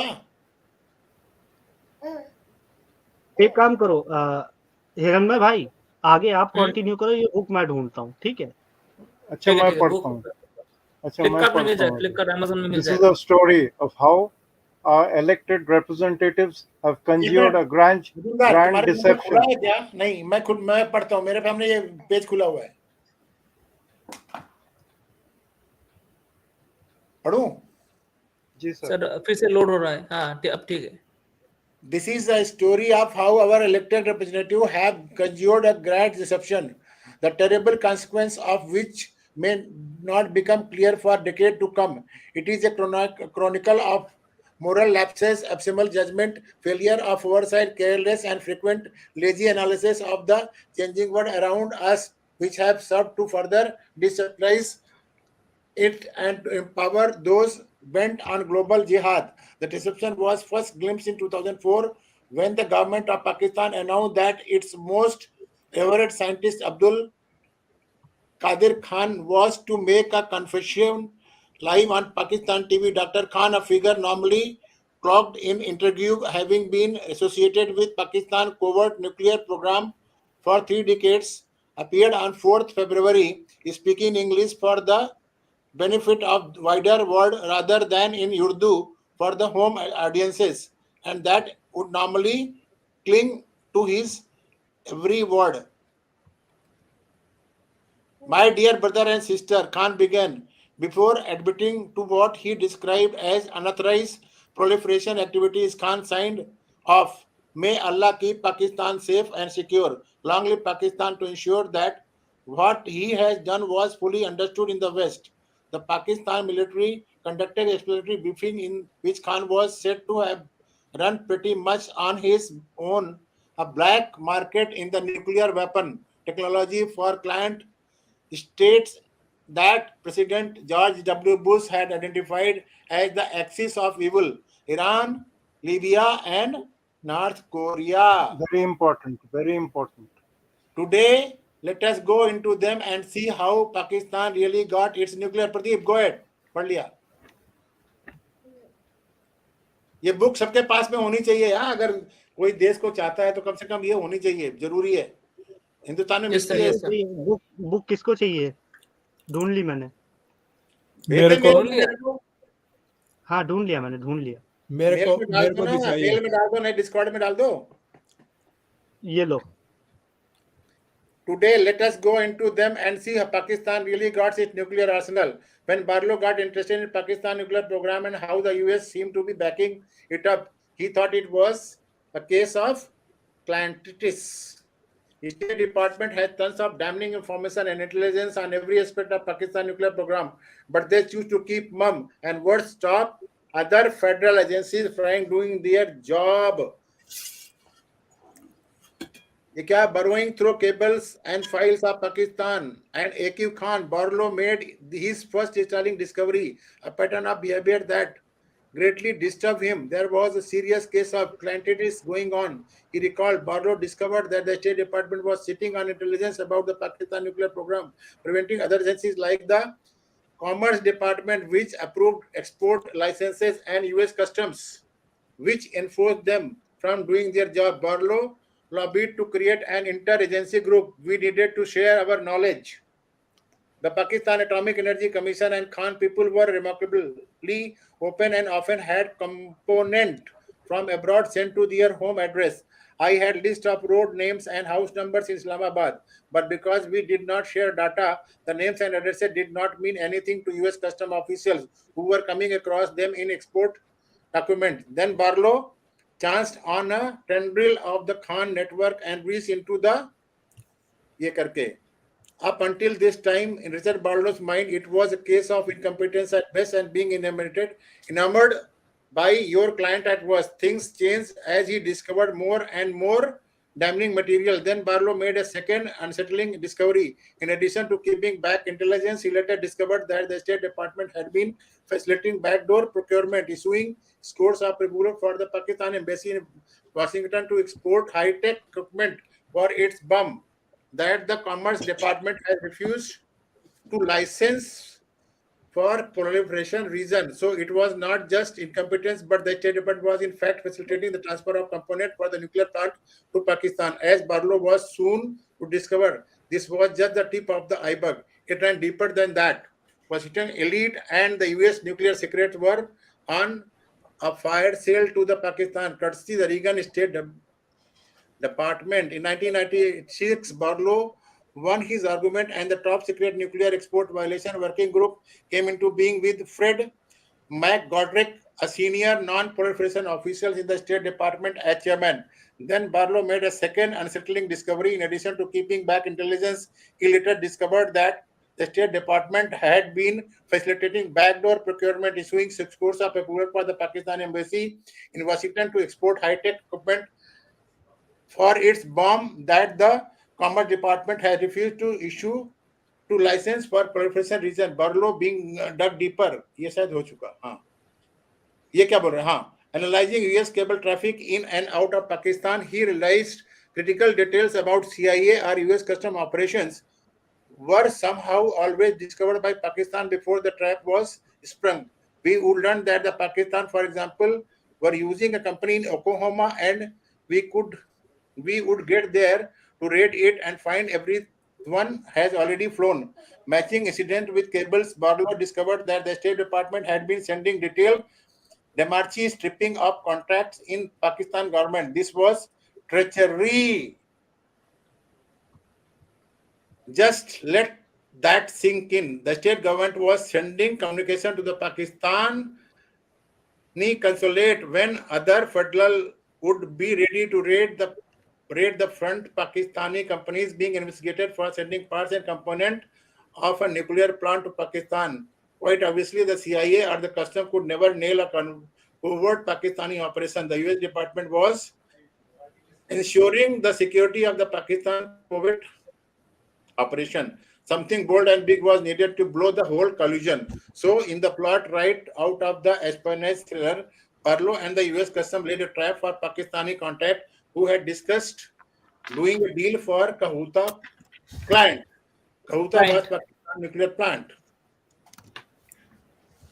Arshad Parvez was the front man, the real man. His handler was Imamul Haq. Haq was Pakistani career diplomat. He later went on to become Pakistan Foreign Secretary. Do you see how high and pervasive the mess was? And Parvez was arrested but Haq got away. Barlow found enough compelling evidence later that the entire operation had been sabotaged from within the US department. Inamul Haq had been killed up, just like always. On page 167 and 169, आप वही dissipation में क्या बोल रहे हैं? प्रदीप ये तो पढ़ सकते हो, मेरे साथ भी बच्चा है ना बैठा हुआ, इसलिए मैंने हिला रहा मेरे को. Dick Kerr looked over the evidence. पढ़ो. हाँ. एक मिनट. Dick Kerr. हाँ. Dick Kerr looked over the evidence. Abraham Sofar for state reviewed it too. Both had little appetite for another inquisition, and yet the man accused of blowing the Parvez, Arshad Parvez, sting were extremely close to the White House. Robert Peck, the Deputy Assistant Secretary of the State for Near East Affairs, and another official at the Undersecretary level. The accusations were devastating. The lawyer dryly put his thoughts to a criminal investigator working for the state IG. I'm fully aware of the cable traffic and documents on this issue. There was cold proof of sabotage from within the State Department.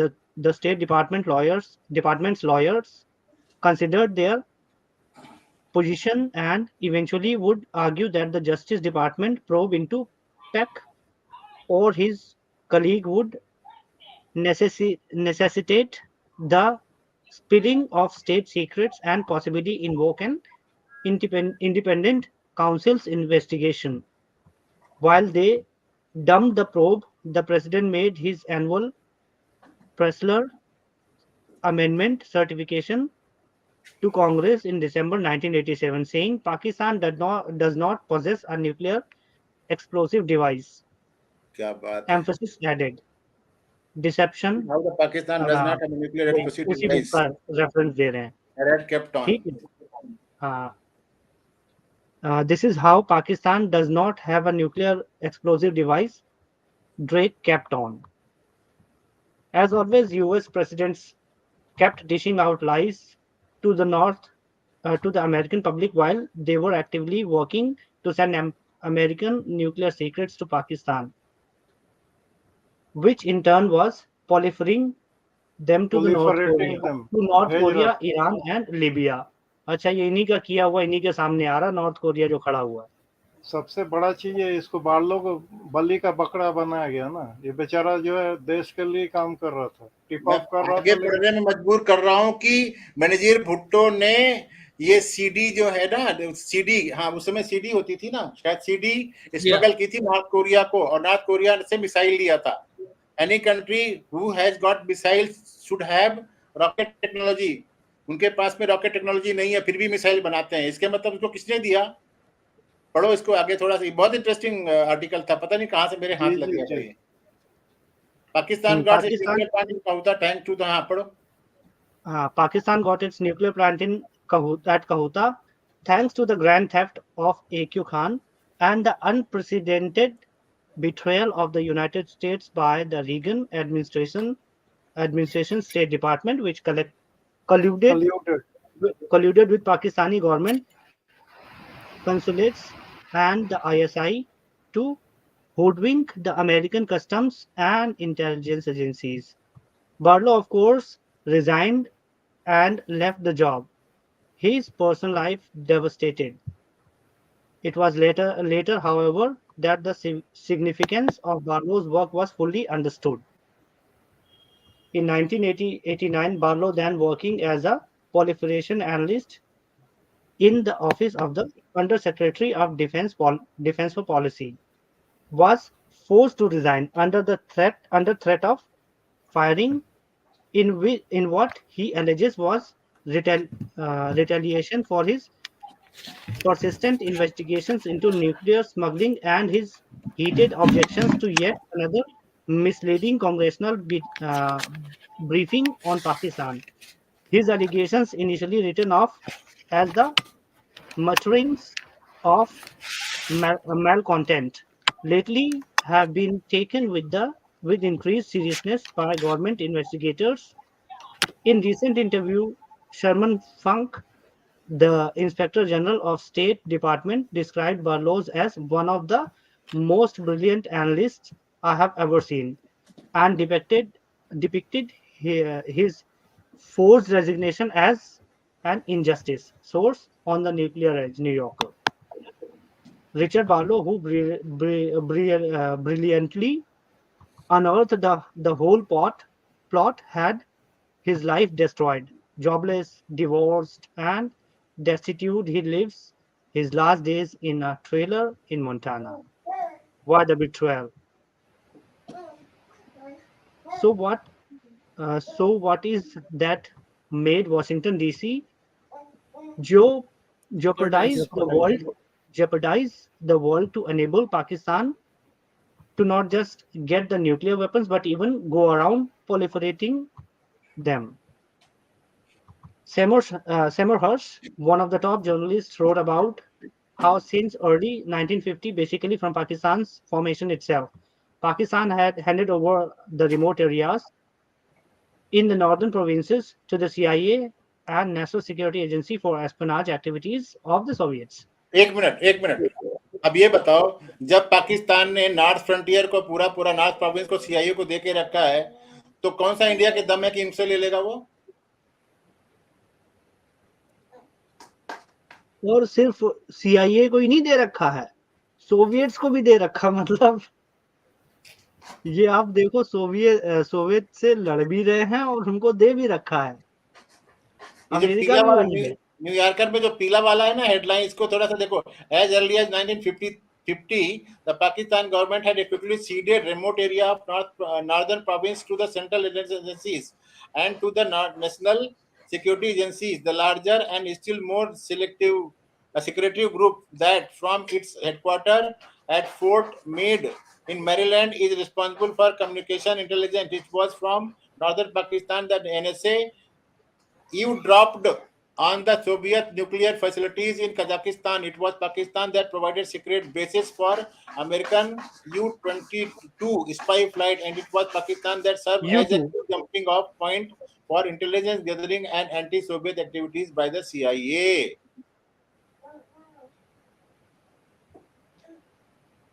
अब इसके बाद मैं तुम्हारे को बताता हूं, ये पढ़ो। China help with virtual DIY new kits. ये पढ़ो कैसे बना। आपको पता है DIY क्या होता है दादा? अरे सर आप ही बता दो ना बच्चों को, मेरे को। अरे ठीक है, आपने ये एक्रोनिम है, do it yourself. Do it yourself, DIY।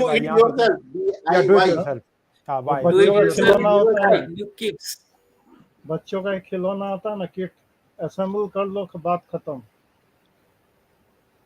Pakistani military aircraft C-130 flew from western Chinese city of Urumqi.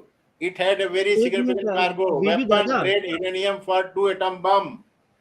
शायद ये DIY जो है ये न्यूक्लियर रिएक्टर है। नहीं, do it yourself nuclear kits मतलब अनअसेंबल्ड है। जैसे बक्से में खिलौना का पार्ट्स आता है ना, आप जोड़ लो घर में। अच्छा, उसको डिसअसेंबल्ड फॉर्म में पकड़ा दिया और उसको असेंबल कर दो। यूरेनियम भेज रहे हैं। कोई सवाल पूछ रहा था पाकिस्तान को यूरेनियम कहां से मिल रहा है, इंडिया कहां से मिल रहा है? चाइना ने सप्लाई किया था ना इनको। जी हाँ। फिर से आया है the five stainless steel bone boxes. ये पढ़ो नीचे वाला DIY kit came not just with the uranium but also a blueprint and step by step plan. It is said that Pakistan later shared the design with Iran and also Libya. According to Khan, the uranium cargo came with a blueprint. छोड़ दो. अब इसके बाद what has started in Holland had finally completed with help of Chinese. Nuke for missile barter. अब ये देखो, ये पढ़ो, बहुत इंटरेस्टिंग है. जय भारती साहब भी सुनेंगे, बहुत ध्यान से सुनो सर, क्या हुआ. सुन लो सर, आधे 40 मिनट से सुन रहा हूँ मैं. पढ़ो प्रदीप पढ़. In 1993, Benazir Bhutto was to leave for North Korea. She was frantically shopping for an overcoat. Do you know why? Within its pocket, she had to carry CDs containing the scientific data about uranium enrichment that the North Koreans wanted. In his book Goodbye Shahzadi, Shyam Bhatia wrote about the conversation between him and मरने के बाद जब वो बम से उड़ा दी गई थी ना, उसके बाद में श्याम भाटिया ने बुक लिखी थी गुड बाय शहजादी. उसमें उसने लिखा है क्या हुआ, देखो. Benazir Bhutto in 2003. The secret of Benazir shared with Bhatia during an evening drink session was so significant that he had to promise never to reveal it, at least not during her lifetime. Benazir Bhutto was on a state visit to North Korea in 1993. In that visit, she smuggled critical data on uranium enrichment. Mind the word smuggled, huh? Prime Minister is smuggling. Smuggled crucial data on uranium enrichment to help facilitate a missile deal with Pyongyang for Bhatia's book. Why did Bhutto do it? At that time, the secret services of India, Russia, and some Western countries were closely monitoring every move on Pakistan's military research. Bhutto had decided herself to carry the sensitive material to Pyongyang to avoid detection. He also asserts that Pakistan gave uranium enrichment technology to North Korea in return for missiles. This enrichment for missiles barter took place in 1993. ये barter system अभी भी चला रहे थे. पैसे वैसे देख के कर लेते थे. The roots of cooperation are deep. North Korea and Pakistan have been engaged in conventional arms trade for over 30 years. In 1980s, as North Korea began successfully exporting ballistic missiles and technology, Pakistan began producing highly enriched uranium, HEU, at the Khan Research Laboratory. Benazir Bhutto's 1993 visit to Pyongyang seems to have kicked off serious missile cooperation, but it is harder to pinpoint the genesis of Pakistan's nuclear cooperation with North Korea. By the time Pakistan probably needed to pay North Korea for its purchases of medium-range no-dong missiles in the mid-1990s, upon which its Gauri missiles are based. Pakistan's cash reserves were low. Pakistan could offer North Korea a route to nuclear weapons using HEU that could circumvent the plutonium-focused 1994 agreed framework and be difficult to detect. Source: weapons of mass destruction trade between North Korea and Pakistan. So when Pakistanis say their scientists have made their own missiles, one can only pity them. और हाँ, मजाक ही उड़ा सकते हैं उनका. For if a country has an intercontinental ballistic missile program but cannot even send a rocket into space, then you should know for sure that missiles came from some other country that has a space program. A shared history, ICBMs and Sputnik 1. छोड़ दे उसको मत पढ़. यहाँ पढ़ो. The truth that Pakistan missiles are. यहाँ पढ़ो. The truth is Pakistani missiles were North Korean missiles painted green. DIY ना, DIY है, असेंबल करके पेंट कर दो, बात खत्म। Mr. Bhutto is believed to have built on father's ties with Pyongyang during the first stint as prime minister in late 1980s, and then in December 1993 when she traveled to China and North Korea seeking increased cooperation in the development of ballistic missiles. The first result was Gauri, a missile with a range of 1500 kilometers, 930 miles. Basically, it was repainted North Korean missile, said David Wright, the co-director of Global Security Program of the Union of Concerned Scientists.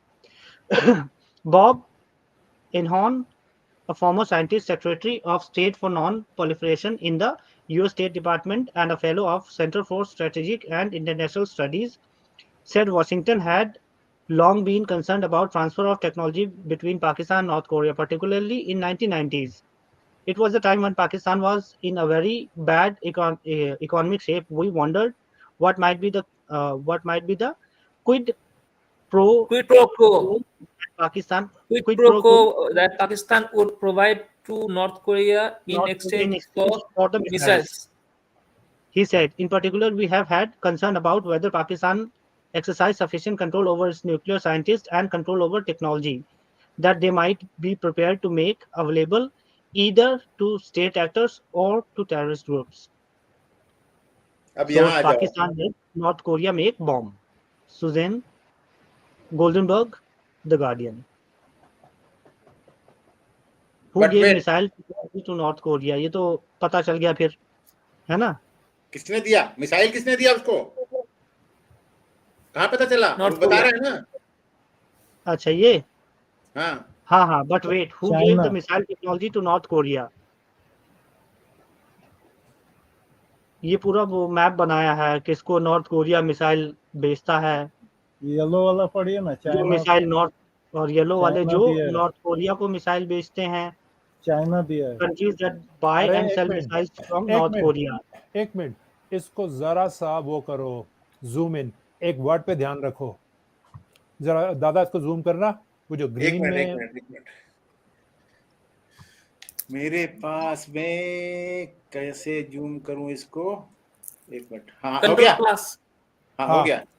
ये लिखा है ना north Korea Scud basically Russian missile है जो उसमें use हुई थी, सदाम हुसैन ने यूज की थी जब फर्स्ट इन्वेजन वॉर पे। जैसे इनकी पेट्रियट मिसाइल्स है ना, इनका मिसाइल्स को रोकती हैं, स्कड रशियन है।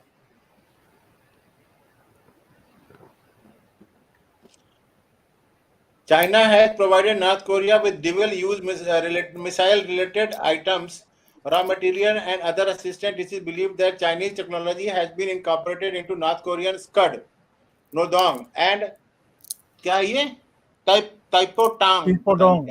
And it is suspected that China has also contributed nuclear expertise. Egypt in 1970 and early 1980, Egypt provided North Korea with technology including Scud-B short-range missile ballistic missiles, which North Korea reverse engineered with help from China and Iran. North Korea has also exported Scuds and other related technology and capabilities to Egypt. Yes, China. पढ़िए sir. While China provided bomb-grade uranium and bomb design to Pakistan and missiles to North Korea, these two basket case economies shared their gift among themselves. ये तो सारे के सारे जो है प्रदीप, ये पढ़ 2008 the former secretary, the former US Secretary of State, Madame Albright, said something interesting about Pakistan. Washington, counting on many elements including terrorism and nuclear weapons in Pakistan as causes of international worries. A former top US official has described the South Asian country as an international migraine. My own sense is Pakistan has everything that gives you an international migraine. it has nuclear weapon, it has terrorism, extremism, corruption, very poor, and it's in a location that's really, really important to us. And now with this issue with India, so I think that the current president and the current Secretary of State, who on her way to India right now, have a very big job very big job ahead of them, said former Secretary of State Madeleine Albright. Source Times of India. Well, nukes and terrorism were makings of the very bloc that Albright and her nation led. Not only had the Americans equipped Pakistan with nukes, but they also spent 100 million for the security of Pakistan's nuclear weapons. It seems that US has a snatch and grab plan, something that Pakistanis brush aside. Brush aside. तो ये US जो है मतलब control कर रहा है उसको, यही मैसेज दे रहा ना सर? नहीं चल नहीं रहा, कंट्रोल नहीं कर रहा है वो, उसका कंट्रोल तो राम भरोसे ही होता है। दिया ही है यूएस, सब चीज सब गड़बड़ वहीं से शुरू है। अरे नहीं दादा, कल हिरोन में ने क्वेश्चन पूछा था ये डीप स्टेट क्या होता है। जी जी जी जी, हिरोन में अब समझ आया यही डीप स्टेट होता है। ये डीप स्टेट क्या होता है कि मैंने कहा था कि इंडस्ट्रियल मिलिट्री कॉम्प्लेक्स को क्या चाहिए, एक एनवायरनमेंट चाहिए वॉर के लिए। आपने वॉर मशीन तो बना ली, उसके लिए एनवायरनमेंट चाहिए। This is what's going on. उस पे हुआ क्या कि इंडिया ने अपना डिफेंस बजट ऊपर किया कि पाकिस्तान को F-16 आ रहे हैं, अदर चीजें आ रही हैं, ऐसे वॉर मशीन्स बेची जाती हैं एनवायरनमेंट क्रिएट करके। लेकिन फिर भी जय दादा, काम है बड़ा खराब। ये क्या करते हैं, जो पब्लिक के पैसे होते हैं ये वॉर जो है इसमें जो है वॉर इकोनॉमी में डाल देते हैं, और वो पैसे मिलते हैं किसको? डिफेंस कॉन्ट्रैक्टर्स को, डिफेंस मैन्युफैक्चरर्स को, मतलब जनता से लेके उनको दे देना हुआ। अरे वही तो बात है ना कि जो इंडस्ट्रियल मिलिट्री कॉम्प्लेक्स है, अच्छा सारा उन्हीं का है। अब एक बड़ी चीज रिसेंटली अफगानिस्तान में अमेरिका करके गया, बताओ क्या करके गया है अफगानिस्तान में? हाँ, when they pull out, Afghanistan में ये ऐसा इनका जो सोचना था कि ये जो है इंडिया, पाकिस्तान, अफगानिस्तान, ठीक है, ये तीन आपस में यहाँ लड़ते रहेंगे, वेपन्स बिकते रहेंगे उसके। नहीं, $85 बिलियन वर्थ के वेपन्स छोड़ के वहां पर। क्यों छोड़ के गए? Planes, guns, humvees, trucks, you name it, tanks, 85, हाँ टैंक्स, $85 बिलियन बहुत होता है। क्यों छोड़ के गए थे? लेके नहीं जा सकते थे? नहीं, वो लड़ने के लिए तो छोड़ के गए हैं, लड़ेंगे तो जाहिर सी बात है। सिर्फ जो है वेपन्स नहीं चाहिए, वेपन्स के साथ साथ एमुनेशन भी तो चाहिए उसको। बंदूक है तो गोली भी तो चाहिए, तो वो भेजेंगे ना। बंदूकें छोड़ गए हैं, गोलियां बाद में भेजते रहेंगे। हाँ, वही चीज है बस। सर्विसेज उसकी करके कमाएंगे भाई, सर्विसिंग, और उसके बाद जो है आपका पूरा जो इक्विपमेंट होगा, जो एक तो गोला बारूद जो चाहिए होगा वो तो अलग, प्लस उसकी सर्विसिंग, उसके इक्विपमेंट खराब होंगे, इक्विपमेंट बेचेंगे, ये सारी चीजें करके। अरे आदमी भी भेज देगा। हाँ, टेक्निकल सपोर्ट के लिए आदमी भी भेज देगा। टेक्निकल सपोर्ट देगा यूएसए। हाँ, यही तो वॉर इकोनॉमी है। प्रदीप, ये पढ़ना तो जय भारती अंकल को जय भारती साहब को ये पढ़ाना जरूरी है। अभी ये जो हम दिसंबर, ये पढ़ो, इसके बारे में मालूम है किसी को? नहीं, मुझे नहीं मालूम है सर। जय भारती सर, आपको मालूम है? ये अगर 91 ये 2001 में जब तोरा बोरा में जब इन्होंने की थी ना वो, उसमें से एक जॉन, एक अमेरिकन भी था, अमेरिकन तालिबान। अच्छा, ये पता मेरे को, आप पढ़िए इसको। हाँ, ये उठा के ले गया सबको। हाँ, ले गया सबको। और इसी में वो भी भागा था, ओसामा ना, क्वाइट पॉसिबल था। और इसका अप्रूवल किया था हमारे जॉर्ज बुश और डिक चेनी ने।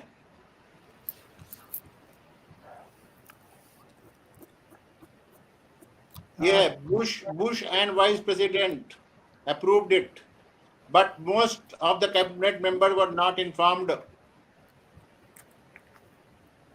दादा आप इन्फॉर्म की बात कर रहे हो, इन्होंने यूनाइटेड नेशंस में हम गए, मैं तो यहीं था, और वो जो हमारा डिफेंस सेक्रेटरी था जनरल पावल, एक वायल थी उसके हाथ में भी सैंड थी कि वेपन ऑफ मास डिस्ट्रक्शन है, हम अंदर जा रहे हैं, कर लो जो करना है। घुस गए। यूनाइटेड नेशन ने कहा कि भाई ऐसे कैसे, ऐसे करना ही, इधर यू आर विद अस, वही बात है, घुस गए अंदर। तो वो किसको बताएंगे? अमेरिकन थोड़ी बताते हैं किसी को। अमेरिकन आवारा सांड है। कहीं घुस जाना हमने। और बहुत ही सेल्फिश कंट्री है। अरे आप ये देखो कि मैक्सिकन्स घुस रहे हैं, कैनेडियंस घुस रहे हैं, उनको सारी वो मिल रही है, फैसिलिटीज मिल रही है, खाना पीना सब मिल रहा है, खुद के सिटीजन बाहर पड़े हुए हैं सर्दियों में। वो पता क्या हो रहा है? ठीक है, जो बांग्लादेश से और बाकी जगह से किस कम्युनिटी के लोग आ रहे हैं एज अ वोट बैंक, हाँ सेम चीज हो रही है, डेमोक्रेट्स का वोट बैंक है बस। हाँ, और ये मतलब यहाँ अब क्या बताऊं, इनमें इतनी अकल नहीं है कि भाई वो आएंगे तो तुम्हारी सारी जो हेजमनी है वो डाउन कर देंगे। नहीं, अकल वकल नहीं, दादा बोलिए, अकल वकल सब है भाई, ये प्लान है चल रहा उनका। यही बात है, लेफ्ट दुनिया के सर्टिफाइड चूतिए होते हैं, बस उनको मालूम नहीं होता कि हमको सर्टिफिकेशन मिल रखा है चूतियापे का। Have an art like trying to get, even North Korea has ICBMs. Like if you have an ICBM, then you have to have a space program because both the technologies are the same. If any country has ICBMs and does not have its own indigenous space program, you can be assured that they have stolen it from somewhere else or gotten it from somewhere else, because they could not have created one and not created the other.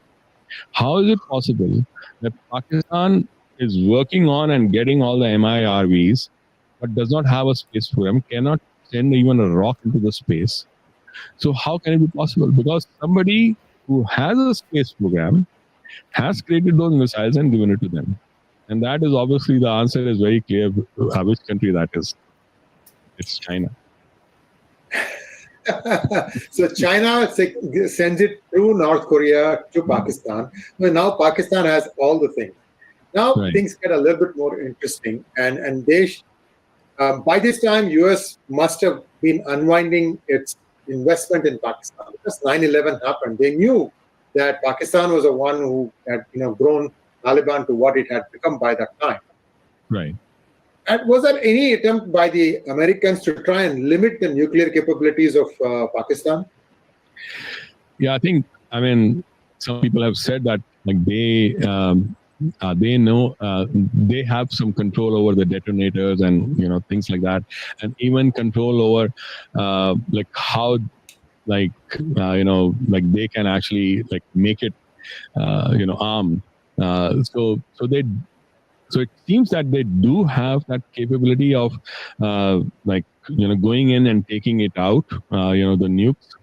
But that is that to me, I have not done any research on that in that detail to understand if that is even true or not, because no, it's true.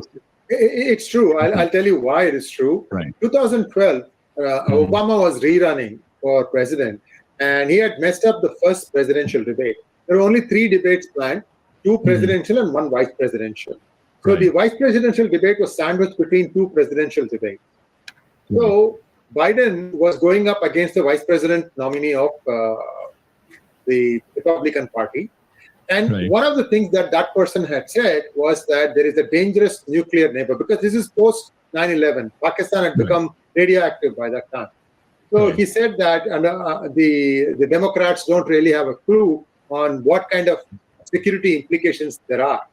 And Biden, at that time, he was very lucid, very snappy. He said, look, We know where the detonators are. They're all with us. With just the materials, they cannot do anything. Right. He said that. But if you go back to 2012 vice presidential debate today on the YouTube and try to look for it, this part would have been taken out. That is very I interesting. heard it myself. I'm first person account, I'm telling you. Right. I heard this thing with anything with Pakistan, your antlers go up an extra inch or two, right? So this is what he said. And so there is some truth in what he said, that the United States has a vice-like grip on the nuclear program of Pakistan. But there is an even more intriguing story. Now, I would like you to tell how Pakistan helped Iran. At what time did it start helping Iran? So that was when actually, like A.Q. Khan was there. And like Pakistan obviously at that time was trying to look for the strategic depth and all those things. And that is why Pakistan started helping out, Iran. And he not only actually helped Iran, he helped Libya as well as Saudi Arabia. But Iran, what they did was they actually handed over, parts of their own nuclear reactor. So Pakistan's first, nuclear reactor was P1, and the code name, and then they call it P2. It was basically Pakistan 1, Pakistan 2. Now, the same reactor was given to Iran. They call it IR1 and IR2. So they have an older version of the Pakistan reactor, but basically, these guys had a lot of, that is why when, like A.Q. Khan was kind of caught or came out, and there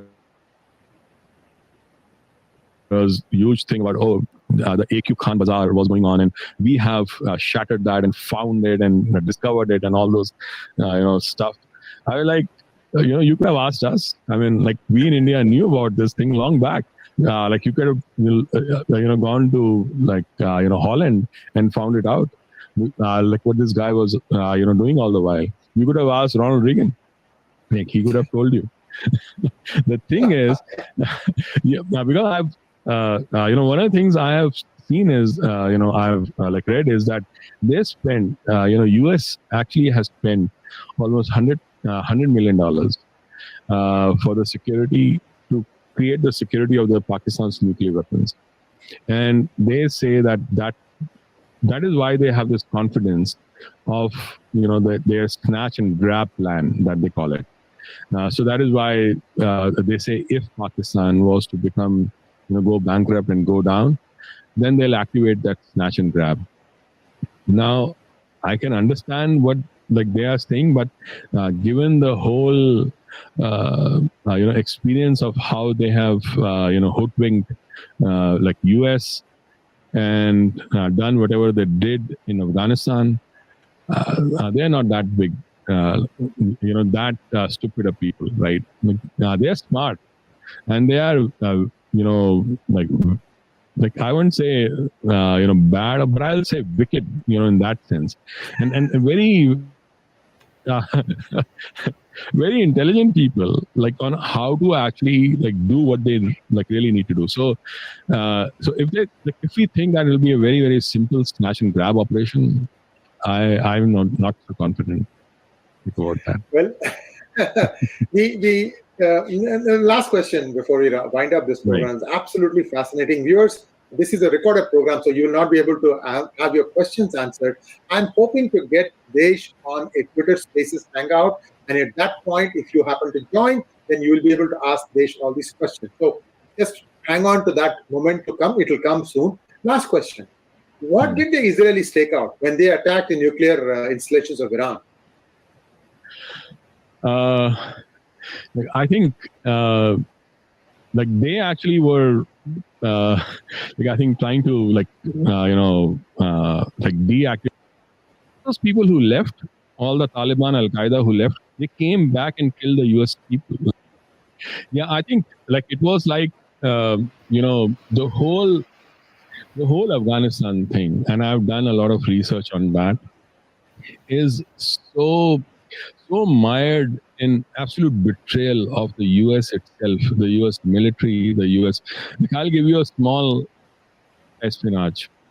Now, 1950, that was the the beginning On of Russia and Pakistan. China, yeah. Right. So, so when people say, well, like the whole partition was done just to like, make Pakistan a client state, and that is why nobody stopped it. That may actually be true, because if like it happened that early in the stage of Pakistan's creation, then these things would have been discussed long back, right? So that is why Pakistan and US, and especially the Republicans, like if you really look at it, in fact, somebody said that if ever a nuke is like like a nuke goes off within the US, you can attribute it to just one person, or lay the burden at the feet of just one person, Ronald Reagan. And why is that? I was totally shocked. I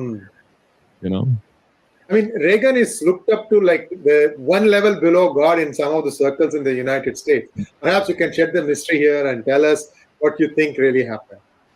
Yeah, I think like it was like the whole Afghanistan thing, and I've done a lot of research on that, is so mired in absolute betrayal of the US itself, the US military, the US.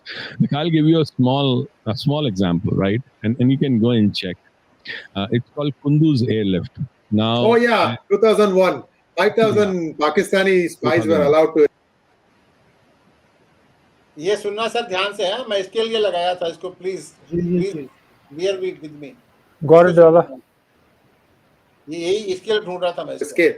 5 or 20,000, I don't remember. A lot of people. Go ahead. Right. Go ahead. I was actually, the interesting thing is I read about that in Hindustan Times first, because I think the Indian intelligence leaked it out. The next time I read it was actually in BBC, from one of the BBC's, journalists on the border of Afghanistan and Pakistan. A week later, I read again about her, that he was thrown, that she was thrown out of Pakistan. Oh, you're talking about Christine Fair? I don't know. She was actually a journalist, like who was reporting from there, and the thing is, like what happened was that after Ahmad Shah Massoud was killed in that bomb blast, like that happened on September 9th, and he'd already told the CIA that if something happens to me, you can be assured that something very serious is going to happen on the US soil, border of Afghanistan and Pakistan. Sir सुनिए ध्यान से क्या बोल रहा है. जी. A week later, I read again about her, that he was thrown, that she was thrown out of Pakistan. Oh, you're talking about Christine Fair? I don't know. She was actually a journalist, like who was reporting from there, and the thing is, like what happened was that after Ahmad Shah Massoud was killed in that bomb blast, like that happened on September 9th, and he'd already told the CIA that if something happens to me, you can be assured that something very serious is going to happen on the US soil. So September 9th, he was killed. September 11th happened. Now, his people, like his North. Bharti Sahab. That's interesting, Dada.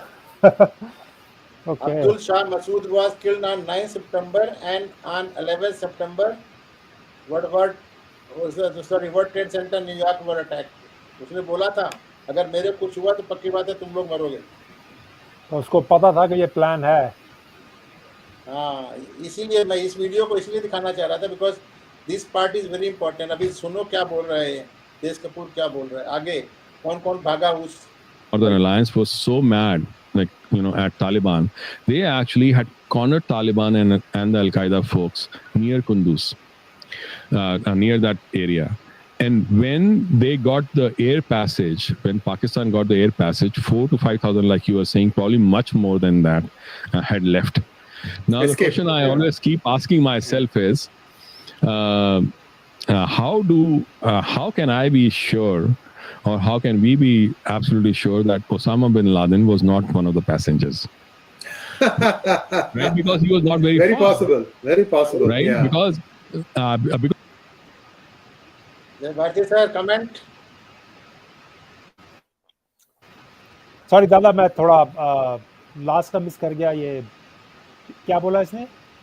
5,000 Talibani militants were airlifted from Afghanistan, and ये देश कपूर बोल रहा है कि मैं सवाल पूछता हूं कि क्या उसके अंदर उसामा नहीं हो सकता था, ये पूछ रहा है।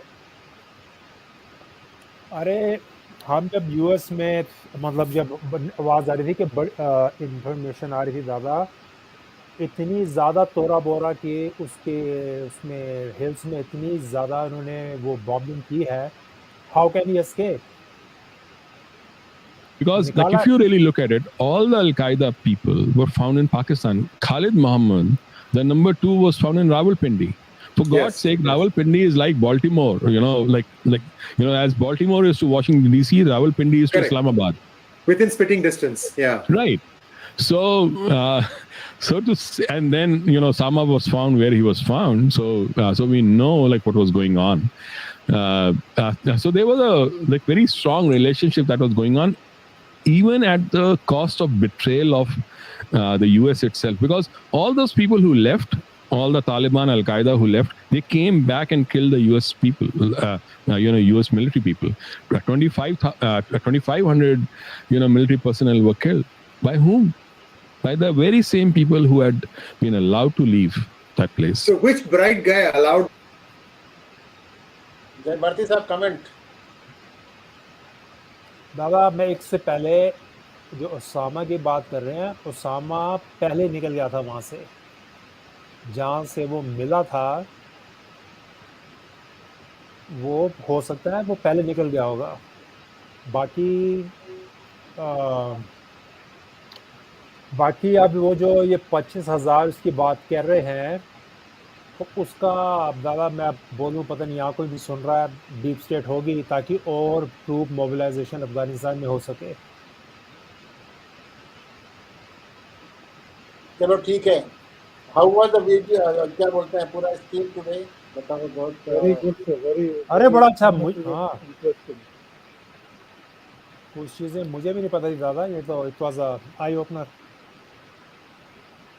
जब मैं टॉपिक लेता हूँ तो पूरा 24 घंटे ढूंढता रहता हूँ कहीं पर कुछ मिल रहा है क्या जो इंटरेस्टिंग हो, इसलिए मैं इसको लगाया था। आप बहुत मेहनत किया सर, थैंक यू वेरी दादा। मच। एक बात और देखो, लीबिया में हमारा अमेरिकन एक काउंसलर का हमारा वो था एम्बेसडर स्टीवंस, उसका पूरा नाम याद नहीं आ रहा। जब अटैक हुआ था तो ही वॉज किल्ड, असैसिनेटेड, और 4 कॉन्ट्रैक्टर जो आप रिटायर्ड आर्मी के जो होते हैं ना, रिटायर मतलब ये नहीं 58 साल, आप 3-4 साल आर्मी में जाओ, 25 साल में रिटायर हो जाओ और आप प्राइवेट कॉन्ट्रैक्टर बन गए, क्योंकि आपको सारी ट्रेनिंग मिली हुई है। न्यूज़ आ रही थी कि भाई वहाँ पे फंसे हुए हैं, यहाँ से क्यों नहीं भेजे। वो जो गल्फ ऑफ हॉर्मूज और उसके ऊपर जो है वहाँ पर के हमारे एयरक्राफ्ट कैरियर नहीं थे, वहाँ से 2 प्लेन ही डिस्पैच हो सकते थे। अब वो हिलरी क्लिंटन की वॉच में हो गया, वो मारा गया। एम्बेसडर का मारा जाना किसी कंट्री का, it's he is representing the country.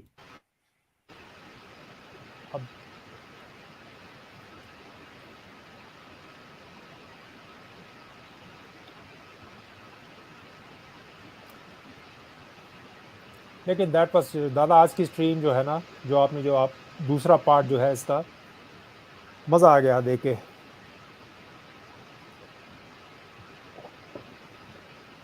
ये कौन, कोई बाहर है क्या? somebody is outside? तेजवीर चला गया क्या? मैं तो हूँ सर। आवाज़ आ रही है। अच्छा, तेजवीर नहीं है, तेजवीर निकल गया लगता है। एनीवे, अभी मैं नेक्स्ट टाइम के लिए एक टॉपिक दे रहा हूँ, you discuss whether it is interesting और नॉट, एंड दैट इज, अनुपम को अपना ये मजुमदार साहब को थोड़ा सा समझ में आएगा, पुरुलिया आर्म ड्रॉपिंग के बारे में। Yes sir, yes sir. अच्छा, पीटर ब्लीच को मैं देखा हूँ कलकत्ता हाईकोर्ट में खुद आता था अपने। पर वो तो मिस्ट्री ही रह गई थी। अरे मैंने तो उस एयरपोर्ट को, एयरक्राफ्ट के ऊपर गार्डिंग किया है यहाँ पर बॉम्बे में। किम डेवी को कैसे भगाया गया था, हम लोग तो आते थे वहां पर।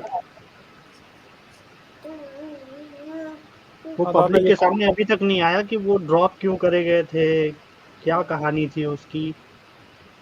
नहीं, यहाँ पे इंटरेस्टिंग चीज ये है कि किम डेवी को भगाया क्यों गया। he was present in the plane.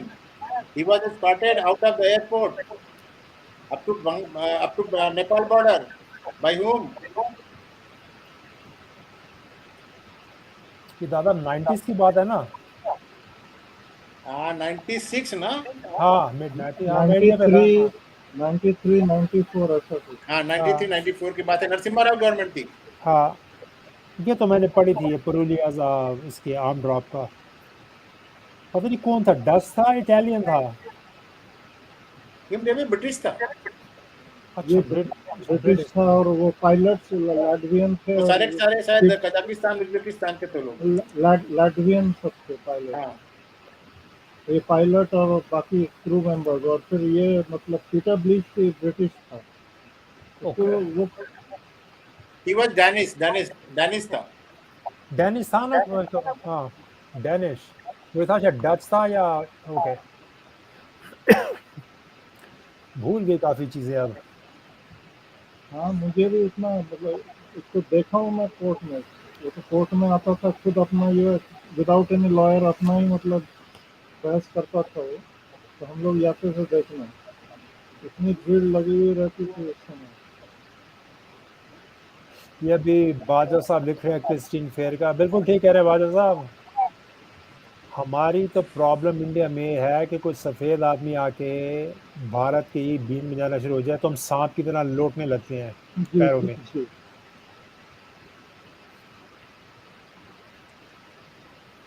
तो कैसा टॉपिक रहेगा ये किम डेवी वाला? अच्छा है? नहीं, अच्छा होगा तो किया जाए। क्योंकि इसके बाद तो फिर सीरियल ऑफ ब्लास्ट ही आते हैं। 4-5 ब्लास्ट आ जाते हैं पूरे। बहुत इंटरेस्टिंग है, ये बहुत इंटरेस्टिंग है। और इसे लगता नहीं है कि किसी यूट्यूब चैनल ने कवर भी किया होगा पुरुलिया ड्रॉप को। नहीं, तो कोई नहीं किया। नहीं, इसकी इंफॉर्मेशन अवेलेबल नहीं है ना, तो कहाँ से कवर करेंगे? अरे उसमें डरते हैं ना यार। हमारे एयरपोर्ट का जो ऑफिसर था गेट पर था, वहां पर ऑफिसर खड़ा हुआ वेट कर रहा था। जैसे ही गाड़ी वहां से एयरक्राफ्ट आया और गाड़ी आई, रॉ की गाड़ी में बैठ करके वो निकला था। हमारे ऑफिसर ने उनको फैसिलिटेट किया था निकलने के लिए एयरपोर्ट से बाहर। It was all planned. दादा एक बात कहूँ, अपनी डॉटर को कि आपको स्पॉन्सर कर दे, वापस इंडिया में जाना। आप यही रहो। हमें क्या है, हम जो हमने देखा है अभी से, मैंने पहले बताया था नॉर्थ कोरिया का जो हमने शिप पकड़ा था और उनके क्रू को पकड़ लिया था। बाद में गवर्नमेंट से एक कॉन्फिडेंशियल लेटर आया था मजिस्ट्रेट के पास में कि सबको छोड़ दो। We want to find out exactly where it is going.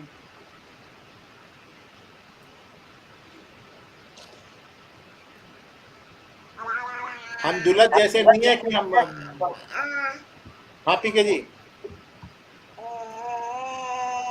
नहीं, मैं कुछ नहीं कह रहा। दुल्हन ने तो पीछे डवाल साहब के बारे में बोला है कि अपॉर्चुनिस्ट है, जैसी गवर्नमेंट होती है वैसा हो जाता है। तो अब समझ आ रहा है क्यों बोल रहा है ऐसे।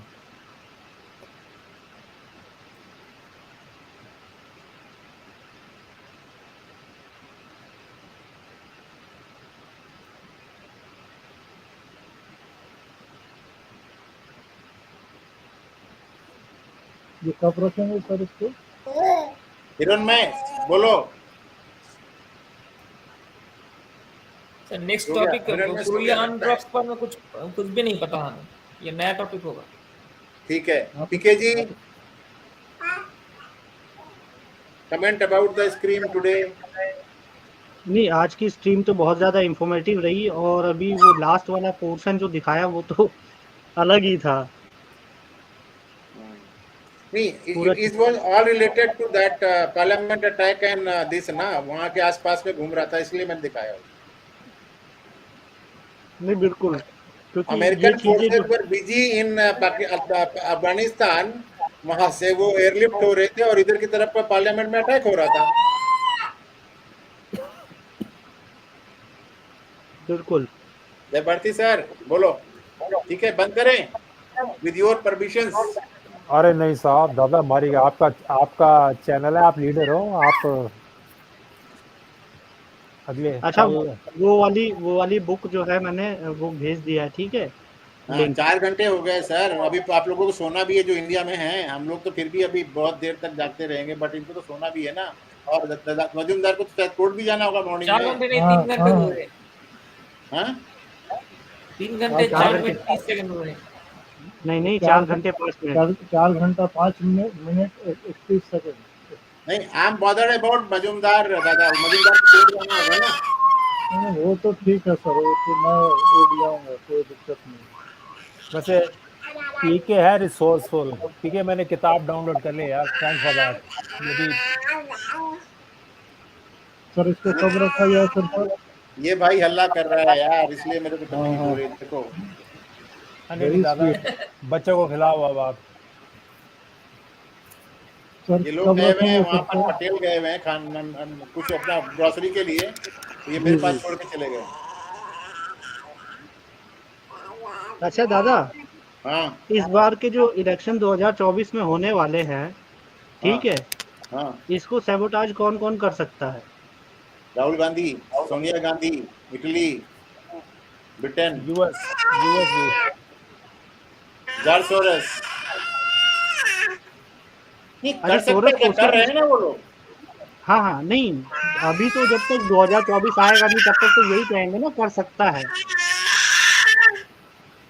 वो तो कोशिश लगातार चल रही है उनकी, वो बात तो ठीक है, लेकिन वो तो जब तक इवेंट का टाइम नहीं आएगा तब तक यही कहेंगे ना, कर सकता है। नहीं कर रहे हैं ना, यूएस के भी 3 वो पॉलिटिशियन देखना पड़ेगा, स्टेटमेंट तो दे दी ना राहुल गांधी के बारे में, और जिसके ऊपर जयशंकर ने बोला है वो भी जरा देखिए न्यूज़ के, वार्न किया क्या किया। चलो बंद करता हूँ सर। ठीक है दादा, गुड नाइट, गुड मॉर्निंग, क्या बोलते हैं, नमस्ते सर। क्या बोलते हैं, जय हिंद, जय हिंद। नमस्कार। सर लास्टली एक चीज पूछ लेता हूँ सर, कब रखेंगे सर फिर? कल ना, कल या परसों, कब बोलो? आप बोलिए सर, कल रखिए, कोई दिक्कत नहीं। चलेगा, ठीक है। मैं रोज इसलिए रख रहा हूँ कि लोग एक्सक्लूसिव चैनल पे ना जाएं, उसी टाइम में मैं रखता हूँ जिससे कुछ तो इधर आएंगे। काइंडली, हाँ सर, काइंडली मुझे लिंक भेज दीजिएगा सर, जैसा आज भेजा थे। ठीक है, ओके, थैंक यू सर।